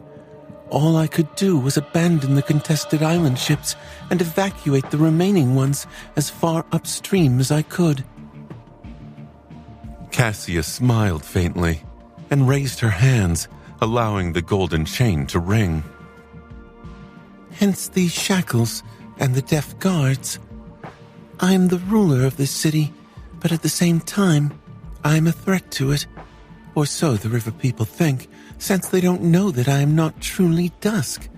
I was afraid that my own affinity to revelations would place me in the same danger the Sibyls had been exposed to. But funnily enough, I turned out to be immune to it. Can you guess why? Sunny and Nephis looked at her silently, not knowing what to answer. Sunny was a bit confused. I get why Nephis is not in danger of becoming defiled. Her soul is incorruptible. But how can Cassia be immune as well? He shook his head. I'm not sure. She chuckled, then pointed to herself. It's because I'm blind. Her beautiful blue eyes gazed upon the world, unseeing. Cassia sighed softly. Whatever it is that the Sibyls saw in their visions of the estuary, I can't see. That is why the truth of the estuary can't corrupt me, or at least can't corrupt me in the same way it corrupted the Sibyls. In the visions I had before entering the Tomb of Ariel, I usually had sight, but ever since coming here, all I see is darkness. Who knew it would be a blessing? She smiled and moved her hands slightly, allowing the golden chain to fall back onto her lap. Anyway, I knew that you would arrive eventually, but I did not know how long it would take. So I remained in Fallen Grace and defended the city from the attacks of the defiled. It was a long year. What took you so long? Nephis leaned forward and grasped Cassia's hand. White sparks glinted in her calm gray eyes. You did well, Cass. I'm sorry. We entered the nightmare much further upstream, and it took us a long time to travel into the past. We encountered a time storm on the way, which is why, while a year has passed for you, it has only been a few months to us. Sunny lingered for a few moments, then added, But you must have known that already, right? It was thanks to you that Ananka knew to meet us and point us in the direction of Fallen Grace. A strange expression appeared on Cassia's face. He frowned, confused by her reaction. What? What's wrong? The blind girl hesitated. I'm sorry, but who is Ananka? And what do you mean she knew to guide you to Fallen Grace? I'm afraid I don't understand. Sunny and Nephis exchanged a somber look. After a moment of silence, she asked carefully, Was it not you who sent a dream message to the Priestess of Weave to warn her of our arrival? Cassia simply shook her head. Send a dream message?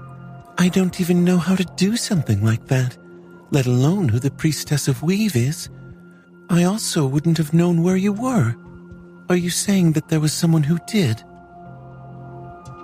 Sunny suddenly felt an ominous premonition. He was somewhat convinced that it was Dusk who had sent Ananka instructions to meet them and guide them to Fallen Grace. Now that he knew that Cassia had taken the place of the last Sibyl, though, she was not the mysterious being pulling the strings of the nightmare from behind the scenes. There was a small possibility, of course, that Dusk had arranged everything before being erased from existence by Cassia's arrival, but it was infinitely small. Had the last Sibyl even existed in the nightmare? Why would the spell extend its timeline beyond the point where the challengers entered? And even if it had, what were the chances that Dusk not only knew of her nature as a phantom conjured by the spell, but also everything about the challengers and their task? Close to zero. However, if not Dusk or Cassia, then who could have possessed both a deep knowledge of the future and enough insight to manipulate it? Sonny gritted his teeth, disturbed. Not only did they know where and when we would enter the nightmare, but also a great deal more. It was how we ended up finding the ship, the Chainbreaker, and making it all the way here. Cassia seemed stunned. The Chainbreaker? She remained silent for a while, then shivered and said, her voice glum, Well, then maybe it was Torment. A grim silence settled over the open platform. Even the deaf guards seemed affected by it, shifting uncomfortably and throwing worried glances at Cassia. Knowing what he knew now, Sonny recognized the complicated emotions reflected in their eyes. Love, devotion, loyalty, but also wariness and fear. He sighed, then took a bite out of a succulent fruit and leaned back. So, you guessed who the 6 plagues are too? Of course she did. Cassia always knew more than them, even if she kept it to herself. The blind girl nodded slowly. I did guess who they are, but not how they are. The Great River is a strange place. Many things that should not be possible anywhere else are possible here. She frowned. The 6 plagues, I had to learn a lot about them, since they are the main threat to Fallen Grace. It was hard not to draw conclusions in the process. Strangely enough, though, none of them participated in the attacks on the city during the year I've spent here. Nephis looked at her somberly.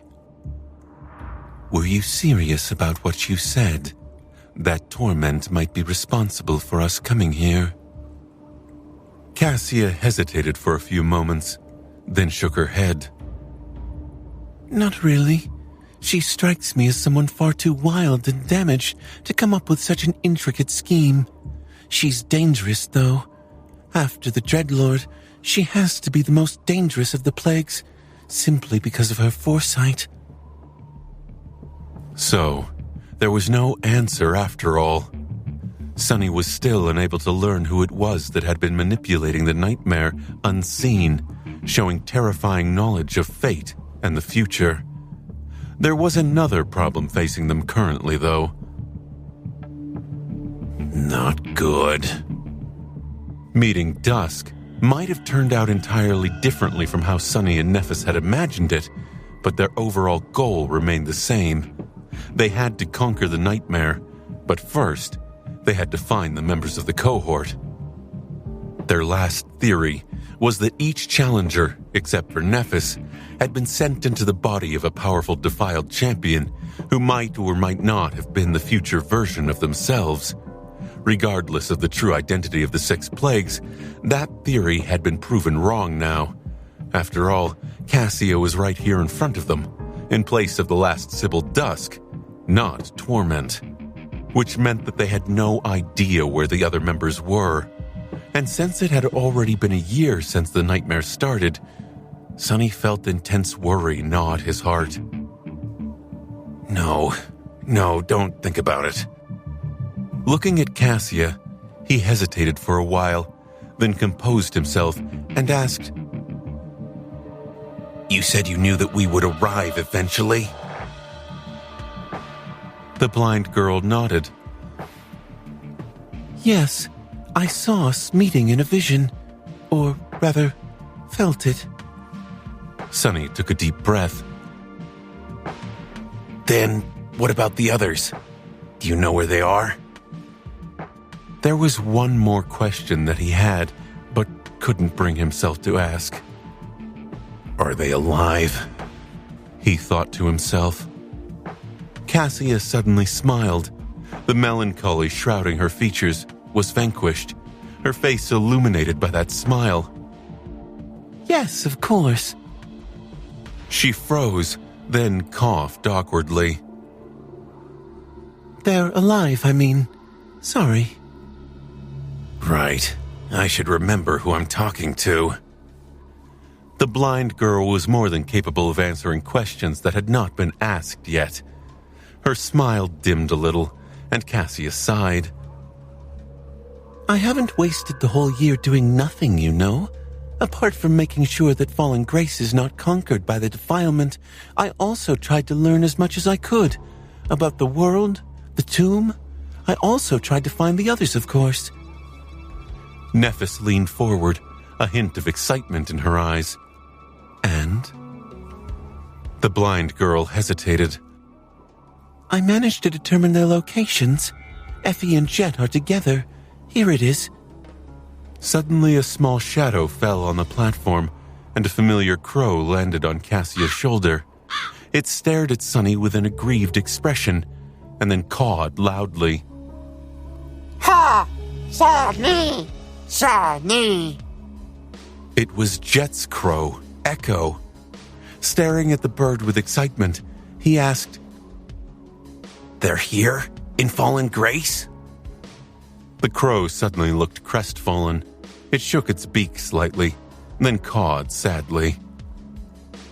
Ha! Stark! Stark! Both Sunny and Nephis looked at Cassia, worry apparent in their eyes. She sighed. They are alive and together, but they are caught in a dangerous zone of the Great River, unable to escape. I spent a lot of time trying to locate the exact coordinates of where they are marooned, but only succeeded after this Echo found me. I would have tried to rescue them myself, but Dusk is the only outsider left in Fallen Grace. I couldn't leave before you arrived. Sunny nodded, both relieved and concerned. It was good that Effie and Jet were together, and it was even better that Cassia had determined their exact location. The existence of the crow Echo also proved that at least one of them was still alive. And yet, how could he not worry when he had just learned that they were stuck in some bizarre, hazardous zone of the Great River? Nephis inhaled deeply, then asked, What about Kai and Mordred, Anvil's son? The blind girl frowned. They are also together. However, their situation is worse. She lingered for a few moments and said darkly, They are in Twilight. Sunny and Nephis glanced at each other confused. He suppressed the impulse to touch the crown of Twilight and asked, Twilight? The city of the Serpent King? Wasn't it destroyed? Cassia remained silent for a while. Eventually, she shrugged with uncertainty. It is lost, but not destroyed.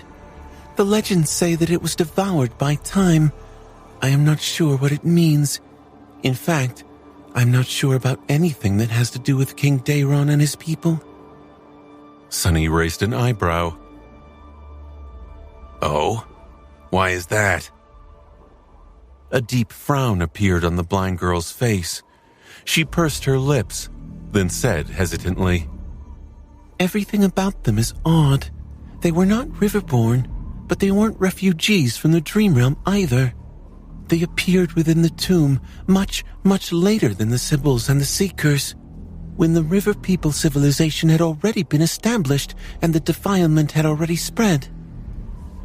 Cassia lingered for a bit, and then added,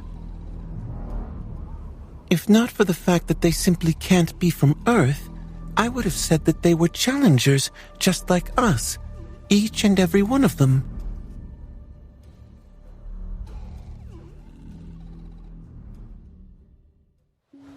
Challengers just like us, each and every one of them. Sunny remained silent for a while, a complicated expression on his face. He was remembering the very beginning of the nightmare and the strange words the spell had spoken. 13,700,077 brave ones. Welcome to the nightmare. Back then, he had been understandably stunned and confused. There was no explanation for that number, considering that there were not even 1 million awakened in the waking world.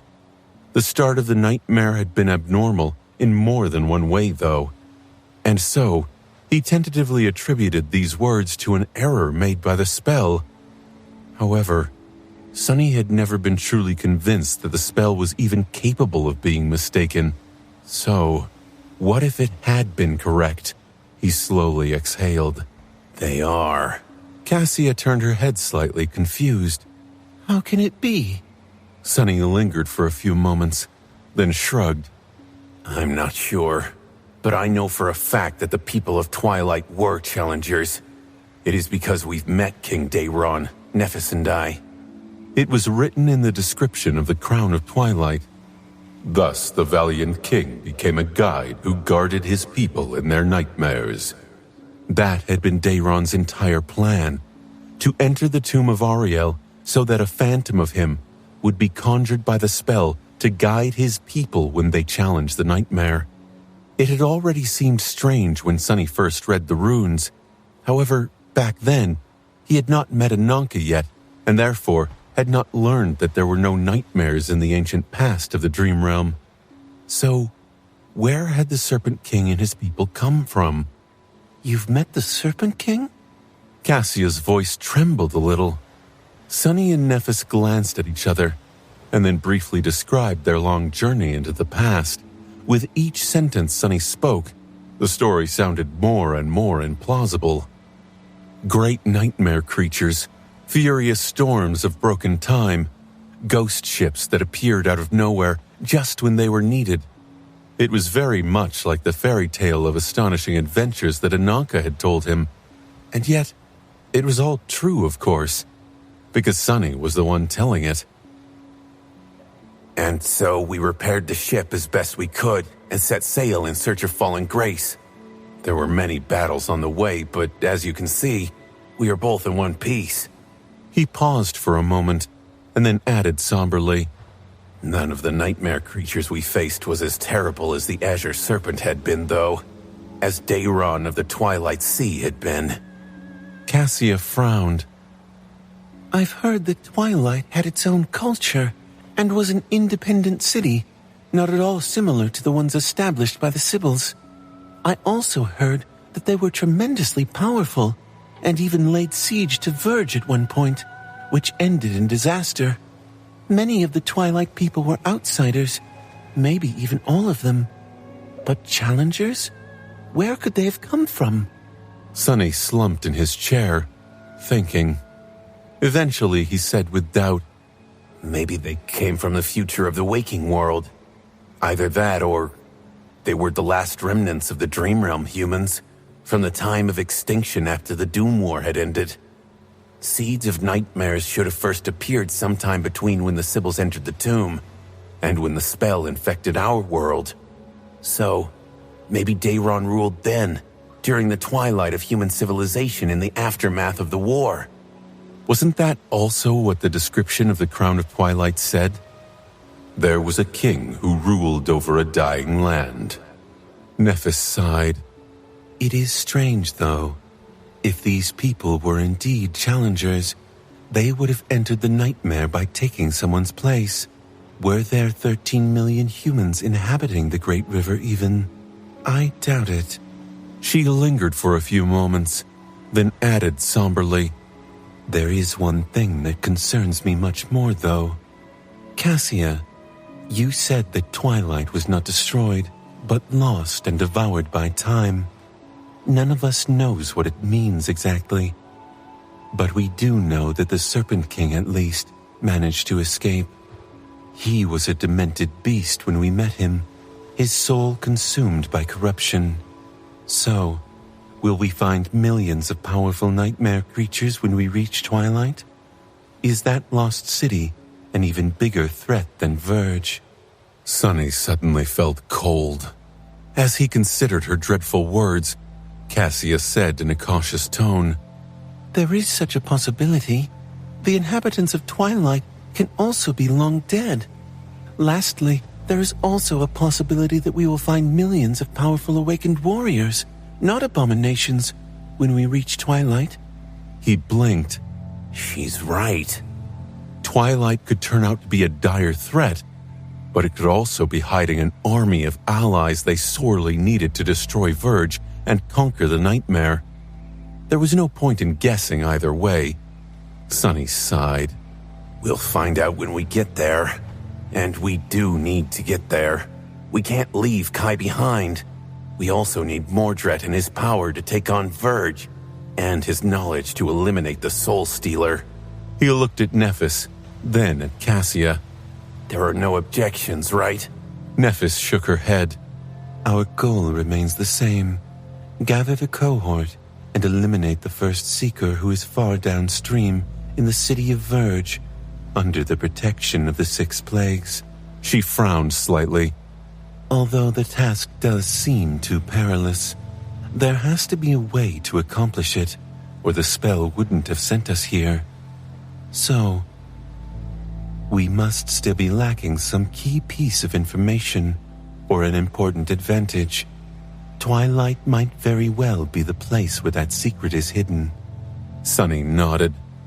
So, we're in agreement then. Let's go fetch Effie and Jet first, then sail to Twilight and retrieve Kai and Mordred. When everyone is gathered, and we have learned everything there is to learn, we'll attack Verge. Cassia remained silent for a few moments, then said quietly, I agree. However, we must not forget one crucial detail. Her beautiful face turned solemn. I doubt that the 6 plagues will just remain idle and allow us to gather forces. If they are truly the future versions of ourselves, they must already know what our next steps will be. It would be easy for them to try and stop us. Sunny didn't even want to think about the paradoxical mess of having his future defiled self hunting him down. However, he wasn't opposed to it.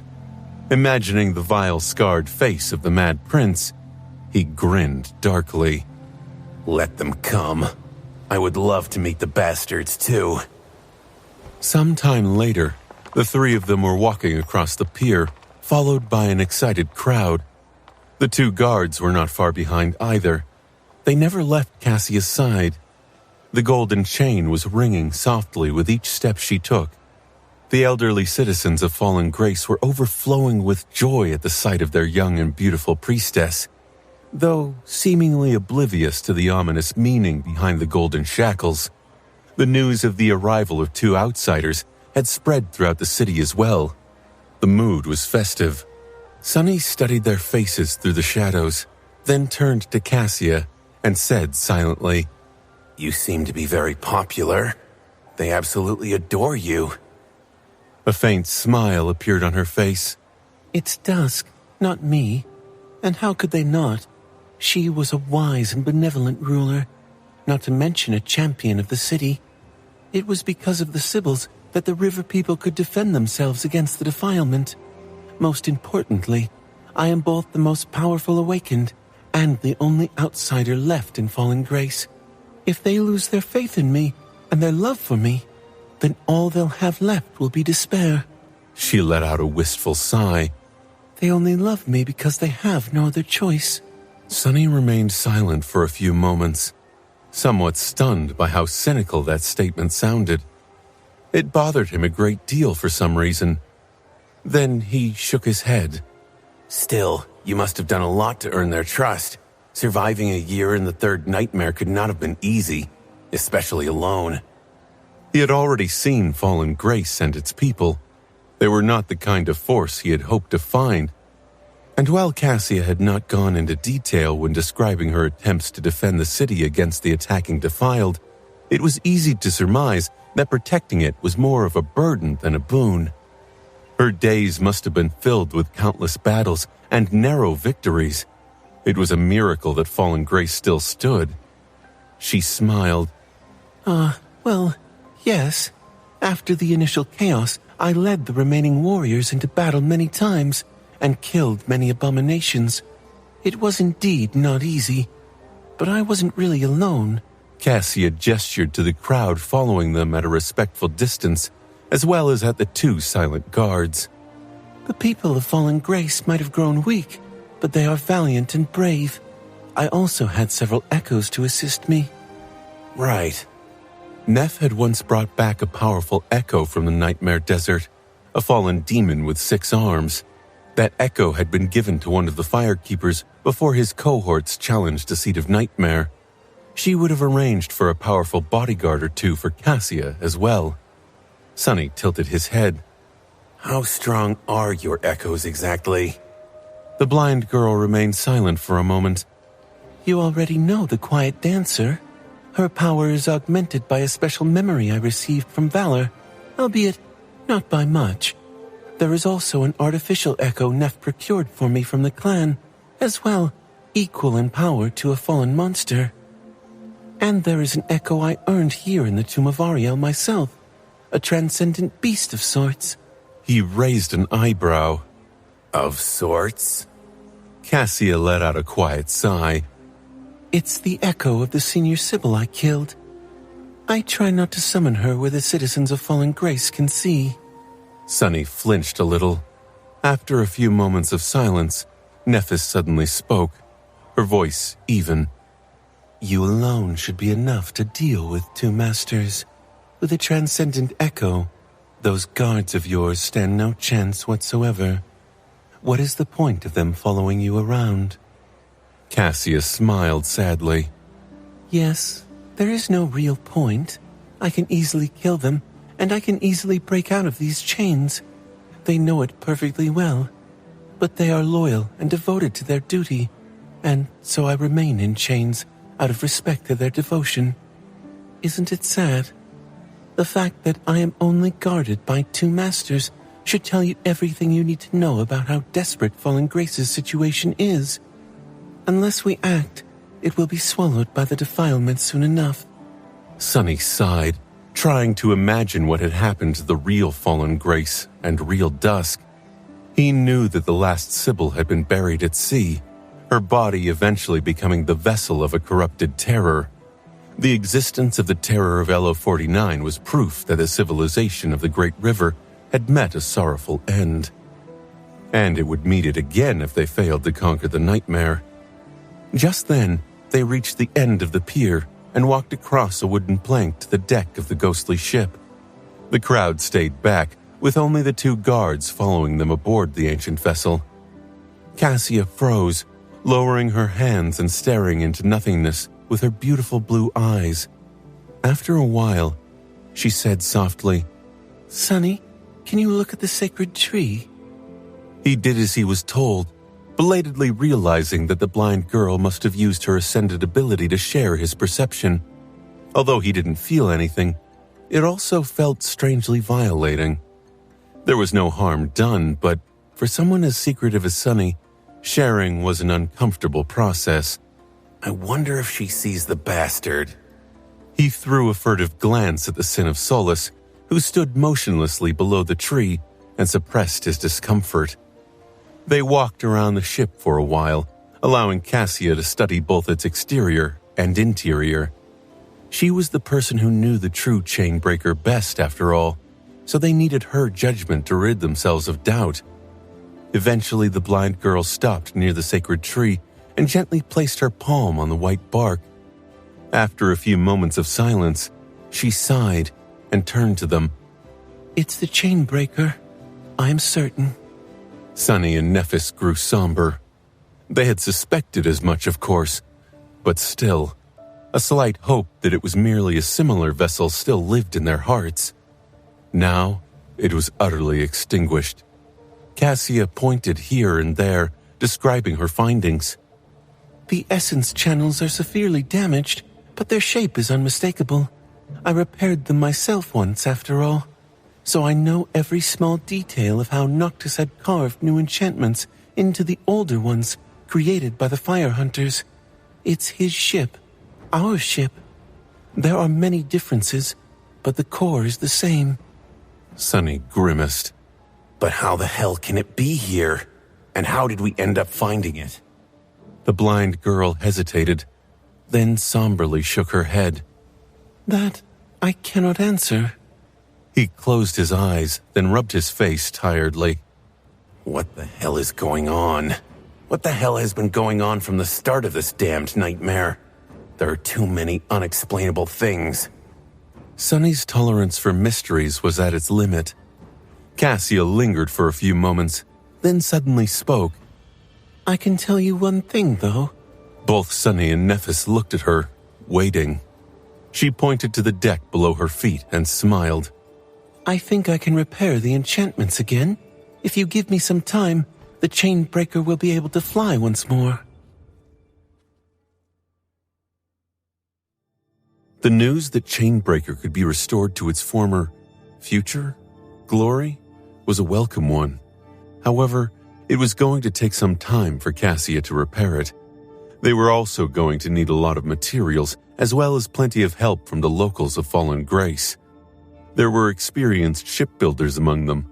Sunny and Nephis had only patched up the ancient vessel well enough for it to not sink immediately, but there were a lot of things they weren't able to achieve. Now the situation was different. Just repairing the hull and decks was going to take a few weeks. After that part was done, more intricate work would start. Cassia was going to have to restore the runic pathways that made the enchantments of the flying ship work. That sounded like a lot of time. Sunny and Nephis knew that an entire year had already passed within the Tomb of Ariel since the start of the nightmare, and yet they felt uneasy, wasting even a single day. The members of the cohort were somewhere out there after all, their situations unknown. Perhaps they were in desperate need of help. In the end, the three of them decided not to postpone their departure too much. Sunny and Nephis needed rest, and the Chainbreaker had to receive urgent repairs, but since Cassia would be able to work on the enchantments alone, they were going to leave Fallen Grace as soon as the work on the damaged portions of the hull was finished, which left them with maybe 2 weeks of peaceful time to recover and prepare themselves. Looking at the crimson blaze of dusk from the window of Cassia's private chambers, Sunny sighed. The sky was a painting of beautiful red, and the great river was like a sea of burning blood. The city below them was like a snowflower. Are you going to be all right leaving Fallen Grace behind? Turning away from the window, he looked at the blind girl. She was brewing tea, seemingly not at all inconvenienced by her golden shackles. Nephis was nearby too, studying the murals on the wall. Cassia softly shook her head. I did get attached to these people, but what we are doing is for their sake as well. If we don't strike it verge, there is no future left for the river people. In a few years, or decades at most, they will be gone. If they were the real river people, of course. As far as humans of the waking world knew, the world of the nightmare would cease to exist as soon as the seed was conquered. But it was hard to make the distinction. Sunny had never been able to, at least. He walked over to the table and sat down. Do they understand that? Will they let you go? The 2 guards were standing just outside the door. Even though he could not see them, he could feel their shadows. Cassia lingered for a few moments, pouring the tea into beautiful ceramic cups. They will. I'll explain it well. Don't worry. Come, let's have some tea. Nephis pulled her attention away from the murals and joined them at the table. Her face was calm and composed. Raising her cup, she hesitated for a bit, then said in an even tone, I haven't had a chance to say it, but I missed you too, and I'm glad that we found each other too. She looked at Cassia, then at Sunny. Her gaze lingered on his face for a few extra moments. Then Nephis took a sip of the fragrant amber liquid and smiled faintly. It's like the good old times. Sunny was considering saying something heartfelt as well, but then surrendered to the embarrassment of showing his true feelings and pretended to choke on his tea instead. Good. Which times exactly are you calling good? The time when I got skewered by a Carapace Centurion? or when that damned tree mesmerized us, or when we were attacked by that depth dweller while crossing the dark sea at night." Nephis remained silent for a few moments, then nodded. "Yes." He stared. If that's her idea of a good time, I'll be damned. That actually explains a lot. Sunny felt sorry for the guy who would take Changing Star on a date one day. As he did, the Sin of Solace laughed derisively. Self-pity, huh? Shut the hell up. He threw an angry glance at the sword wraith, then shook his head. Who was he kidding? Sunny had felt nostalgic about the simple days of surviving on the Forgotten Shore many times. The hell of it had also been like a dark paradise for him. Looking through a shadow, he studied the three of them, Nephis, Cassia, and himself. Gods. Each one of them had changed so much. They were practically unrecognizable, and it wasn't even because of how much their appearance had been transformed by the awakening and the ascension. Back then, Sunny had been a powerless street rat who only cared about himself and how to keep his secret. Cassia had been a sweet but helpless girl, broken by the severity of her crippling flaw. Nephis had been an isolated young woman who didn't know much about the world, except for the fact that she was going to burn it to the ground. Look at us now. The scrawny kid from the outskirts was gone, replaced by a fair young man with eyes so cold and dark that it was easy to cut yourself on their chilling gaze. The helpless girl was now a beautiful young woman whose softness concealed unwavering will and ominous power. Nephis had changed the most, perhaps learning too many bitter lessons. Their names were known across the world, and they had long lost count of all the powerful abominations cut down by their blades. Fallen, corrupted, even great devils, terrors, even titans. There had been humans too, awakened masters, and even saints. Who would have thought that the three teenagers that had met in the Crimson Labyrinth would be drinking tea in a hidden world created by a daemon one day, resting before setting sail to wage war on an entire city of nightmare creatures? Sunny took a sip of his tea and shook his head. Life sure is funny sometimes. Still, it was damn good tea. He hesitated for a while, and then said awkwardly, I might have missed you too. I'm glad that the three of us are once again together. The great river flowed endlessly. Somewhere in the future, the ruins of Weave drifted empty and silent, with no one left to witness their inevitable march toward destruction. Somewhere in the past, the city of Verge stood, harboring the hidden horrors of the defilement. There was twilight, too, mysterious and dreadful, lost to time. But here in Fallen Grace, the days were peaceful. The work on the Chainbreaker started soon after Sunny, Nephis, and Cassia finished their tea. He visited the piers to observe the repairs, but there was really no point. The elderly citizens of the last human city knew how to tend to a ship much better than he did, and even though their bodies were ancient and frail, there were still some awakened among them. Their physical strength solved many problems, so Sunny did not need to help. The best he could do was not get in the way. Knowing that there were many battles ahead, he dedicated his time to preparing as thoroughly as possible. Cassia and Nephis were doing the same. The latter was practicing her swordsmanship without rest, while the former... Actually, Sunny was not entirely sure what their blind oracle was doing. She spent a lot of time arranging measures to keep Fallen Grace safe in her absence, but also made a point of sparing as much of it as possible for him and Nephis. They had meals together, toured the city, and held long strategy meetings. He was happy because the three of them were together again, but it was also a bit strange. Cassia had spent an entire year in the Nightmare, which meant that she was older than Sunny by a few months now, making him the youngest in the cohort. He had treated her as a little sister once, at the start of it all, so it felt odd to suddenly be the one who was younger. But then again, Age was such an abstract thing, especially so for the awakened. Sunny himself had spent an unknown length of time in the dream prison created by Nightmare. Even though he had forgotten most of that cruel trial, his soul still remembered its scars. Speaking of Nightmare, the Dark Destroyer was his main priority for now.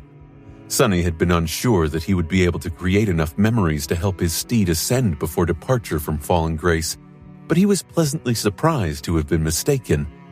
There were two main reasons for that. The first one was that Cassia had opened the treasury of the temple to supply him with a few soul shards he lacked. The second one was the Crown of Twilight. Its legacy of Twilight enchantment greatly enhanced the rate at which Sunny regenerated essence at dawn and dusk. Here in Fallen Grace, though, dusk lasted for nearly the entire day, interrupted only by a brief and fleeting night. As a result, his reserves of essence had become nearly inexhaustible, which was a good thing for more than one reason. The three of them were destined to visit the lost city of the Serpent King after all. Twilight was situated at the opposite edge of the Great River, where it was almost always dawn. Sunny was certain that having a boundless amount of essence at his disposal would come in handy, no matter what dangers they were going to face there. For now, he concentrated on weaving memories to feed Nightmare above all else. The counter of shadow fragments was rising with each day. So was the counter of nightmares that Tenumbria's steed had subjugated, at a speed much greater than ever before. Maybe because of the nature of the Tomb of Ariel, but much more importantly, because of the river people. In the waking world, his shadow had very few ways of collecting nightmares. It was because the dreams of mundane humans were powerless, while awakened never dreamed. It was also only masters and abominations that could supply his shadow with suitable dreams to subjugate. But awakened of the dream realm, and therefore the river people of the Tomb of Ariel, were different from those infected by the spell. Their souls did not travel between worlds when they slept, and so Nightmare could invade their dreams and conquer their fears. As a result, the citizens of Fallen Grace enjoyed strangely blissful sleep during these days, while his shadow received plenty of nightmares to add to his swarm. At this rate, Sunny did not know what would happen first, the Black Steed's ascension or return to full power as a terror. He worked tirelessly to weave more rudimentary memories and do it faster. One after another, they were completed, and then, finally, Sunny weaved the last of them. The date of their departure was already drawing near when he did. Hidden in the spacious chambers Cassia had arranged for him within the temple, Sunny slowly dismissed his four shadow arms and put Weaver's needle down. Left in his human hand was a beautiful nacre ornament. What made it look so tantalizing was not the colorful sheen, though, but the ethereal weave hiding behind it. It's done. Sunny exhaled slowly, then dismissed the ornament and stretched. I did it. He felt both tired and exhilarated. Nightmare only needed one more transcendent memory to reach ascension, and now that memory was complete. Standing up, Sunny looked at the crimson sky beyond the window. The night had already passed, which meant that his shadow should have returned to its post. These days, the Black Steed was usually hiding in the shadows near where the chain breaker was being repaired, guarding the workers on his orders. I better go visit him right now, then. As Sunny contemplated how much stronger Nightmare would become as an ascended terror, a swift shadow fell from the sky and landed on the windowsill. It was Jet's crow. The small bird jumped a couple of times, then stared at him angrily and cawed. Stark! Stark! He sighed. I know, Crow. We'll get your master soon. Hey, I want to see her too. Just wait for a few more days. The echo had been hanging around him a lot, perhaps out of familiarity. Whenever Sunny was tired from weaving, he would study the small avian creature and try to appease its impatience. Suddenly, a smile appeared on his lips. But first, do you want to come find Nightmare with me? The bird tilted its head and stared at him with its round eyes. Then it opened its beak and cawed. Horse! Horse! Sonny chuckled. Yes, the horse. Come on, let's try it again. With that, he dissolved into darkness and manifested himself back into tangible form. This time, Sonny did not recreate his own appearance, instead shaping himself into an entirely different and smaller creature. A few moments later, 2 crows, one black, the other even darker, as if made of shadows, flew into the crimson sky. Sonny was flying through the crimson sky above Fallen Grace. His black feathers were moving slightly in the wind, and his wings rose and fell with a relaxed cadence. His flight was somewhat awkward, but he did not plummet to the ground at least, like the previous time. He had, of course, assumed the form of a crow. After mastering the 4th step of Shadow Dance, learning a new form had become much easier for him. So he had spent the last 2 weeks doing just that, teaching himself how to become a crow. Sonny was already confident on land and had the sea serpent form to protect himself in the water. Only the skies were left unconquered. Granted, he was not going to win a battle as a small bird, but he had to start somewhere. The idea of trying to assume the form of Jet's Echo had entered his mind when he was resting after a long and tedious bout of weaving. Yes, Sonny had plenty of essence and more than enough soul shards to accomplish his goal, but even his patience was not limitless. He needed to take a break from time to time and distract himself from the rote process of creating rudimentary memories. During one such break, the persistent crow visited him once again to caw about how Jet was stuck. Staring at it, Sonny remembered that he had not yet made use of his improved ability to shadow various creatures better. The desire to fly across the vast sky stirred in his heart. Who said that only Kai was allowed to zip around in the air? So, that was exactly what he had done. Staring at the talkative bird, he tried to teach himself its form, which ended up being just as hard to achieve as turning himself into a giant sea serpent. The body of the crow itself was much smaller and simpler. The problem was that Crow was an echo, and thus not truly alive, so Sonny met an unexpected obstacle. Shadow Dance was not that effective against things that weren't alive. In hindsight, he should have known that it would be like that. Thinking back to how he created the form of the Onyx Serpent, and even further into the past, to the days of learning battle styles from his adversaries, Sonny realized that there were 2 components to Shadow Dance. One was purely physical. The other was much deeper and more fundamental, concerning the essence of a being, its mind, its spirit, its very soul. Echoes did not really possess any of these things, so he was left stumped for a while. In the end, though, Sonny still managed to turn himself into a copy of the crow. It just had taken him much more time and effort than he would have expected, and he did not stop having trouble with the new form after mastering it. Possessing the body of a bird was one thing, but actually moving like a bird was an entirely different issue. Since Sonny had never flown without the help of enchantments before, he had to learn everything from scratch. The first time he turned into a crow, he proceeded to fall on his beak after the simplest hop a few dozen times in a row, all under the perplexed gaze of the befuddled Echo. Nevertheless, he was flying now. It was a rather exhilarating feeling. It was so exhilarating, in fact, that Sonny opened his beak and cawed. Fly! Fly! Then he got embarrassed and almost lost control of his wings. Now, why the hell did I say it twice? Shaking his head slightly, Sonny looked at the dry dock where the chainbreaker stood, being repaired by a large number of craftsmen, and cautiously descended toward it. He did not fall until the last second. Jet's Echo landed with natural ease and hopped a couple of times in excitement, but Sonny gracelessly sprawled on the cobblestones after rolling a couple of times. Ouch. There's still room for improvement. Sighing internally, He let the form of the crow dissolve into a formless shadow, then emerged from it as his human self. Being a human felt cumbersome and boring, but he was also slightly shocked by the ferocious strength hiding in his slender, pale body. Damn, I've only been a crow for a minute.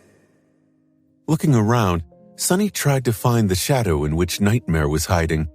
He did not notice his steed immediately, but he did notice a familiar old man staring at him with an open mouth. Lord Sunless? Sonny sighed internally. Oh, hey there, Kronos. The elderly teenager had been following them around when they toured the city, full of endless curiosity. He was a nice kid, no matter how hard it was to call a man who looked as old as Professor Opal a kid. But if there was one thing Sonny had an allergy to, it was curious people. So he felt uncomfortable around the wrinkly, river-born youth. Did you turn into a bird? Sonny stared at Kronos for a moment, then shrugged. Yes, in a manner of speaking, I did. The old man stared at him with amazement. Ah, I see. It's like that time you turned into the river serpent. Is that your aspect ability? Sonny took a deep breath. Questions. He had to remind himself how sad the kid's situation was. Not even because Kronos had turned into an old man before becoming an adult, but because he was starved for excitement and interesting things. His whole life was limited to a city that would have been considered tiny in the waking world. And worse than that, that city was the last one there was, with not even news of distant events ever reaching it. Of course, he was endlessly excited by the two unexpected visitors. Sonny remained silent for a moment. To be precise, it's the result of combining all my aspect abilities to create a kind of battle art. Kronos nodded a couple of times, showing that he understood, and said thoughtfully, Oh, I have no idea what you mean, Lord Sunless. Then he smiled. Are you here to check on your ship? The crow, Echo, looked at the young man with disdain and flapped his wings impatiently. Horse! Horse! Sonny nodded. No, I'm here to feed my horse. The crow hopped on Sonny's shoulder, and they headed toward where Nightmare was hiding. Kronos, annoyingly, followed them with an excited smile. That said, Sonny couldn't remain annoyed for long because of the worshipful gaze the old man was giving him. Lord Sunless, if I may ask. He rolled his eyes and sighed. What? Kronos hesitated for a moment. What is a horse? That almost caused Sonny to stumble. What the hell? Why does that sound like something I would say? He shrugged. It's a large animal that runs really well. People used to ride them to get around. Of course, my horse is no ordinary horse. He's a real menace, that beast. The old man frowned in contemplation. But why wouldn't they just use a boat? Sonny suppressed the desire to grind his teeth and answered in an even tone. The world outside the tomb is not all water, remember? Most people live on land. Horses are land animals. Kronos looked into the distance, confusion written all over his face. I see. Are there no land boats? That seems strange. The barrage of questions continued. By the time they reached the deep shadows where Nightmare was hiding, Sonny felt a bit tired. Yes, Earth does sometimes shake, spew fire, and swallow entire towns. Not too often, though. Mostly when a volcano erupts. A volcano is just a fire-breathing mountain. And a mountain is basically a big sharp rock, tall enough to reach the clouds. There's ice and snow on top, but not enough air to breathe well. Rather, there's plenty of air, but you can't breathe it without dying. The old man's eyes grew wide. How bizarre. I would never want to live on land. It sounds terrifying. Sonny stared at him wildly. What the hell do you mean, terrifying? You live on an endless river that falls into a bottomless abyss plagued by roving time storms and defiled monsters from the future. He shook his head, then said in a stifled voice, "Nightmare, come out." Two scarlet flames ignited in the darkness, and the shadows surged, forming into the shape of a dreadful black steed. Light glistened on Nightmare's steel fangs and sharp horns, tinted red by the blazing sunset. Kronos yelped. "Ah, a horse!" His wrinkly face grew pale, and he took a couple of steps back. "My lord, you didn't tell me that horses are such terrifying beasts. Do land dwellers really ride them?" Sunny looked at the youth vindictively, then felt bad about it. The kid was very old after all. What if seeing Nightmare had given him a heart attack? He hesitated for a moment, then patted Kronos on the shoulder. "Yes, but as I said, Nightmare is not your usual horse. He is an ancient shadow creature that used to serve an immortal transcendent before becoming mine. Now, let's feed him." As Sunny threw an excited glance at the black steed and summoned the nacre ornament, the old man asked in a shaking voice, "But what does this dreadful beast even eat? You don't seem to have any meat with you." Consumed by thoughts of Nightmare's ascension, Sunny smiled absent-mindedly. "Oh, don't worry. I have what I need to satiate his hunger right here with me." Surprised that Kronos suddenly took a few more steps back, Sunny gave the old man a strange look and offered the ornament to the Dark Destroyer. "Here, buddy. Sorry it took me so long." Nightmare snorted quietly, then brought his snout to his hand and pushed it, throwing the memory to the ground. Then he crushed it with one strike of his adamantine hoof. A whirlwind of sparks rose from the crushed ornament and separated into 6 streams, each flowing into one of the dark embers, burning within the shadow that served Nightmare as a soul. "Here we go. Finally." Sunny had always been preoccupied with raising the power of Saint, his primary battle shadow, as much as possible, so he had neglected the black steed a little. It was not without reason, of course. Nightmare's main purpose was not to be a destructive force in combat. He was a loyal steed first and a fighter second. The utility he offered Sunny was much more valuable than an additional combatant would be. Still, this moment had been a long time coming. As the streams of sparks were absorbed into the darkness hiding inside Nightmare, his silhouette suddenly grew vague. Then the Destroyer disappeared. Already expecting that to happen, Sunny dove into his soul sea. Appearing in the lightless silence, he saw his shadow standing on the surface of the still water. Nightmare had lowered his head, his body trembling slightly. "Yes?" Within the shadow, the glow of the 6 dim embers was growing more and more intense. The water suddenly surged, as if assaulted by an invisible wind.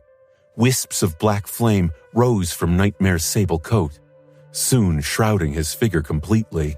Sunny had already seen a shadow rise to a new rank several times. He knew that the transformation would not take long. Unlike evolving to a new class, this change was only going to take several minutes. He waited patiently, as if feeling the importance of what was happening somewhere near, but away from their eyes. Both Crocro and Kronos remained silent. Soon, the transformation was over. The restless waters grew still once again, and the black flames receded. Nightmare was revealed from within their veil, as fearsome as ever. His outward appearance did not change much. Only the red glow of his ferocious eyes seemed brighter. Despite that, his tenebrous silhouette brimmed with a new kind of power. Sunny grinned. An ascended terror. His steed was as powerful as the creature that Nephis had slain at the top of the Crimson Spire now. In fact, even Sunny, who possessed an extremely high level of mental resistance, felt a hint of dread grasping his heart when looking at the Dark Destroyer. Wait, doesn't his aura of fear seem too strong? Trying to suppress his excitement, Sunny forced himself to continue looking at Nightmare and summoned the runes. In the next moment, his expression changed. What? When did this happen? The counter of the shadow fragments had been filled and emptied. Sunny knew that, of course. However, what he had not expected to see was that the counter of subjugated nightmares had been filled as well. The Dream Curse, Nightmare's terror ability, was unlocked. Standing near Sunny, Kronos and the crow Echo exchanged a confused look. Why did Lord Sunless seem so excited? The small bird tilted its head knowingly and cawed with a sense of superiority. Horse! The runes shimmered in the darkness, surrounded by still silence. Hypnotized by them, Sunny read greedily. Shadow, Nightmare. Shadow rank, Ascended. Shadow class, Terror. Shadow fragments, 0 out of 300. He had known what to expect, but seeing the word Ascended still filled him with excitement. At any other time, Sunny would have lingered, enjoying the view of the changed runes, but he was much more interested in something else right now. His gaze slid lower. Shadow description. This beautiful steed was tamed by the treacherous lost from light in the depths of a harrowing dream. The two shadows battled across countless nightmares, shattering them all apart. Neither was willing to give up, so in the end, the nightmares did. Despite the excitement, memories of his dreadful battle with Nightmare made Sunny shiver. Shadow attributes: Swift, Dark Destroyer, Dreadlord, Dreamwalker. The attributes were the same as before. His steed was swift, could travel through dreams, and grew stronger when feared or surrounded by shadows. Sunny's gaze finally settled on the string of runes that interested him the most. Shadow abilities: Flowing Shadow, Mantle of Fear, Nightmare, Dream Curse. His eyes widened slightly. The first two abilities had not changed. Flowing Shadow allowed Nightmare to move through shadows with stunning speed, as well as become one of them. Mantle of Fear was a powerful mental attack that induced terror in those affected by it. The latter two abilities, though, the runes describing them were different. It happened faster than I thought. The Nightmare ability shared its name with the Black Stallion. At this moment, its description read, Nightmare, ability description. This shadow can create and subjugate nightmares. The more nightmares serve it, the more powerful it grows, both inside and outside dreams. Dormant nightmares, 287. Awakened nightmares, 252. Ascended nightmares, 455. Transcendent nightmares, 6. Sunny's eyes glinted darkly. It's 1,000. Not only had Nightmare subjugated enough dreadful dreams to unlock his terror ability, but due to the nature of the carriers of the Nightmare spell, most of these dreams were also much more powerful than expected, to the point where his rise in rank did not make them obsolete. The Black Stallion had even managed to find and defeat 6 nightmares belonging to saints, or maybe corrupted abominations. Each and every one of the subjugated nightmares added a little to his power, just like absorbing shadow fragments did. Much more importantly, the last few runes, which had been lightless before, were finally glowing with ethereal light. After accumulating an army of 1,000 nightmares, his shadow was finally a true terror once again. Trying to calm his wildly beating heart, Sunny concentrated on the newly awakened runes and read the description. Dream Curse, ability description. This shadow is a master of a lesser dream domain. It is capable of lulling living beings to sleep and imprisoning their souls in a labyrinth of nightmares. The souls destroyed within the nightmare maze feed the shadow. The more powerful the shadow grows, the faster and further the dream curse spreads.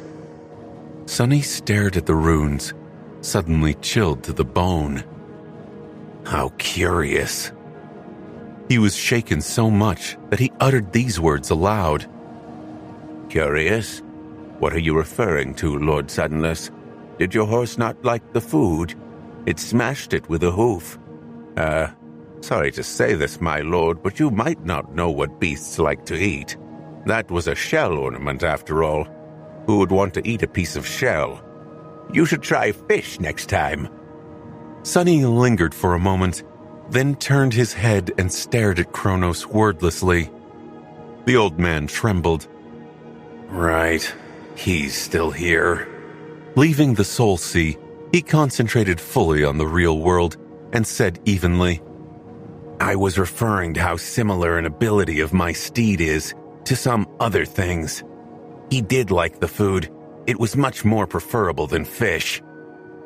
Kronos looked at him with doubt, but Sunny ignored the youth and turned away. Maze of nightmares. It was truly an insidious and dreadful ability, one worthy of a terror.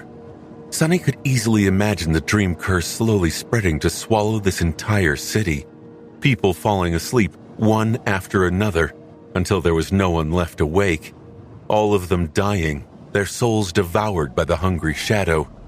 He could also imagine the horror of their death. Sunny had experienced the dream maze himself, after all. What would have happened if he had broken down and given up? His soul would have been torn apart by the torment of endless nightmares, and his body would have been turned into a hollow husk. The most frightening part of it all was the measure of control Nightmare had over the dream labyrinth, and the fact that the more his victims were terrified by it, the stronger he would be. There was a limit to the power of the dream curse, of course. After all, Sunny had broken free of it by destroying each and every one of the dreadful dreams. It had not spread to all the Kingdom of Hope either, because its reach was limited by Nightmare's own strength as an awakened terror. The dreadful steed could only influence one castle and its surroundings. As an ascended terror, though, that reach would have become greater. Who knew how far the dream curse would be able to spread in the future? But all of that was not why Sunny felt cold. Why would he? The power of his shadow was his own power. Rather, he was shaken by the words the spell used to describe the dream curse. A lesser dream domain. Didn't it sound like something he had encountered before? For example, the dreamscape. A vast illusion maintained by the aspect of a certain saint, where countless people could combat each other without the risk of injury. Awakened used the public arenas for training, but there were private ones established for the government forces and the legacy clans as well. There was even a version for mundane humans to enjoy. Was Dreamscape a type of lesser dream domain as well? That would certainly make sense. There was another similar example, though. Sunny trembled. There was the spell and its nightmares. There was the dream realm itself. If there were lesser dream domains, there had to be greater ones too, as well as those above them. The souls destroyed within his shadow's dream maze were consumed, making the shadow grow stronger. What happened to the souls of those who died within nightmares? Of those who died in the dream realm? Of those infected by the spell? Was the spell feeding on the souls of everyone who carried it? And on the souls of everything those who carried it killed? The thought was terrifying. But still, it would make sense. Sunny lowered his gaze and stared at the fabric of Ananka's mantle. When an awakened conjured a memory, the memory was manifested from their soul essence. What were the worlds within nightmares manifested from? He turned his head and observed Fallen Grace. Finally, his gaze settled on Kronos. And when the nightmare was over, where did all the souls conjured into it by the spell go? Sunny had never seriously considered how the spell operated, simply because it was so powerful as to seem omnipotent. If one assumed something to be omnipotent, they would not question how it worked, simply because its workings were beyond the realms of logic and reason. However, now, for the first time, he was starting to question if the spell was truly free from the laws that governed the rest of mundane things. Perhaps its scale was just so great that mere mortals like him were not capable of perceiving it. Or maybe he was wrong, and there was nothing in common between the principles of the dream curse and the spell. Instead of thinking about things that are beyond my understanding, I should concentrate on what is in front of me. My ascended terror of his steed, and the curse he commands. It will surely be of help in this cursed tomb, especially since there's a mad bastard around who is fond of visiting other people's dreams. Not long after the Black Stallion's ascension, the day of their departure arrived. The weeks they had spent in Fallen Grace flew by so fast, in fact, that Sunny was sad that they had felt so short. It was nice spending time with Nephis and Cassia again. Back in the waking world, there had always been invisible walls between them. The great clans, the war, the complicated feelings of the past, the dark promises of the future.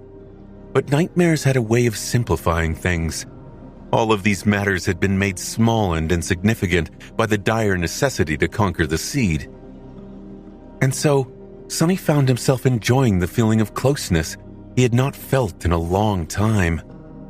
It was funny, really.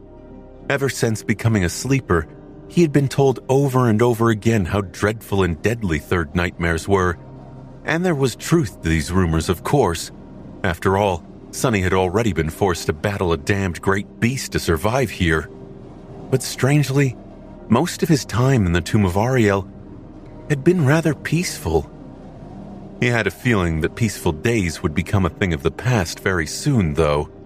From today onward, theirs was a straight path. First to the dangerous waters where Effie and Jet were marooned, then to the mysterious city of Twilight, to find Kai and Mordred, and finally, to Verge, the throne of the defilement, to burn it down and conquer the nightmare. Of course, the Chainbreaker was going to return to Fallen Grace between each step to resupply, receive repairs, and give its crew an opportunity to recover. But those stops would be brief and far between. For the remainder of the nightmare, Sunny and his companions would be going from one dire battle to another. Looking at the dreamlike view of the last city of the river people from the height of the temple's tower, Sunny sighed and looked at Cassia and Nephis. The suns had just risen, and the whole world was drowned in countless shades of red. Illuminated by the crimson blaze, both of them looked solemn and ready. He lingered for a moment, then asked, "Is it time?" Cassia nodded slowly. "It's time. Let's go." Together, they descended from the tower, past the grand hall of the temple, and walked outside. The blind girl's guards were following them from behind, just like always. But today, many more people had come to bid their Sibyl farewell. Soldiers, artisans, and citizens of all kinds. Thousands of gaunt old men and women were crowding the streets, looking at the beautiful young woman with golden shackles wrapped around her wrists. Their frail figures and wrinkly faces were like the sea. Sunny did not know how to describe the emotion that shone in them. Was it pride? Sorrow? Fear? Love? Guilt? Or all of it, fused together? Human beings were not that simple after all. They rarely felt only one thing. Most of the time, their hearts were an irrational and contradictory mess of clashing and conflicting emotions. Will we manage to save these people? Or are they all doomed? Sunny knew that this was not the real Fallen Grace. And yet, he also knew that the shadows of living beings he killed in the nightmares were still within his soul, indistinguishable from the shadows that belonged to the inhabitants of both the dream realm and the waking world. So what exactly was the difference? They passed through the crowded streets and approached the piers. The Chainbreaker rested on the water, freshly repaired and refurbished. Its tattered sails were replaced by new ones, each of a gorgeous, vibrant scarlet color. There wasn't much ceremony. Sunny, Cassia, and Nephis climbed aboard. The two deaf guards remained on the pier. But before they left, Cassia turned to the crowd of elderly Riverborn and smiled. Her smile was like a ray of pure sunlight, in this land of eternal dusk. My people. Her voice echoed above the water, reaching far and wide. The inhabitants of Fallen Grace, the last humans in the tomb of Ariel, listened with rapt attention, catching every word. Sunny gazed at the crowd and soon noticed a familiar figure. Kronos was also here, looking at the graceful ship with awe and longing. Cassia waited for a moment, then continued. I have to apologize. Usually I would have taken you all to the House of Parting to celebrate and enjoy a delicious feast. Sadly, the lower house is no more, and so I have no food to offer. A wave of murmurs rose from the crowd as many people chuckled. Someone yelled, It's all right, my lady. Feed us when you return. The blind girl remained motionless for a few moments. Still, today is not a day for sadness. It is a day for celebration. This journey I am leaving on is not my last. Instead, it is the beginning of a new era, a better era, an era of grace and freedom. She raised her hands and pulled them apart, easily breaking the golden chain.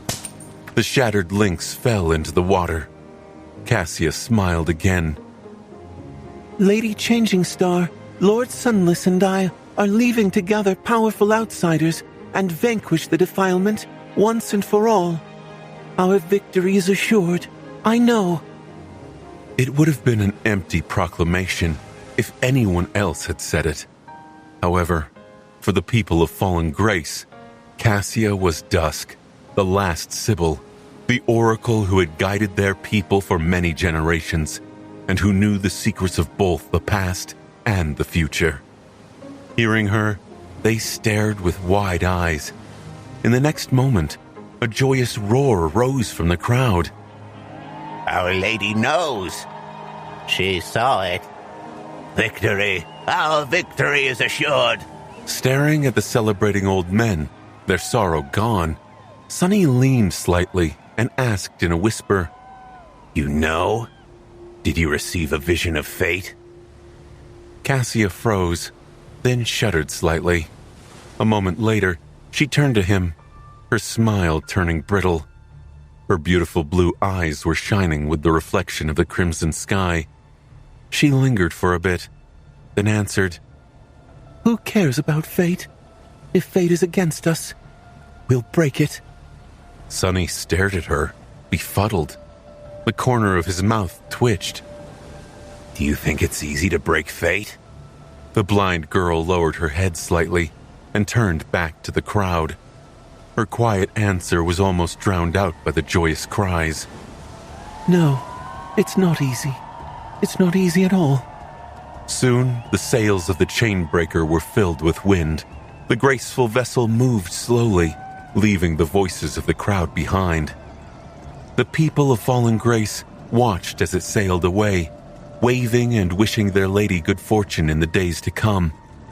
But then, they disappeared from view, obscured by the crimson haze. There was nothing but a vast expanse of water left in front of them. The first of the many battles was approaching.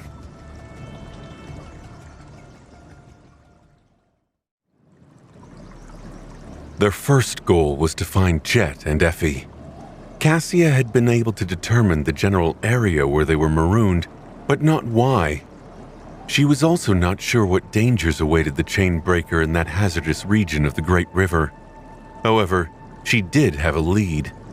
The problem was that this lead was buried in one of the lost temples of Fallen Grace, the palace where a defiled Sibyl had once been entombed alive. During the battle for the city, the temple had been unsealed, and the island ships that could not be saved were abandoned. Cut free, they had been left to the currents. The rest of the flotilla fled upstream, where it remained this day. Nevertheless, the chainbreaker was moving into the past once more, searching for the lost districts. Sunny, Nephis, and Cassia were going to find the lost temple, slay the defiled Sibyl, if the creature was still dwelling there, and sift through the temple's library in search of information about the place Effie and Jet were trapped in. Breathing heavily, Sunny leaned on the side of the ketch and cursed quietly. The ketch had been patched up and repaired as well. With its masts dismantled and stored, it resembled a proper lifeboat. The craftsmen of Fallen Grace had also constructed an actual nest for it, with ropes and pulleys to lower the ketch into the water and hoist it back up again when needed. Nephis was at the stern, controlling the ship, while Cassia was examining the damaged essence lines of the ancient vessel nearby. Looking at her, he decided to rest for a few minutes and asked somberly, "Why wasn't that Sybil killed after succumbing to the defilement anyway? Simply sealing the temple does not seem like a reliable solution, especially since it seems to have been done in a hurry, with all the valuables remaining inside. Who just goes and loses an entire library?" The blind girl was distracted from her thoughts and turned to him, her golden hair fluttering in the wind. She lingered for a moment, then shrugged. I'm not really sure. It happened long before we entered the nightmare, so perhaps the people of Fallen Grace simply couldn't bring themselves to kill one of their Sibyls. You saw how conflicted they are about us. Perhaps sealing her inside and turning the temple into a mausoleum was simply safer. She sighed and shook her head. I agree, though. It was a mistake. When I entered the nightmare, we could have preserved the entire city if not for their misguided ways. There were 2 Sibyls left in Fallen Grace back then, and one of them had just succumbed to the defilement. She was still new to her unholy powers, though. The battle was dreadful, but we could have won. Her face turned dull. It was not until the seal of the old temple came undone that disaster struck. Once that thing got out, there was no stopping it. Sunny raised an eyebrow with a dubious expression. "And yet you want us to seek her out?" Cassia sighed, then smiled lightly. Well, I alone was not enough to both battle the creature and prevent the city from sinking. But there are 3 of us together. That is a completely different story. I don't think we'll have too much of a problem dealing with her. If we do fail to take down a single defiled, there's no point in even trying to conquer the nightmare, don't you think? Sunny smiled crookedly. "I guess." There was another reason why they wanted to slay the defiled Sybil as well. The conflict of the nightmare seemed to be connected to the fate of Fallen Grace and of the River People civilization as a whole. The natural ending of this story was complete extinction, which was why Sunny and Nephis were determined to destroy Verge and save the last human city instead. But simply eliminating the source of the defilement was not enough.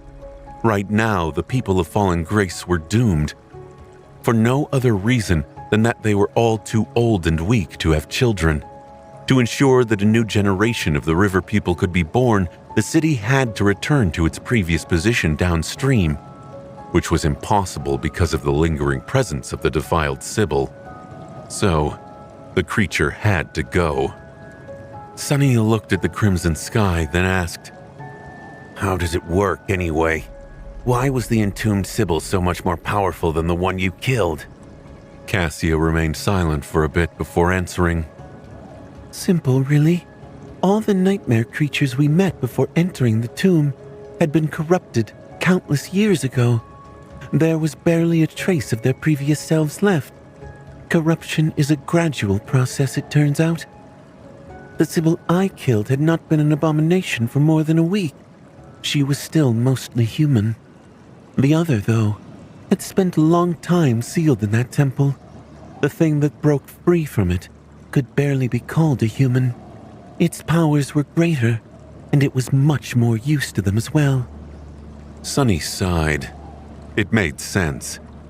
With his curiosity satisfied, he decided that it was time to get back to the arduous practice. He was trying to master the sorcery of names. Sadly, Sunny was making 0 progress. Learning the names themselves was not too hard. At least not the simple ones Nephis had done her best to teach him. Even though those names were eerily odd, barely fitting into his mind and constantly fading from his memory, he possessed enough mental discipline to hold on to the knowledge of them. The problem was actually trying to speak them. In that regard, Sunny was failing miserably. Curse it. Perhaps Sunny was being greedy by wishing to learn an entire new system of sorcery, but he still wanted to master the fundamentals of shaping. Today, his attempts to summon the wind were going even worse than usual. He was tired and drained, but there was no result whatsoever. Damned wind. Come on, blow! When Sunny's irritation reached a boiling point, Cassia suddenly straightened and turned her head slightly. There was a frown on her face. Something is wrong. Sunny sighed heavily, then subtly studied the world through his shadows. There was no danger around them. Everything seemed fine. That said, his intuition was indeed telling him something. It was not exactly ringing an alarm, but there was an eerie sensation at the back of his mind. He rose to his feet and studied the great river with his own two eyes. After a few moments, Sunny asked, "What is it? I don't see anything." Cassia did not move, her frown deepening. The waves rustled as they brushed against the hull of the ship. The sails rippled in the wind. Raising a hand, she touched her cheek briefly, then said somberly, I feel strange, as if I'm drunk. Sunny stared at her wordlessly. Huh? The blind girl grimaced. It's like I'm seeing double, only of course, it's not my sight that's blurry. Rather, it's my aspect ability, the one that allows me to sense what will happen a few seconds into the future. He remained silent for a few moments. The shadows across the chainbreaker moved, stirring. So what you're saying is that something is wrong with the future? Cassia hesitated a little. Or at least my ability to perceive the future. That was a rather terrifying thing to hear. Sunny looked around once more, noting how peaceful the surroundings looked. The sky was burning beautifully, with countless shades of red, with not a cloud in sight. The surface of the flowing river was spotless, with nothing hiding beneath it. And yet, there was something sinister happening to the world, unseen and imperceptible. If not for the keen senses of the Oracle, none of them would have known that something was wrong. Let's go. Taking Cassia by the wrist, Sunny guided her to the stern of the ship, where Nephis was holding the steering oar. He had not had to guide the blind girl in a long, long time, but now that her aspect ability was compromised, she must have been disoriented. Even if she was looking at the world through his eyes, that was not the same as perceiving it with her own senses. What the hell is happening in this damn tomb? Soon they arrived at the runic circle and told Nephis the news. She remained silent for a while, looking forward with a somber expression. After a while, Neph nodded. I see. I felt that something was wrong too. Sunny tilted his head a little. How? Even his faint premonition had only appeared because of his tenuous affinity to fate, which had been enhanced by Weaver's lineage. Sunny usually called these vague feelings his intuition, but it was not exactly a sixth sense. It was actually a rudimentary ability to feel the tremors of the strings of fate. What allowed Nephis to feel the wrongness then? She pointed to the sky. It's the suns. I am responsible for steering the ship, so I keep an eye on them for navigation. There's something strange happening, though. For the last hour or so, our course has been changing slightly. It's like we are being pulled towards something. But if we are, I don't know how. I don't think there are any forces exerting pressure on the ship or the current. Sunny suddenly had a very, very bad premonition. His face turned grim. They were on a hunt for a defiled Sibyl, and Cassia's premonition of the future was suddenly behaving strangely. More than that, the world itself was not working quite as it was supposed to. No, it can't be. Can it? Glancing at the blind girl, he asked evenly, Say, Cassia, That thing that broke free when the temple was unsealed. What exactly were her powers? Cassia hesitated for a moment. I am not sure. I did not get a proper look at her. All I remember is that all the soldiers I sent to stall her were torn to shreds in an instant, unable to land a single blow on her hide. Arrows and magic projectiles missed. Enchantments failed. She was too dreadful of a creature for us to handle, especially while fighting the other Sibyl.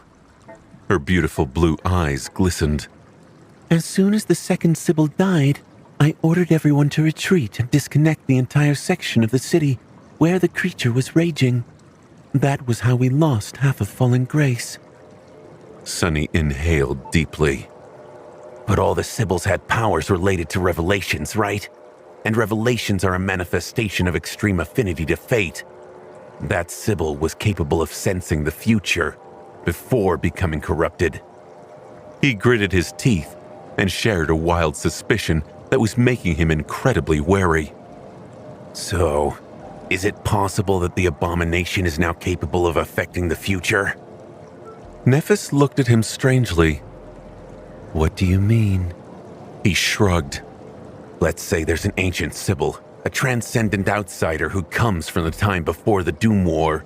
She becomes defiled and turns into a nightmare creature, then gets buried alive for countless years. Sunny shook his head. And then we three go searching for her. And just at that moment, Cassia's ability to perceive the future starts behaving weirdly, while our ship is inexplicably moving in a direction that it's not supposed to be moving. Wouldn't you say that it's quite possible that this primordial horror of a defiled abomination is more than likely to possess powers that have to do with affecting the flow of time, or at least the probability of things happening? Cassia and Nephis paled a little. After a while, the blind girl asked, That sounds too fantastical to be true. A power to change probability. Even if she is a tremendously powerful corrupted abomination of unknown class, that's a bit too much, don't you think so? Sunny shrugged. No, I don't. Too fantastical? We are inside a huge pyramid, sailing on an endless river that flows through time, suspended in the middle of a bottomless abyss. Oh, and it's all made from the corpse of an unholy titan. I don't think that there can even be something too fantastical anymore. He grimaced, then added in a stifled tone, As for how unimaginable a power that affects probability would be, aren't you forgetting something? I've been suffering from a similar kind of thing since before I became a sleeper. Only, in my case, it's not me who is affecting probability. Rather, improbable things have a way of pulling me toward them. In any case, the result is the same. The three of them remained silent for a few moments. Then Nephis said calmly, So what? Sunny blinked. So what? You are not wary of an enemy who can literally change the future as they see fit? She leaned back, then shrugged with indifference. There are obviously some limits to that power, if you're even right about its nature. Otherwise, we would have died from heart attacks or been hit by stray lightning already. Why don't we just go and kill that Sibyl anyway? Do I need to remind you two that we also have the power to change the future? Sunny and Cassia were confused. The blind girl tilted her head a little and asked, We do? Nephis nodded. Of course. If we go there and kill the abomination, that will be a future. We would have made it. Every action performed by every person in the world changes the future. That power is really not that unique. In fact, it's pretty universal. He stared at her for a moment, then chuckled wryly. It's hard to argue. The power to change the future, huh? All right, let's go and make a future where the abomination is dead and we're alive. It's not like we know how to escape anyway.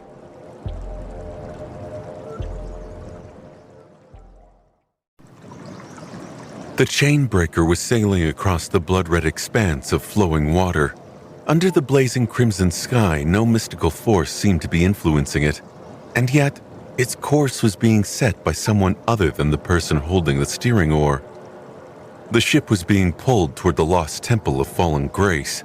On its deck, 3 masters were preparing for battle. Sunny was stretching, his expression calm and focused. Not that Cassia and Nephis could see it. He had summoned Weaver's mask a long time ago. In the battle against a corrupted oracle, it was both his best weapon and shield. Cassia had summoned her armor and half-mask. The quiet dancer and a long dagger were resting in twin scabbards on her hips. Nephis was still wearing her white tunic, but there was a beautiful longsword in her hands now. Its hilt was black, with the symbol of a scarlet anvil being pierced by a sword etched into the pommel. How do we even fight an enemy who can influence the future? After Sunny asked the question, both he and Nephis turned to Cassia. The blind girl frowned slightly. How should I know? Who else would know but her? Sunny hesitated for a few moments, then said awkwardly, Wouldn't a person who can perceive the future know how to kill one of her kind best? The blind girl shifted, then turned to face him.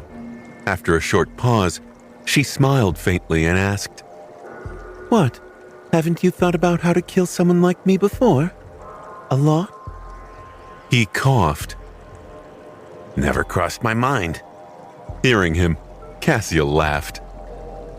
It's like Nephis said. Her power has to have a limit. Say she can alter the path of 1 arrow, then hit her with 2. If she can alter the path of 100 arrows, hit her with 100 more. Sunny nodded. Indeed, this was the method he had come up with when pondering how to deal with Cassia, purely out of academic curiosity, of course. Since she could perceive a few seconds into the future, the only way to defeat her was to either exhaust her essence or create a future that was inescapable. Then knowing it would be of no help. The same principle worked against someone with the power to alter the future, in theory, assuming that the defiled Sibyl could raise the probability of certain events happening. The key to defeating her would be creating a situation where all possible outcomes led to her death. He sighed. So the brute force approach. I hate it. Nephis stared at him incredulously. Meaning that you like it? Sunny shook his head earnestly. No. She hesitated for a few moments, then let out a quiet sigh. This mask is confusing. Was it? Sunny did not think that it was that confusing. All it did was reverse his flaw, making it so that he could only tell lies. As it turned out, always lying was much more liberating than always telling the truth, because there were countless lies, but only one truth. That said, he wouldn't want to live with always wearing Weaver's mask. Lies might be liberating, but he did not think that a person who only deceived could be a part of a community, at least not in any kind of meaningful way. And no one survived in the dream realm alone. But much more importantly, being cursed to always tell the truth had landed him in hot water more than once. But looking back at his life up until now, Sunny clearly saw how it had benefited him as well. Without the flaw, he would have continued to lie and deceive, remaining isolated and untrusting. The mindset that had saved his life countless times in the outskirts would have become the end of him in the perilous world of the spell. He would not have grown close to anyone and would not have made precious friends, and that, most likely, would have led to him dying in some ditch, miserable and alone. Sunny still had plenty of chances to die in a ditch, but at least his death was not going to be quite as bitter. That's personal growth right there. Chuckling under his breath, he looked at the crimson sky. Perhaps Ananka had been right. Only flawed things had a reason to improve, and thus being flawed was the greatest source of growth. What did it mean for the gods and the daemons then? Did the gods who had been born flawless create the universal law of imperfection to fuel their own rise to power? If so, which god was it that had created such a cunning thing? Sunny remained motionless for a while. then sighed and shook his head. Who cared about these things? The gods were dead anyway, and he was going to be dead too if the three of them failed to kill the defiled Sibyl. I don't see anything. Nephis raised an eyebrow, then suddenly tensed. Meaning you do see something. She turned and peered at the horizon. There, a dark shape was slowly appearing from the scarlet glow. A crooked temple was rising from the water, most of it hidden from view and drowned.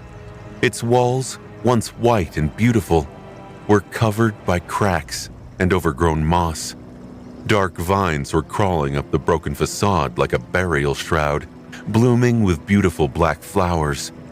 The artificial island the temple had once stood upon was broken and partially submerged. What little remained of it above the waves was like a wild garden, its expanse brimming with thorns. The sky itself seemed to dim as the chainbreaker drew closer to the drifting derelict.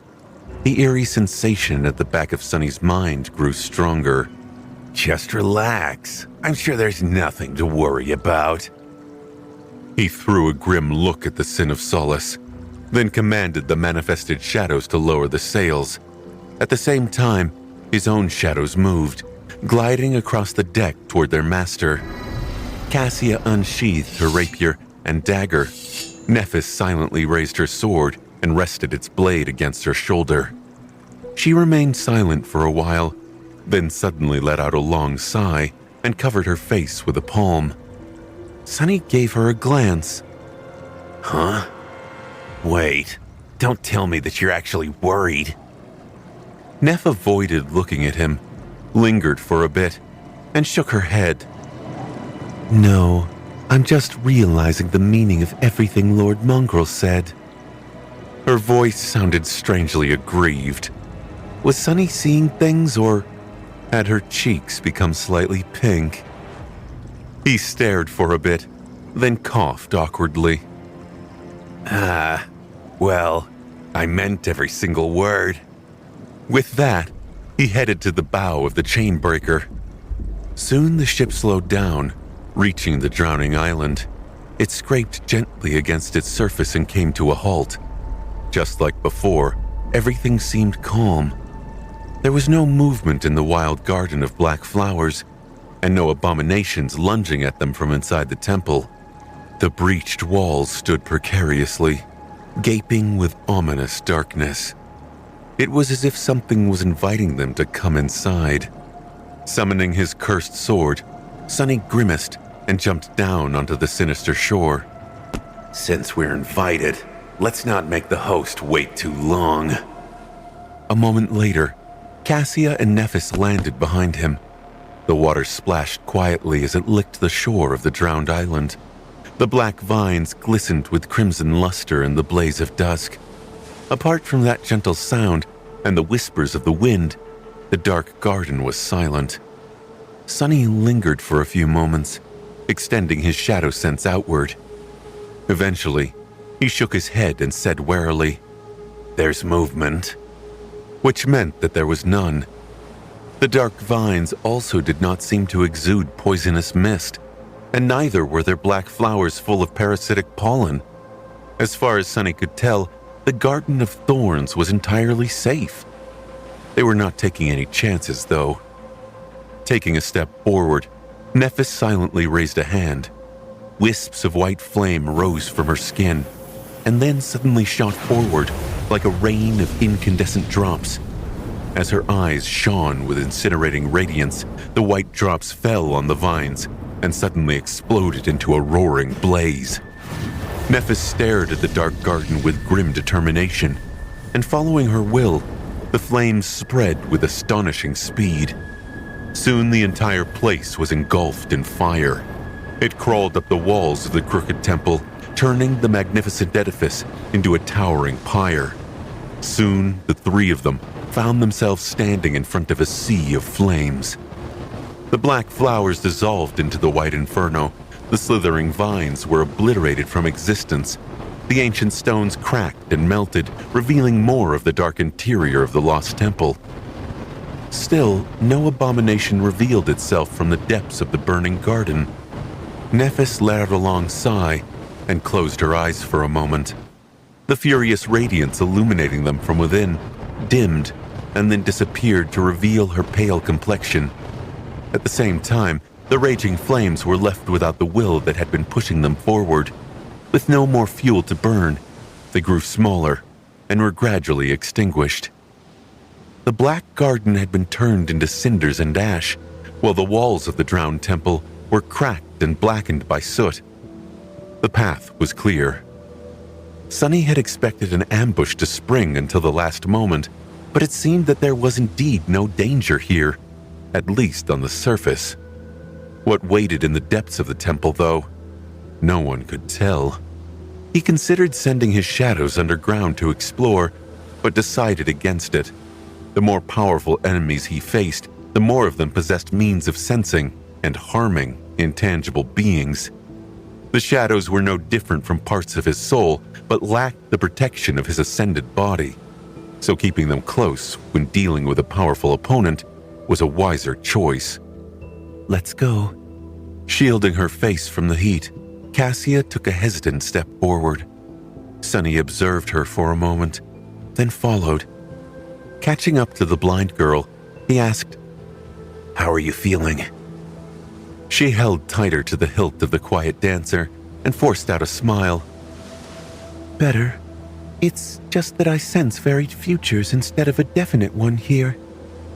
It was disorienting at first, but not too difficult to get used to. I am long accustomed to perceiving the world from multiple points of view after all. Still, I think I'm going to have a huge headache when we are done. He nodded slowly. Sunny was no stranger to looking upon the world from several points of view.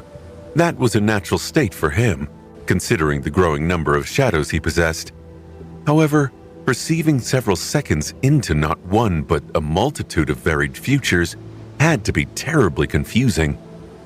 He had always struggled to understand how it was exactly that Cassia managed to handle the mental strain of perceiving two different moments simultaneously, especially to such a degree that it aided her in combat instead of becoming a hindrance. Not to mention that she remained blind in both of these different moments of time. Humans were supremely adaptable creatures, but everything had a limit. Maybe it was because Sunny had been slow to realize how abnormal his own talents were that he rarely considered how exceptional his companions were as well.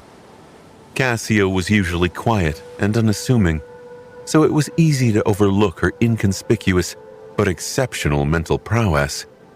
In truth, it was rather astounding. Sunny glanced at the blind girl again and frowned slightly. "It's all right for everyone else to overlook her, but why do I always make the same mistake? I should really know better." Perhaps it was because deep inside, he still saw Cassia as the helpless girl that had desperately needed his assistance on the Forgotten Shore. Both of them had changed drastically since then, but that first impression was so deeply ingrained that erasing it was simply too difficult. Sunny wondered what image of him was ingrained deep inside Cassia's heart. However, he only allowed his thoughts to wander for a brief moment. They were in enemy territory after all. It was no time for idle thoughts. Do you even have to ask the question?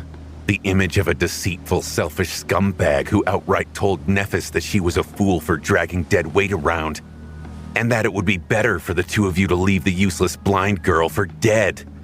Oh, what? You think that Cassia really did not hear that conversation? Sunny threw a hateful glance at the Sin of Solace, who was walking a step behind, with a contemptuous grin on his face. Did Cassia's shoulders tremble a little at the sound of the Sword Wraith's voice? He wasn't sure. Sunny hesitated for a moment, but remained silent in the end. He didn't really want to answer, and didn't really know what to say. There had indeed been a conversation like that soon after their first meeting on the Forgotten Shore. The blind girl had been fast asleep back then, though, most likely. She had never indicated otherwise. Stop.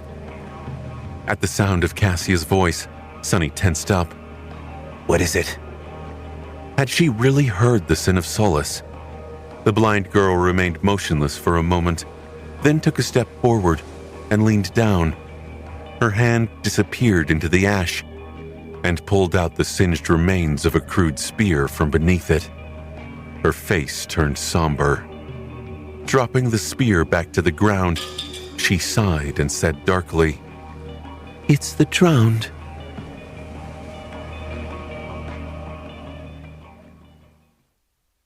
The word hung in the air, both ominous and strangely familiar. Sonny frowned and studied the remains of the crude weapon. Finally, he asked, "The drowned? We have never met abominations like that." which of course meant that they had. Nephis nodded. Yes, a group of them attacked the Chainbreaker once. Drowned outcasts. That was what the spell called them. They weren't too powerful, apart from the Depth Dweller that arrived with them. Cassia shook her head somberly. The outcasts are the dregs of their kind. Most drowned are much more dangerous. They are a special tribe of nightmare creatures here in Ariel's tomb. No one really knows where they come from, but many believe that the drowned were humans once. They hunt in groups and herd true horrors of the depths to use as war beasts. Most troublesome of all of them possess at least a rudimentary level of sentience. They follow strange rituals too. Nephis frowned. I am sure we will manage, unless there are titans or great ones among them. The three of us should be enough to deal with these drowned. The blind girl remained silent for a few moments. That is true. Although the trace of the drowned is bad news, they're nothing we can't handle. I am concerned about what their presence here represents, though. She turned to face the ruined temple and gritted her teeth. These abominations are very territorial. They constantly battle with other nightmare creatures and leave signs to avoid the waters where truly powerful foes dwell. The fact that the drowned are here, on the island, means that they have accepted the Sibyl as their ruler. Cassia paused, then added with a dark expression. Which means that she has become a tyrant at least. Only those have enough authority to make the drowned submit to them. Sonny let out a sigh. So, a corrupted tyrant then. He had faced more powerful nightmare creatures, but only a handful. While a corrupted tyrant was not beyond their ability to slay, it was certainly not an easy foe to face, especially on the creature's terms. His voice sounded glum. How did she become a corrupted tyrant anyway? Wasn't she a corrupted beast first? Then again, Dusk of Fallen Grace had met him as a terror. It was obvious that nightmare creatures could reach a greater class than what they had started from, just like Saint could. That was a trait that all noble creatures, those that succumbed to corruption and those who did not, shared. And it seemed that corrupted humans shared that ability as well, not unlike how he, Nephis, and Mordred did. Cassia shrugged. She was defiled a long time ago. She also fed on the powerful warriors of Fallen Grace, and gods know what else since then. In any case, she won't be waiting for us alone.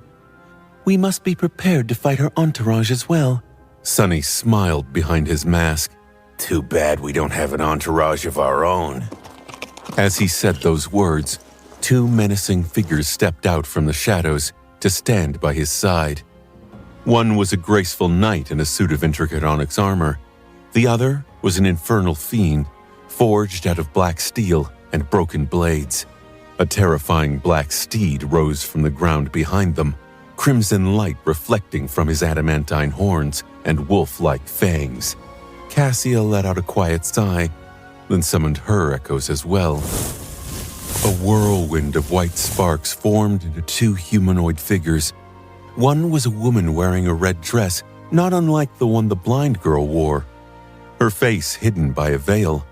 Sonny suddenly felt a chill run down his spine as he looked at the silent figure. Why did it seem like there was something entirely inhuman hiding beneath the flowing red fabric? When the echo of the defiled Sibyl moved, it was eerily too smooth. as though she was hovering above the ground or slithering like an eel instead of taking steps. He thought he saw a glimpse of glistening black tentacle appearing for a split second from beneath the hem of her crimson skirt. The most unnerving part, however, was her empty gaze. Sonny had never felt comfortable around human echoes, and he did not feel comfortable around an echo of a former human either. Cassia's second echo was less disturbing, but just as curious. It was a tall steel mannequin with 4 arms, each holding a sharp blade. The artificial echo, an ascended monster, looked like a clockwork man. His movements were somewhat awkward, but possessed the distinctive sharpness of a trained fighter. Sonny was reminded of something when he looked at the mannequin as well. The creature was vaguely similar in appearance to the steel mount that Morgan rode sometimes. So, that echo must have been created by the Enchanters of Valor too. I wonder how they do it. The complexity must be on an entirely different level. He was distracted from his thoughts by a disdainful grunt. Turning his head, Sonny glanced at Fiend with surprise. The steel ogre was staring down the clockwork swordsman with an obvious air of superiority. Was the fool sticking his chest out? Under Sonny's dubious gaze, Fiend threw a furtive glance at Saint, and then stuck his chest out even further. His chin rose cockily.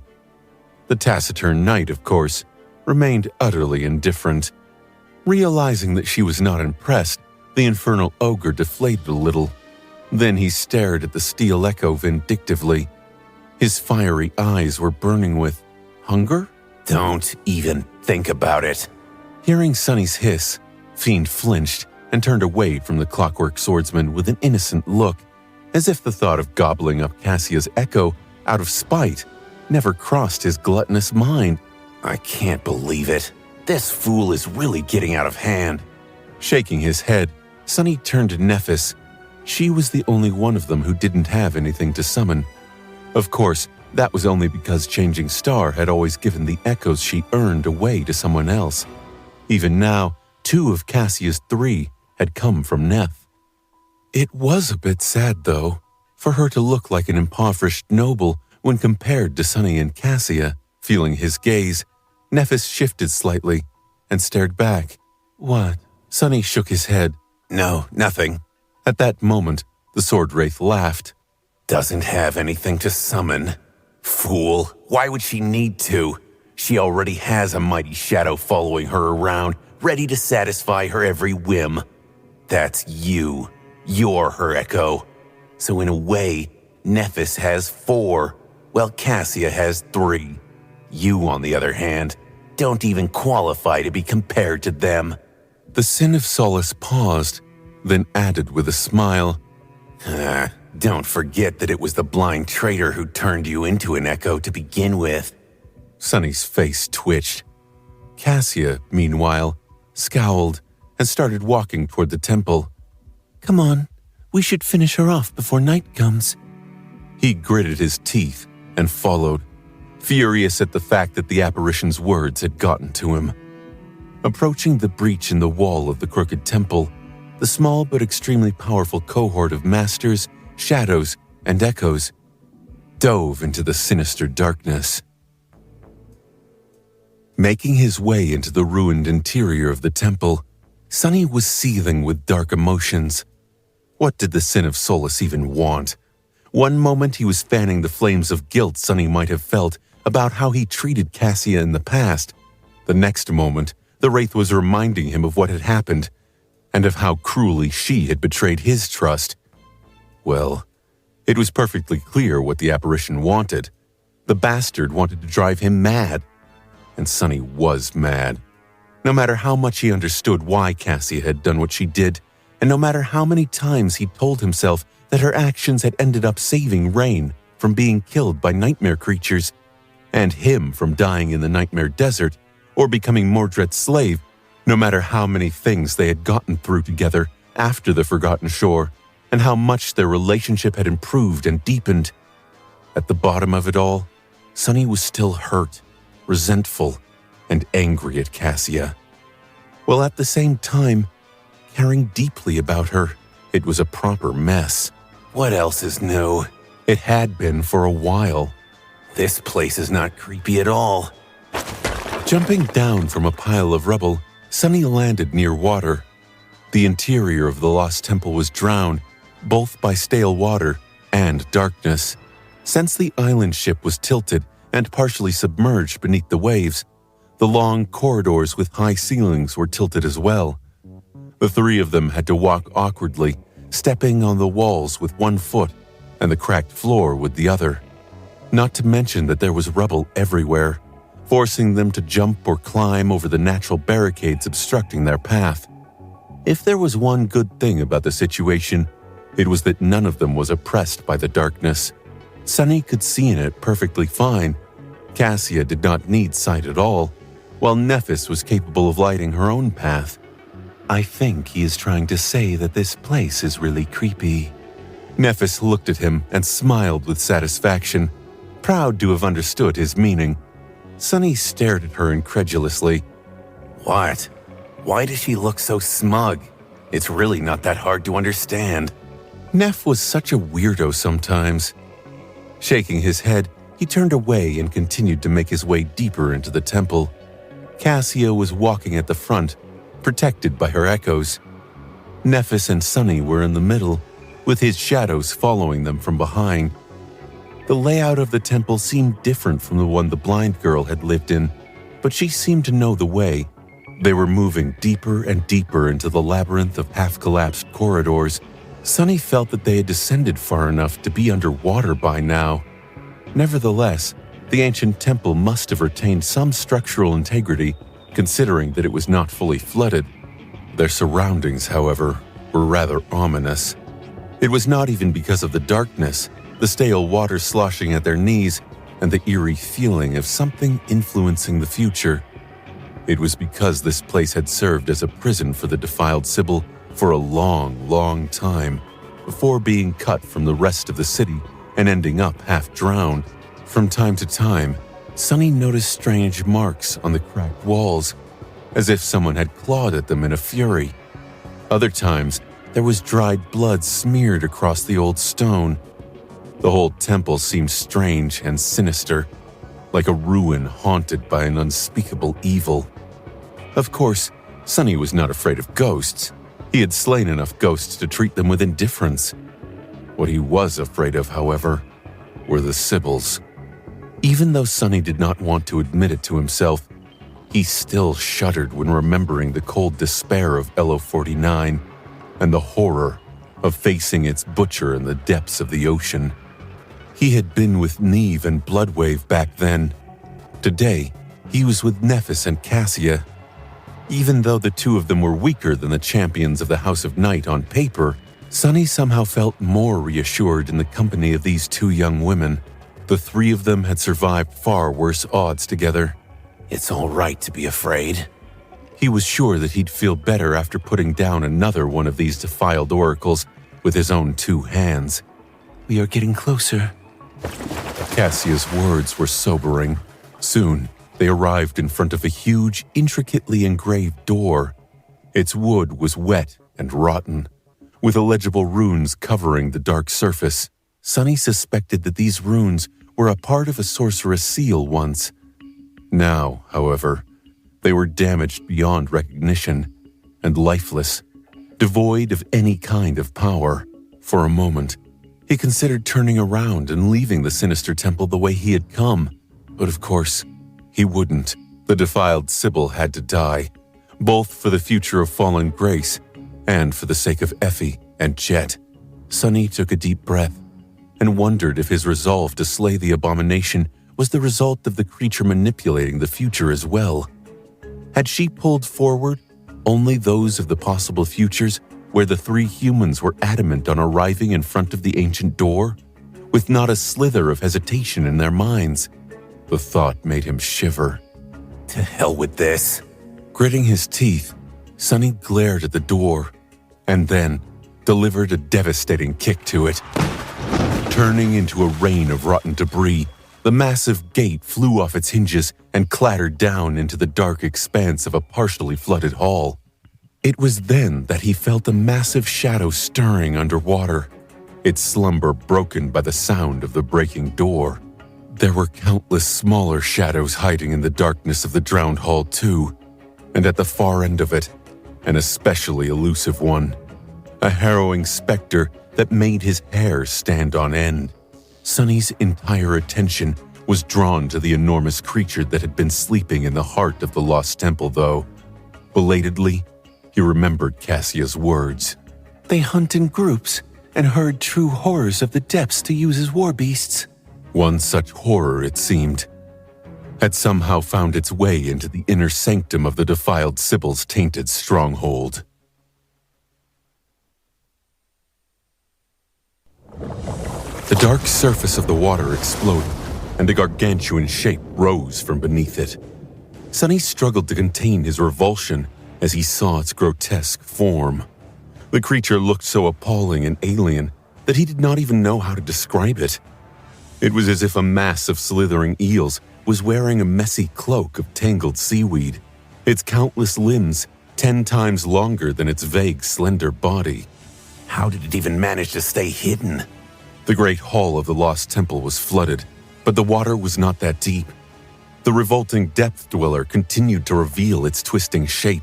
The dark water boiled, and countless drowned revealed their presence.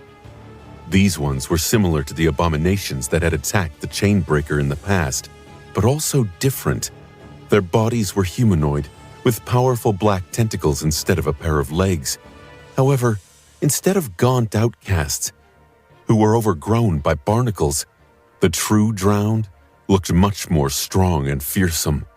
Their weapons were of much higher quality, and some even wore strange but durable armor made out of shell and bone.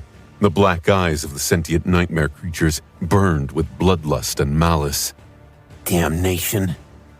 Most of them were corrupted demons, while the few most powerful ones seemed to be devils. And then there was the Sibyl herself, of course. Sonny still couldn't see her clearly. By the standards of the waking world, the three of them were a truly formidable battle force. Sonny was pretty sure that he and Nephis were among the most powerful ascended humans to have ever lived, with Cassia trailing not far behind them. They were accompanied by 2 transcendent devils, a transcendent beast, an ascended terror, and an ascended monster. Their memories were also empowered by a supreme memory, the Crown of Dawn. Still, this battle was not going to be easy. It promised to be extremely perilous, in fact. As Sonny's pupils narrowed, time seemed to slow down. His mind entered the state of battle clarity, banishing all unnecessary thoughts. He lingered only for a moment, waiting for Nephis to make a decision. Every battle force needed a commander, and for their cohort, the burden of command lay squarely on Changing Star's shoulders. I'll handle the depth dweller. Sonny, if you will slaughter these drowned. Cassia, you will have to occupy the Sibyl. Sonny was already moving, the blade of the Sin of Solace slashing through the air. As he did, though, a transient thought entered his mind. This was it. This was what he knew best. After the endless onslaught of bloody warfare in Antarctica, he had thought that he was sick and nauseated by battles, bloodshed, and violence.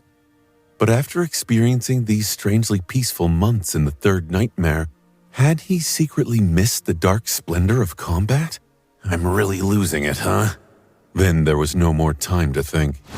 The silence that had reigned in the flooded hall was torn apart and obliterated. To his right, the darkness was suddenly vanquished by a furious explosion of radiant light. Sonny saw a glimpse of a silvery sword and felt the entire temple tremble as the gargantuan depth dweller moved to meet it. Nephis had wasted no time attacking the ancient abomination. He had no doubt that she would keep the appalling creature busy. His role, however, was no less important. Sonny had to eliminate the drowned and clear the path for Cassia to face the Sibyl. Will she be all right? Suppressing his worry, he lunged forward. Sonny was really spoiled in this battle, with the Crown of Twilight supplying him with an almost endless amount of essence. In this place of eternal dusk, he did not have to be frugal with how to use it at all. The limits that had oppressed him during the entire southern campaign were gone. The only one that remained was his mental capacity. There was a lot he could do. Shadow manifestation would allow him to, if not outright kill, then at least wound and stall many of the abominations. He could achieve something similar by controlling water with the help of the Serpent King's crown. While the hall was not spacious enough to warrant turning into the Onyx Serpent, he could still use Shadow Shell to assume the form of the Shadow Spawn. He could also use Shadow Step to rain terror on the battlefield. The problem was that his mind was not potent enough to handle all of these tasks at the same time. The enemies were also more powerful than any group he had faced in Antarctica. Corrupted demons and devils were not new enemies for him, but Sunny had never faced so many of them at the same time. What made sentient abominations so dangerous was their intelligence, and the Drowned seemed more than smart enough to fight as a single force instead of a group of powerful but uncoordinated creatures.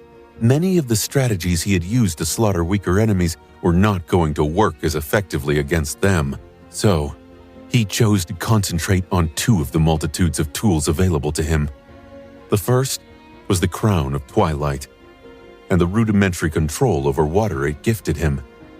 Although the Great Hall was not entirely flooded, it still gave an advantage to the Drowned, who could move with equal ease on land and in water. Terrain advantage was of utmost importance in any battle, so Sunny was going to try and turn the tables on his enemies.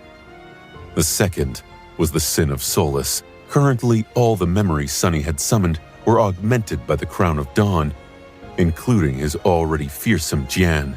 Its long jade blade was more than powerful enough to cut through the corrupted abominations and their armor, and therefore, augmenting his strength even further with Shadow Shell was simply unnecessary. The best decision Sunny could make was to fully concentrate on his swordsmanship, cutting out all things except those that were in service of it. Let's show them.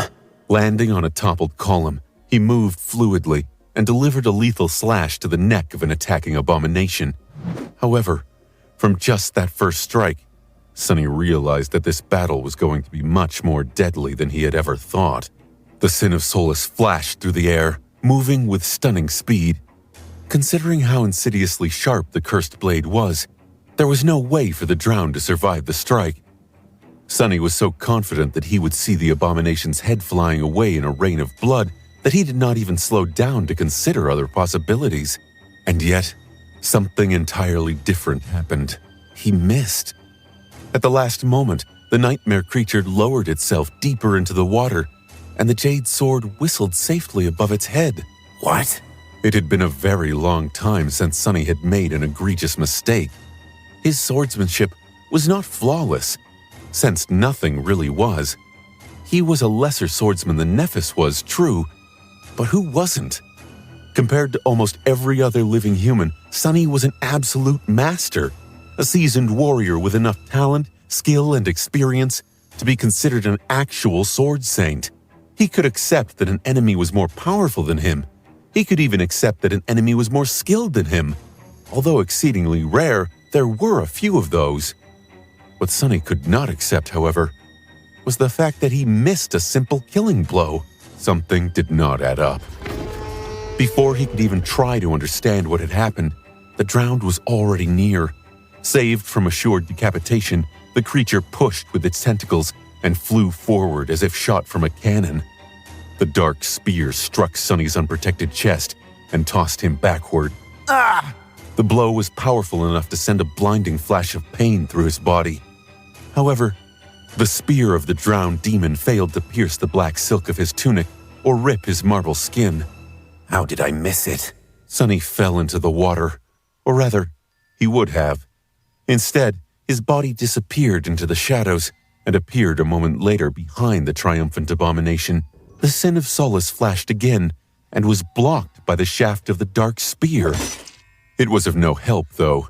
The jade blade seemed to have passed through the ancient weapon unobstructed, then did the same with the abomination's armor, flesh, and bone. A moment later, a thin line appeared on the shaft of the dark spear as it split in two halves. The same happened to the Drowned. who had been cleanly and savagely cut in two. You have slain a corrupted demon, drowned warrior. Your shadow grows stronger. Sunny heard the whispers of the spell, but he was not celebrating. Instead, a dark expression distorted the lines of his pale face for a brief fleeting moment. How did that thing block my strike? Sunny felt uneasy. Yes, the spear of the corrupted abomination had failed to stop the cursed sword, but how had the drowned managed to predict and block his sneak attack in the first place? No, it had not been quite like that. Replaying the moment of the strike in his memory, Sunny realized that the nightmare creature had not possessed exalted battle skill or supernatural power of premonition. Instead, it had ended up in a perfect position to react in time due to sheer luck, just like it had ended up lowering itself to avoid being decapitated by sheer luck. Was it really luck, though? Sunny felt cold. Was it luck? Or was it that, out of all possible outcomes, those that benefited the nightmare creatures the most had suddenly become the most probable to happen? Was the damned Sybil exerting its influence on the future to support her minions and obstruct her enemies? If so, he sensed the numerous shadows of the drowned rushing to rip him apart and shuddered. Ursit. For a moment, Sunny almost panicked. Fighting a swarm of corrupted demons was already deadly enough, but fighting against the future itself? How was he supposed to defeat that? Then, however, his mind settled. There was a mutilated corpse of one of these demons floating in the water right in front of him, after all. He had defeated that one abomination, so he was going to slaughter the rest in the same way. It was just going to be much, much harder. If one strike failed to kill the enemy, he was going to deliver 2. If 100 strikes failed to kill the enemy, he was going to deliver 101. Everything that could go wrong was going to go wrong. But hadn't Sunny always lived by that principle anyway? Considering his fated attribute, he was perhaps the one person in the 2 worlds who was perfectly suited to fight a battle like this. Swiftly turning around, he brandished the Sin of Solace and jumped down from the toppled column into the dark water. Instead of plunging into it, however, Sunny landed on the slick surface of it as if it was solid. This feat wasn't too hard to accomplish by combining the Feather of Truth trait of his shell with the Royal Promise enchantment of the Crown of Twilight. Without pausing for even a second, Sunny dashed forward, running across water as if it was land.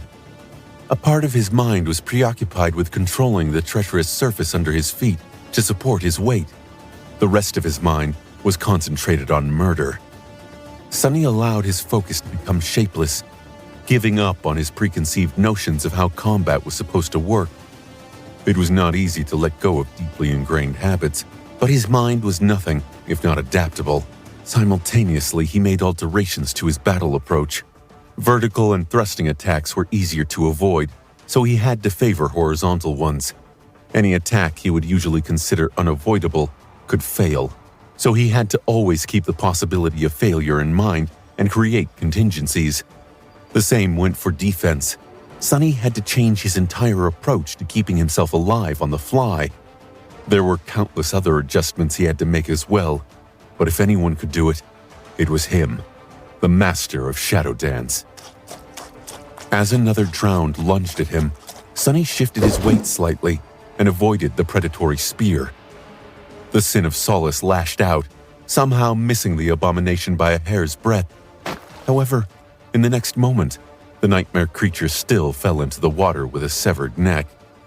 That was because Sunny calmly pulled the Jian back and sliced through the enemy's flesh while continuing the fluid motion. Behind the fearsome mask, his lips twisted in a vicious grin. That works. The darkness of the flooded hall exploded into a cacophony of violence.